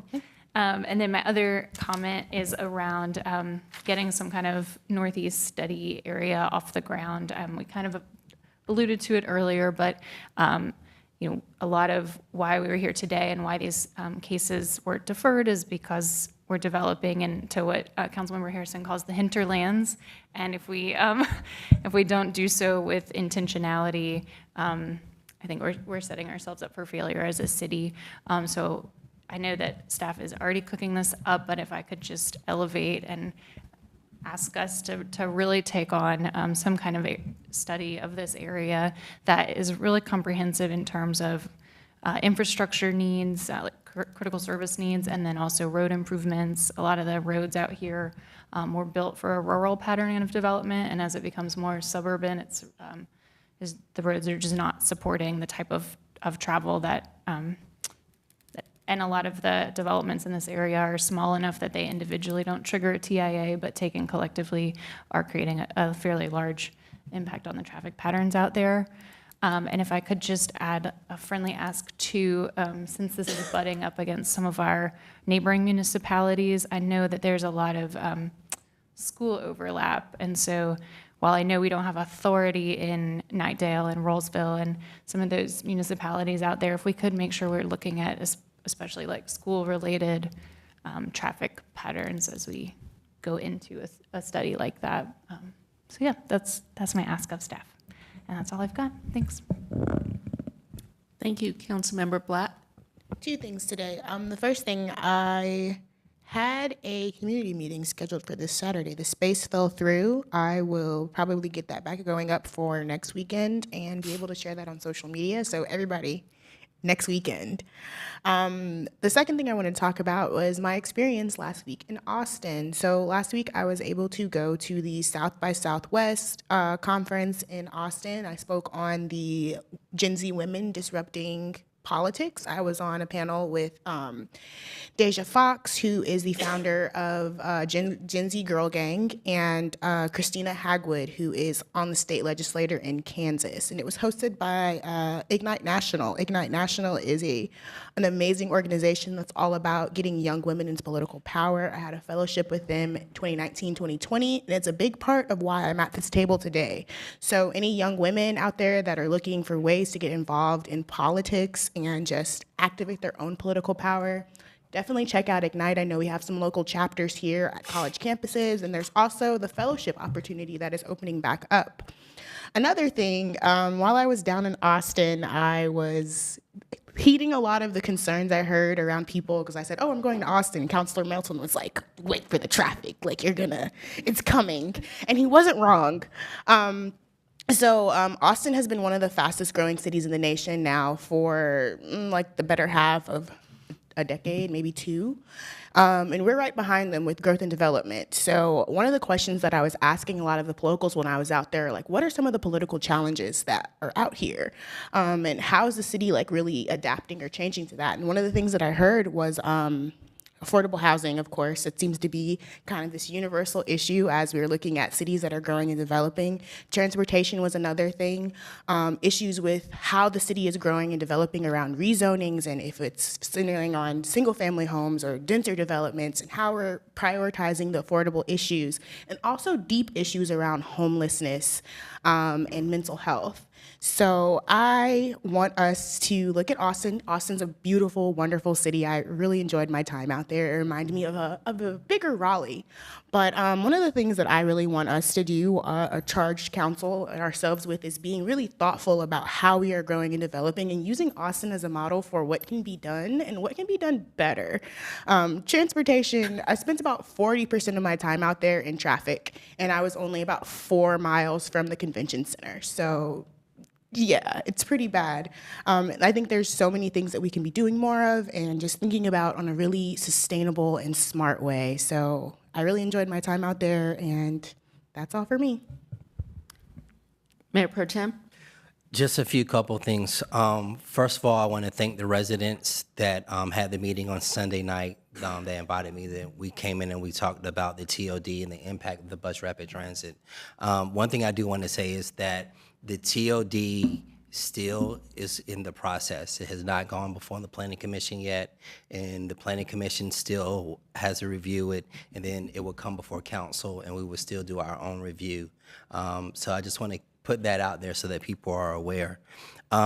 Speaking on transportation, on my meeting that I just had this Saturday, thank you for those who came out, who attended the District C meeting. One item that came up was on Fitzgerald Street, leaving Bitmore Hills, heading towards Newcomb, speeding.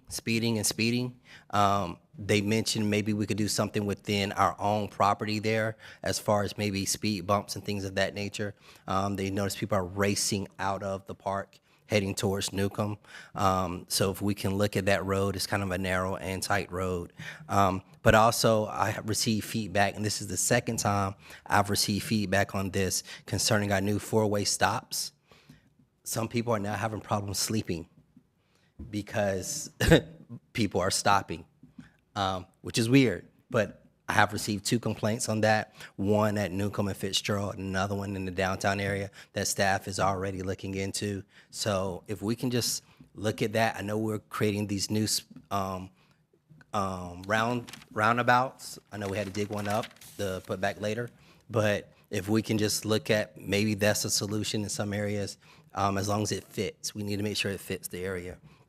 Garner Road came up from Garner Road, leaving MLK, heading towards Rush Street. Markings, if we can get with the state DOT. Some people are saying they almost got hit because people can't tell where the lanes are, but also cleanliness. I know the city owns some property over there. They ask us to review and to look at that. So those are the main things. Those are some of the things, but I do have one more main thing that I do want to say, and that's to Gail. Thank you. Thank you for years of service. Thank you for everything you've done and can continue to do. We were just last night at the Quarter Century Club, and for you, I think they're going to call it the Half Century Club. But I know. But I just want to say thank you for everything. And I know even though your time as official city employee may be ending soon, something tells me in my spirit we will still see you, and I know for sure we will always feel your presence. So thank you. Very nice. We can't top the standing ovation you got earlier, so anyhow. Councilmember Jones. I have three things. First, our District E, or 5th community meeting, will be held at Lake Lynn from 6 to 8 on April 5th, so please come out and join us. Number two, our invasive species removal, we have a council date with the Parks Board on April 8th. That's from 9 to 12 at the Walnut Creek Wetland Center, so I hope to see everybody out there.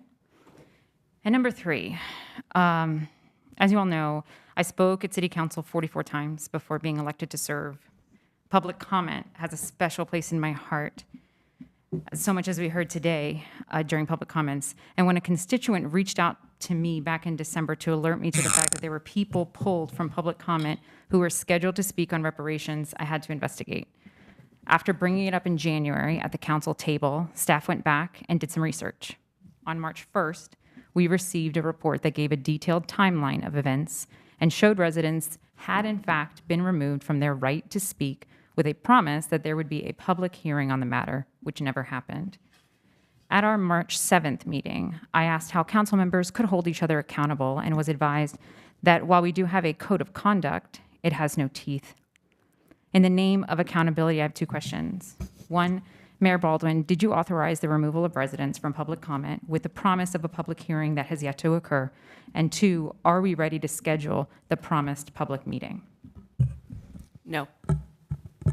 To which one? Both of them? I had nothing to do with removing anybody from public comment. That goes against what we received on March 1st. I don't authorize that. Okay. And are we ready? So we're not ready to schedule the public hearing. Are you saying there wasn't a public hearing promised either? I don't know anything about a public hearing either. On reparations? On reparative justice, which we've been talking about since January. Was that ever on the agenda? No, it was not. It's not been scheduled. The proposed agenda that staff has, we've sent out twice. We sent out the one at the first part of the year, and then we modified it a couple times based on some requests at the table. But restorative justice reparations was never part of a scheduled public hearing that I knew anything about. Can I ask the clerk, from what you sent over on March 1st, was that what was told to residents who were pulled from public comment, that there would be a public hearing on the matter? That's my recollection, that we thought there was going to be a public hearing scheduled, and advised the people that that would be the proper time to speak on the issue. So moving forward, do we still have copies of that email that was sent to them that said we would be doing a public hearing? I'm sorry, I couldn't understand you. Sure, I'm sorry. The email that was sent to the people who were removed from public comment last year, can we get a copy of that just to make sure that it's factual that they were promised that there was going to be a public hearing? Sure, be Thank glad you. to provide it for you. I appreciate it. Thank you. And that's all. Thank you. Thank you. Councilmember Fort. Yes, I have a couple things. First, I want to congratulate staff on having two great events last week. I actually had an opportunity to attend both. On Wednesday evening, they had a forum for consultants and contractors for the 2022 Parks Bond. So giving our local businesses opportunities to hear about opportunities to do development work with the Parks Bond.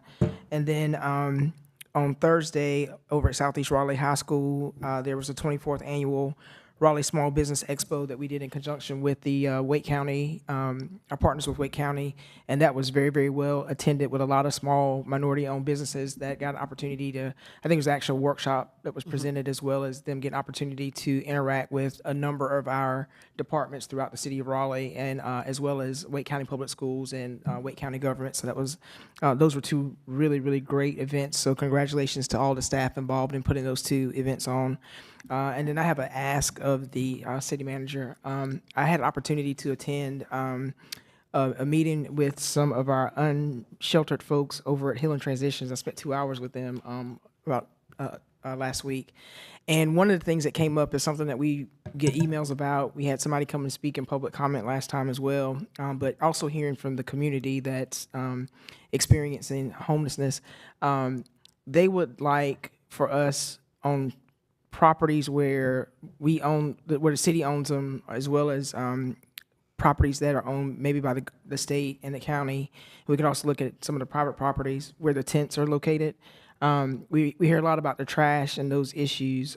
So if there's a way for us to put dumpsters on those sites, maybe even porta johns on those sites, so that we can help them kind of get the areas cleaned up. They feel like if once they get cleaned up, they'll be in a better position to maintain them. But right now, there's no trash receptacle, or there's no place for them to put the trash. But we get a number of complaints about it. So if you could talk to our solid waste services folks, and then maybe come back with a report. But I would hope that our state partners and county partners, where some of these tent cities are also located, would be willing to allow us to put something in place to help them keep the area clean. So that was a request directly from the folks who are living in those communities. Thank you. Councilmember Harrison. Yeah, just want to do a shout out to Sean Driscoll, our Vision Zero coordinator.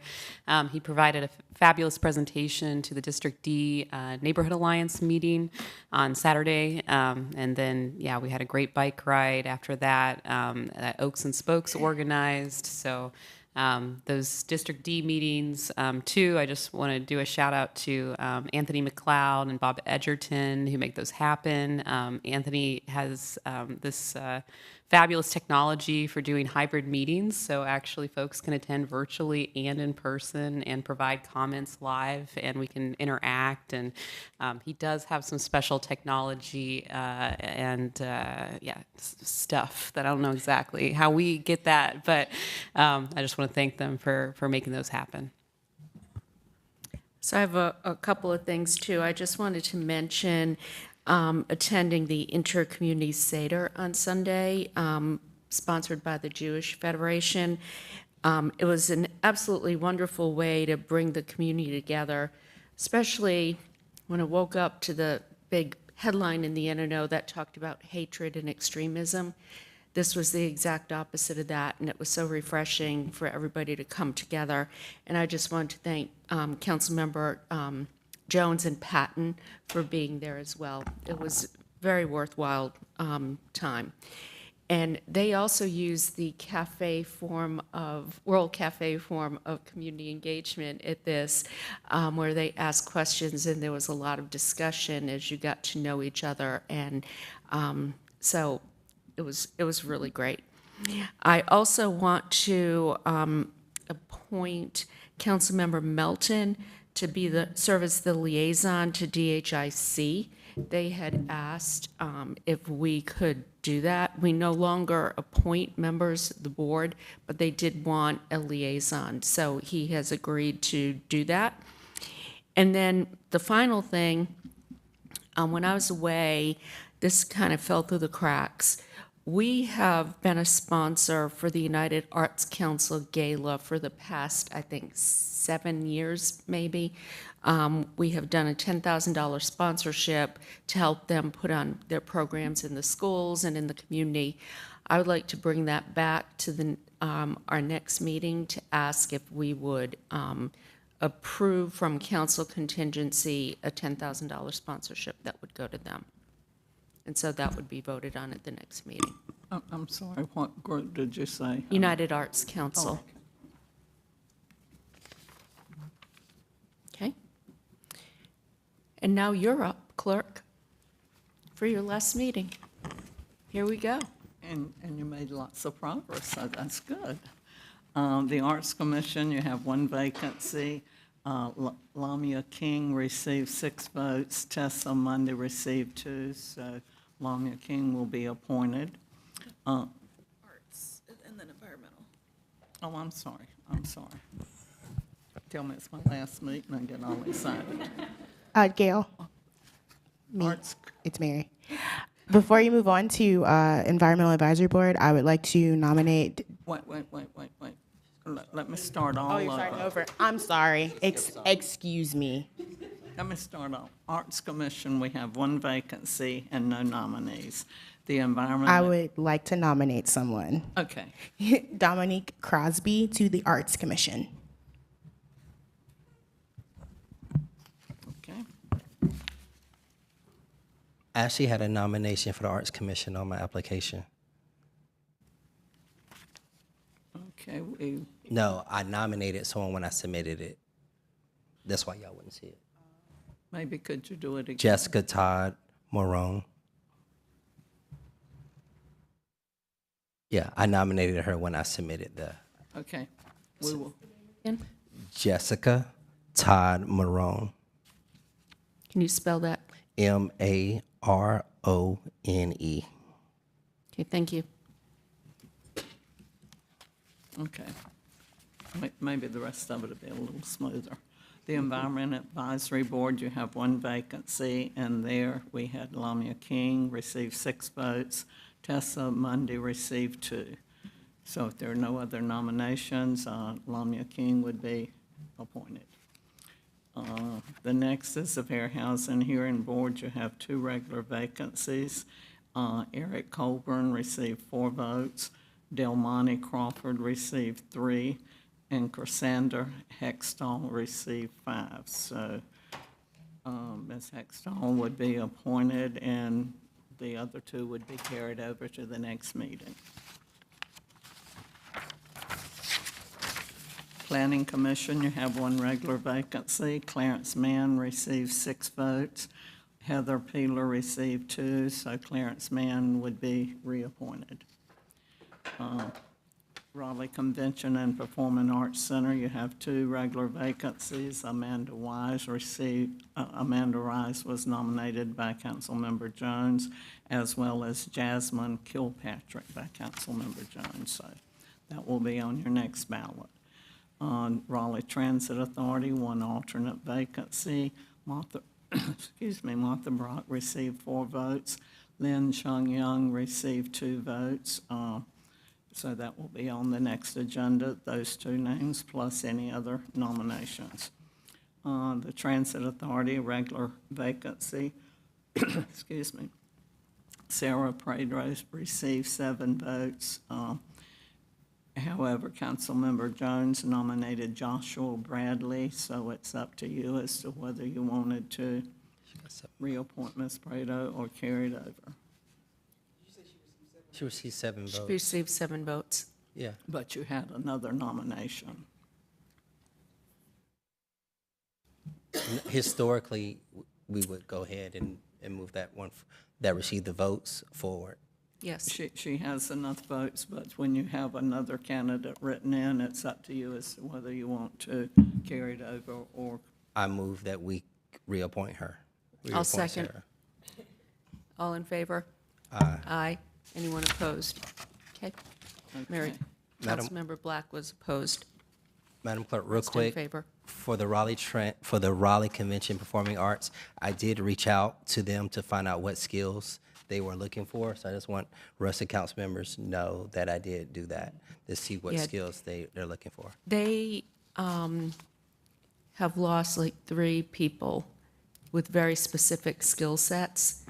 So paying attention to what those skill sets that are needed is important in this particular instance. And have you reached out to the board or to staff? Both. Okay, thank you.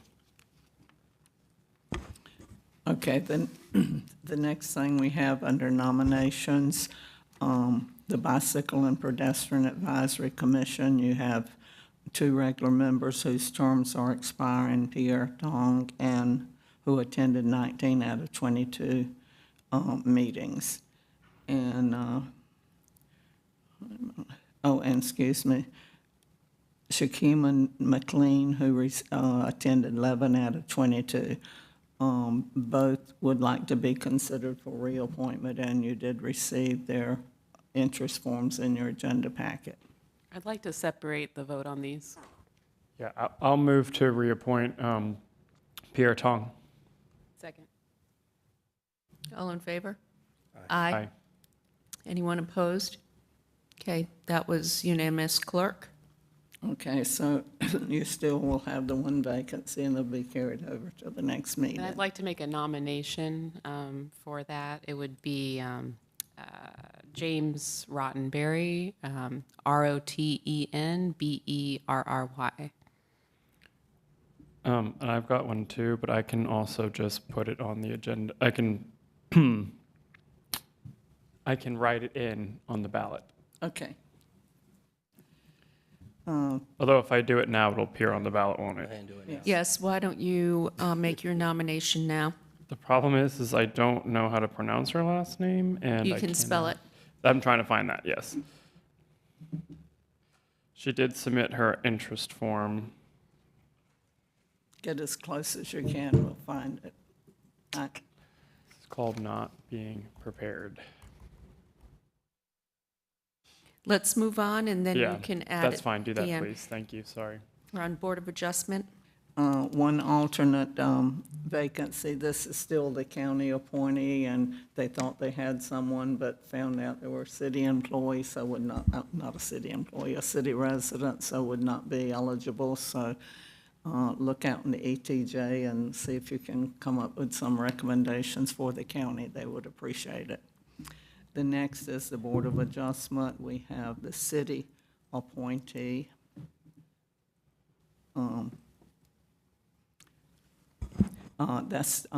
This is the one where our regular member joined the county commissioner, so our longest attending alternate, which you usually move up, had indicated he would be glad to serve if you would like for him to. So you do have his interest form and his attendance record. So Make a motion to approve. Second. All in favor? Aye. Anyone opposed? Okay, that was unanimous. Clerk? And clerk, I'm back with my nomination. Okay. It's Natalia, and then the last name is Lucky, and then Anova. It's all one word, but so LuckyAnova. Thank you. And she has already submitted an interest form a few months ago. And what was her first name? Natalia. And we will make sure the spelling is right, correct. Okay, on the Board of Adjustment, you did elevate Mr. Kenny, so that will declare a vacancy for alternate, which will be on the next meeting. The next item is Civil Service Commission. The term of Denise Smith Klein is expiring. She's eligible for reappointment and would like to be considered. And she's attended 9 out of the 10 meetings and is presently serving as chair of the Civil Service Commission. Move for reappointment. All in favor? Aye. Anyone opposed? And That since was- you normally appoint the chair of the commission and she's presently the chair, could you? I move that she remains chair of the Civil Service Board. Thank you. Okay, All in favor? Oh. Aye. Anyone opposed? Okay, she'll remain as chair. Okay, the Historical Resources and Museums Advisory Board, the term of, the council recently appointed Shamami Slade, but she's moved out of the city, therefore is not eligible to serve. the commission has recommended the appointment of Wanda Cox Bailey to fill this position if you so agree and you received her interest form and information in your agenda packet.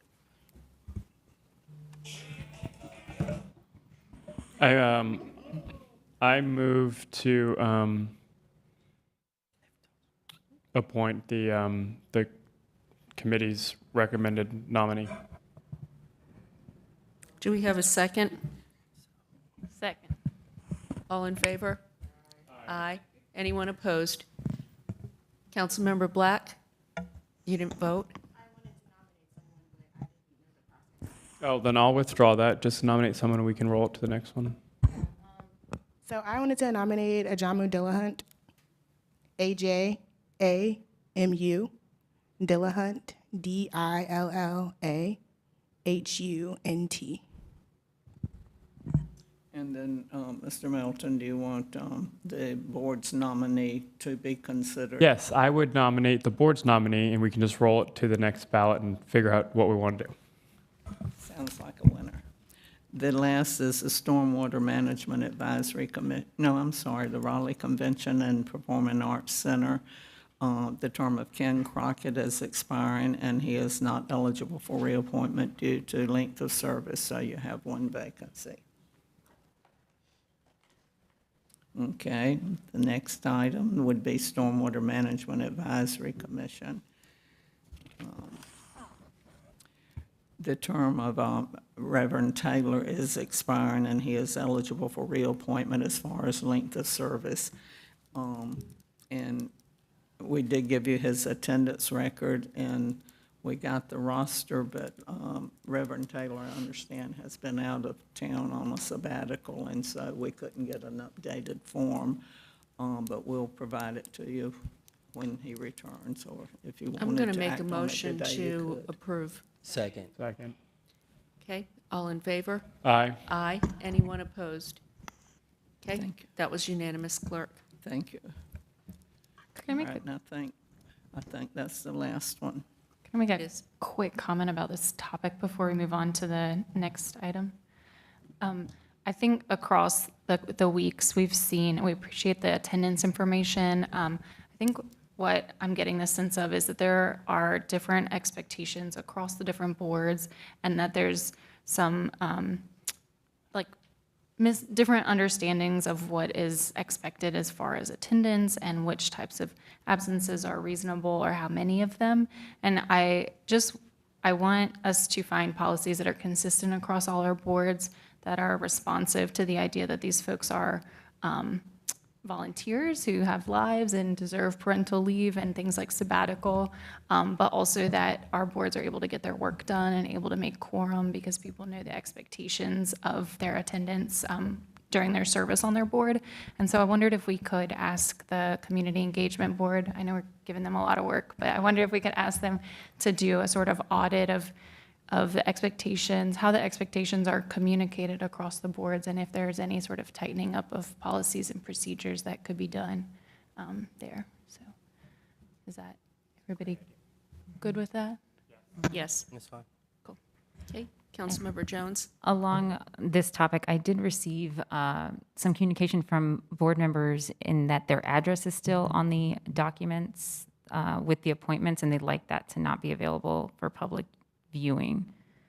So if you go to appointments and you click on, let's say the Planning Commission, when you go to their roster, it has all of the board members' addresses. And I know that it was pulled from the website, their addresses, but I'm wondering if that's still possible to remove their address from the agenda materials. I mean, I think that's fine, just knowing that their addresses are a public record, and that if anybody wants to know it, they can ask and get it But it just by doesn't their have to be- application. But it doesn't have to be. Right. Yes.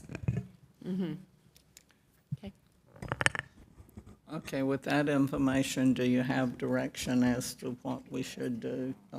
Take them off of the Yes. Planning Commission only, or all? All. We can handle that. Thank you. Okay, thank you. Next, we have the report and recommendation of the city attorney. Thank you, Mayor. This is a draft anti-harassment ordinance that we've been talking about for a while. My office was asked to look at some potential additional remedies for people who are experiencing harassing conduct in some public spaces in the city, whether it be parks or the streets or the sidewalk. There are a number of North Carolina laws that address certain kinds of conduct, but there's nothing that really fits in this exact space. So we do have authority to regulate threatening or intimidating conduct, and so we have prepared a draft ordinance which is part of the backup. Basically, what it does is prohibits harassing conduct in public spaces, which are streets, sidewalks, alleys, public property, or any city-owned property. And it would prohibit any person from harassing another person in a public space. And basically, that happens if you are following a person with the intent to threaten or intimidate them, or in a manner that would place any reasonable person in fear of their safety. Or if they surround or crowd or corner a person and physically interfere with their movement through a public space with the intent to intimidate them. So we have that ordinance for your consideration. Under the, now, it would be a misdemeanor, so it's a criminal offense, and under state law, you've got to do that at 2 meetings. So if you voted to move forward with the ordinance today, we could bring it back at the next meeting for final adoption on the consent agenda. Okay.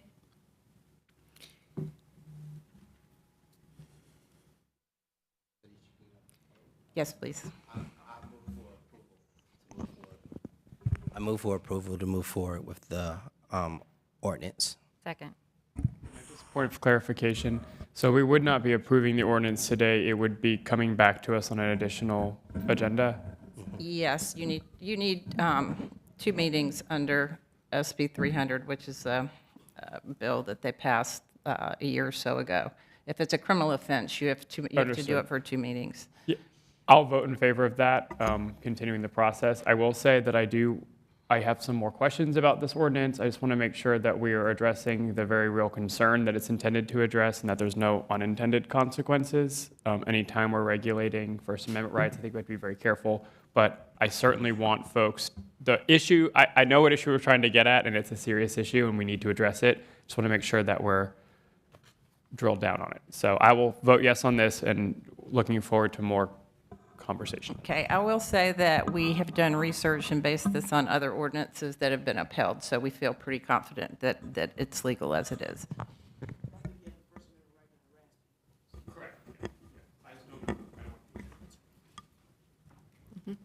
Okay, we have a motion and a second. All in favor? Aye. Aye. Anyone opposed? Councilmember Black opposed? One question. The city attorney had said if it passed today, we would put it on the consent agenda for the next meeting, but Councilmember Melton wanted to discuss it. I can pull it if I feel like I need to, but consent agenda is fine. Okay.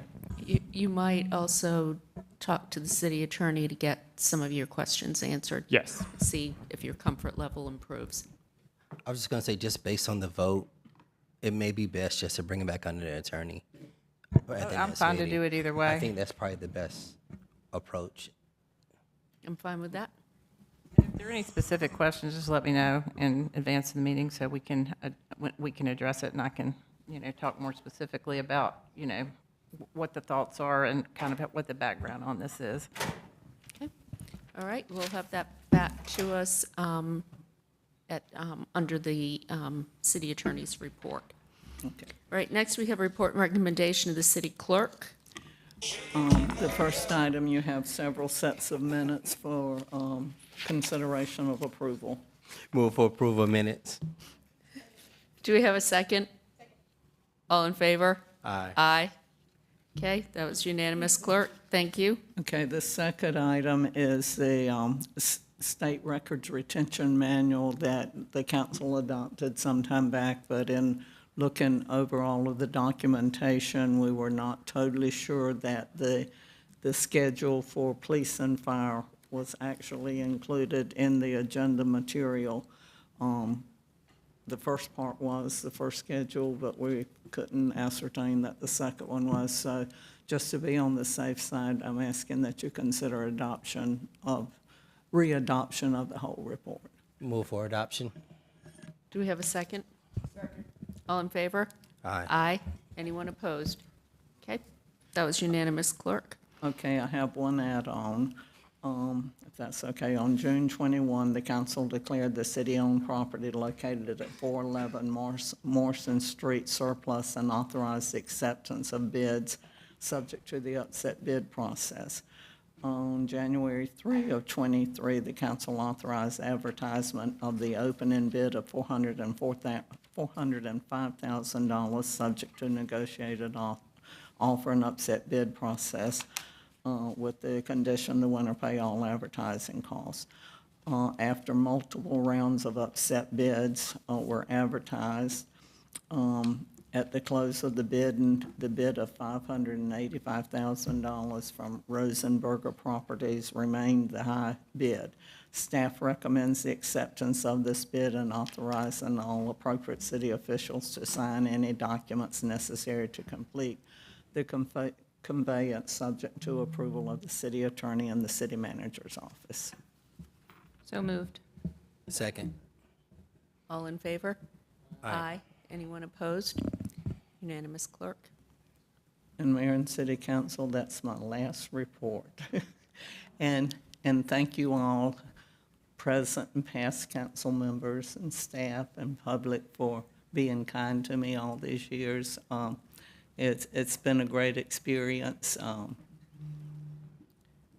think I would do it all over again if I had the opportunity. Not sure I'd make it for 50 years, but but it's been great, and thank you for everything. You're welcome, and thank you, and we will see you at your party.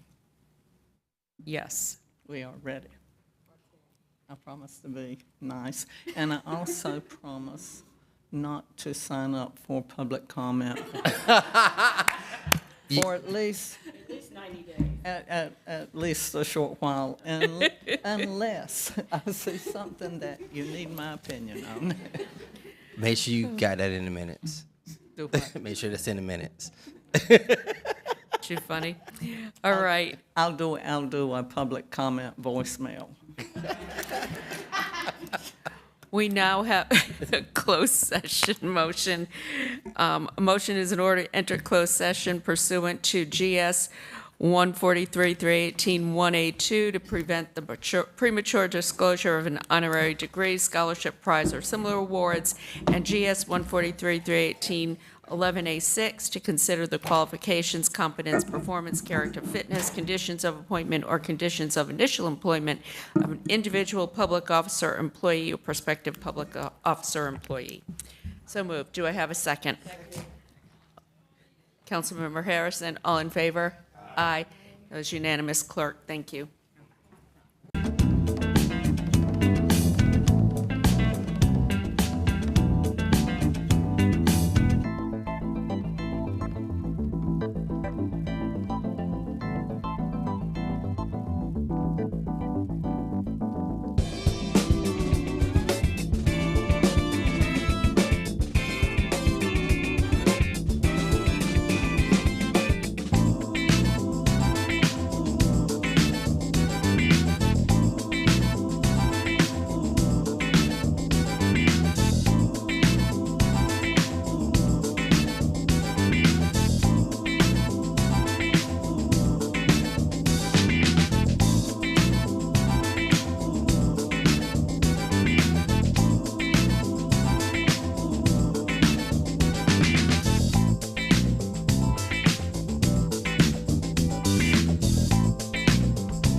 going to be reading something. Yeah. So I don't have to struggle. Yeah, it's right. Okay. It's. You got it, good. We have just returned from closed session where the council provided direction to staff on the items listed in the closed session motion. The meeting is now adjourned. Thank you.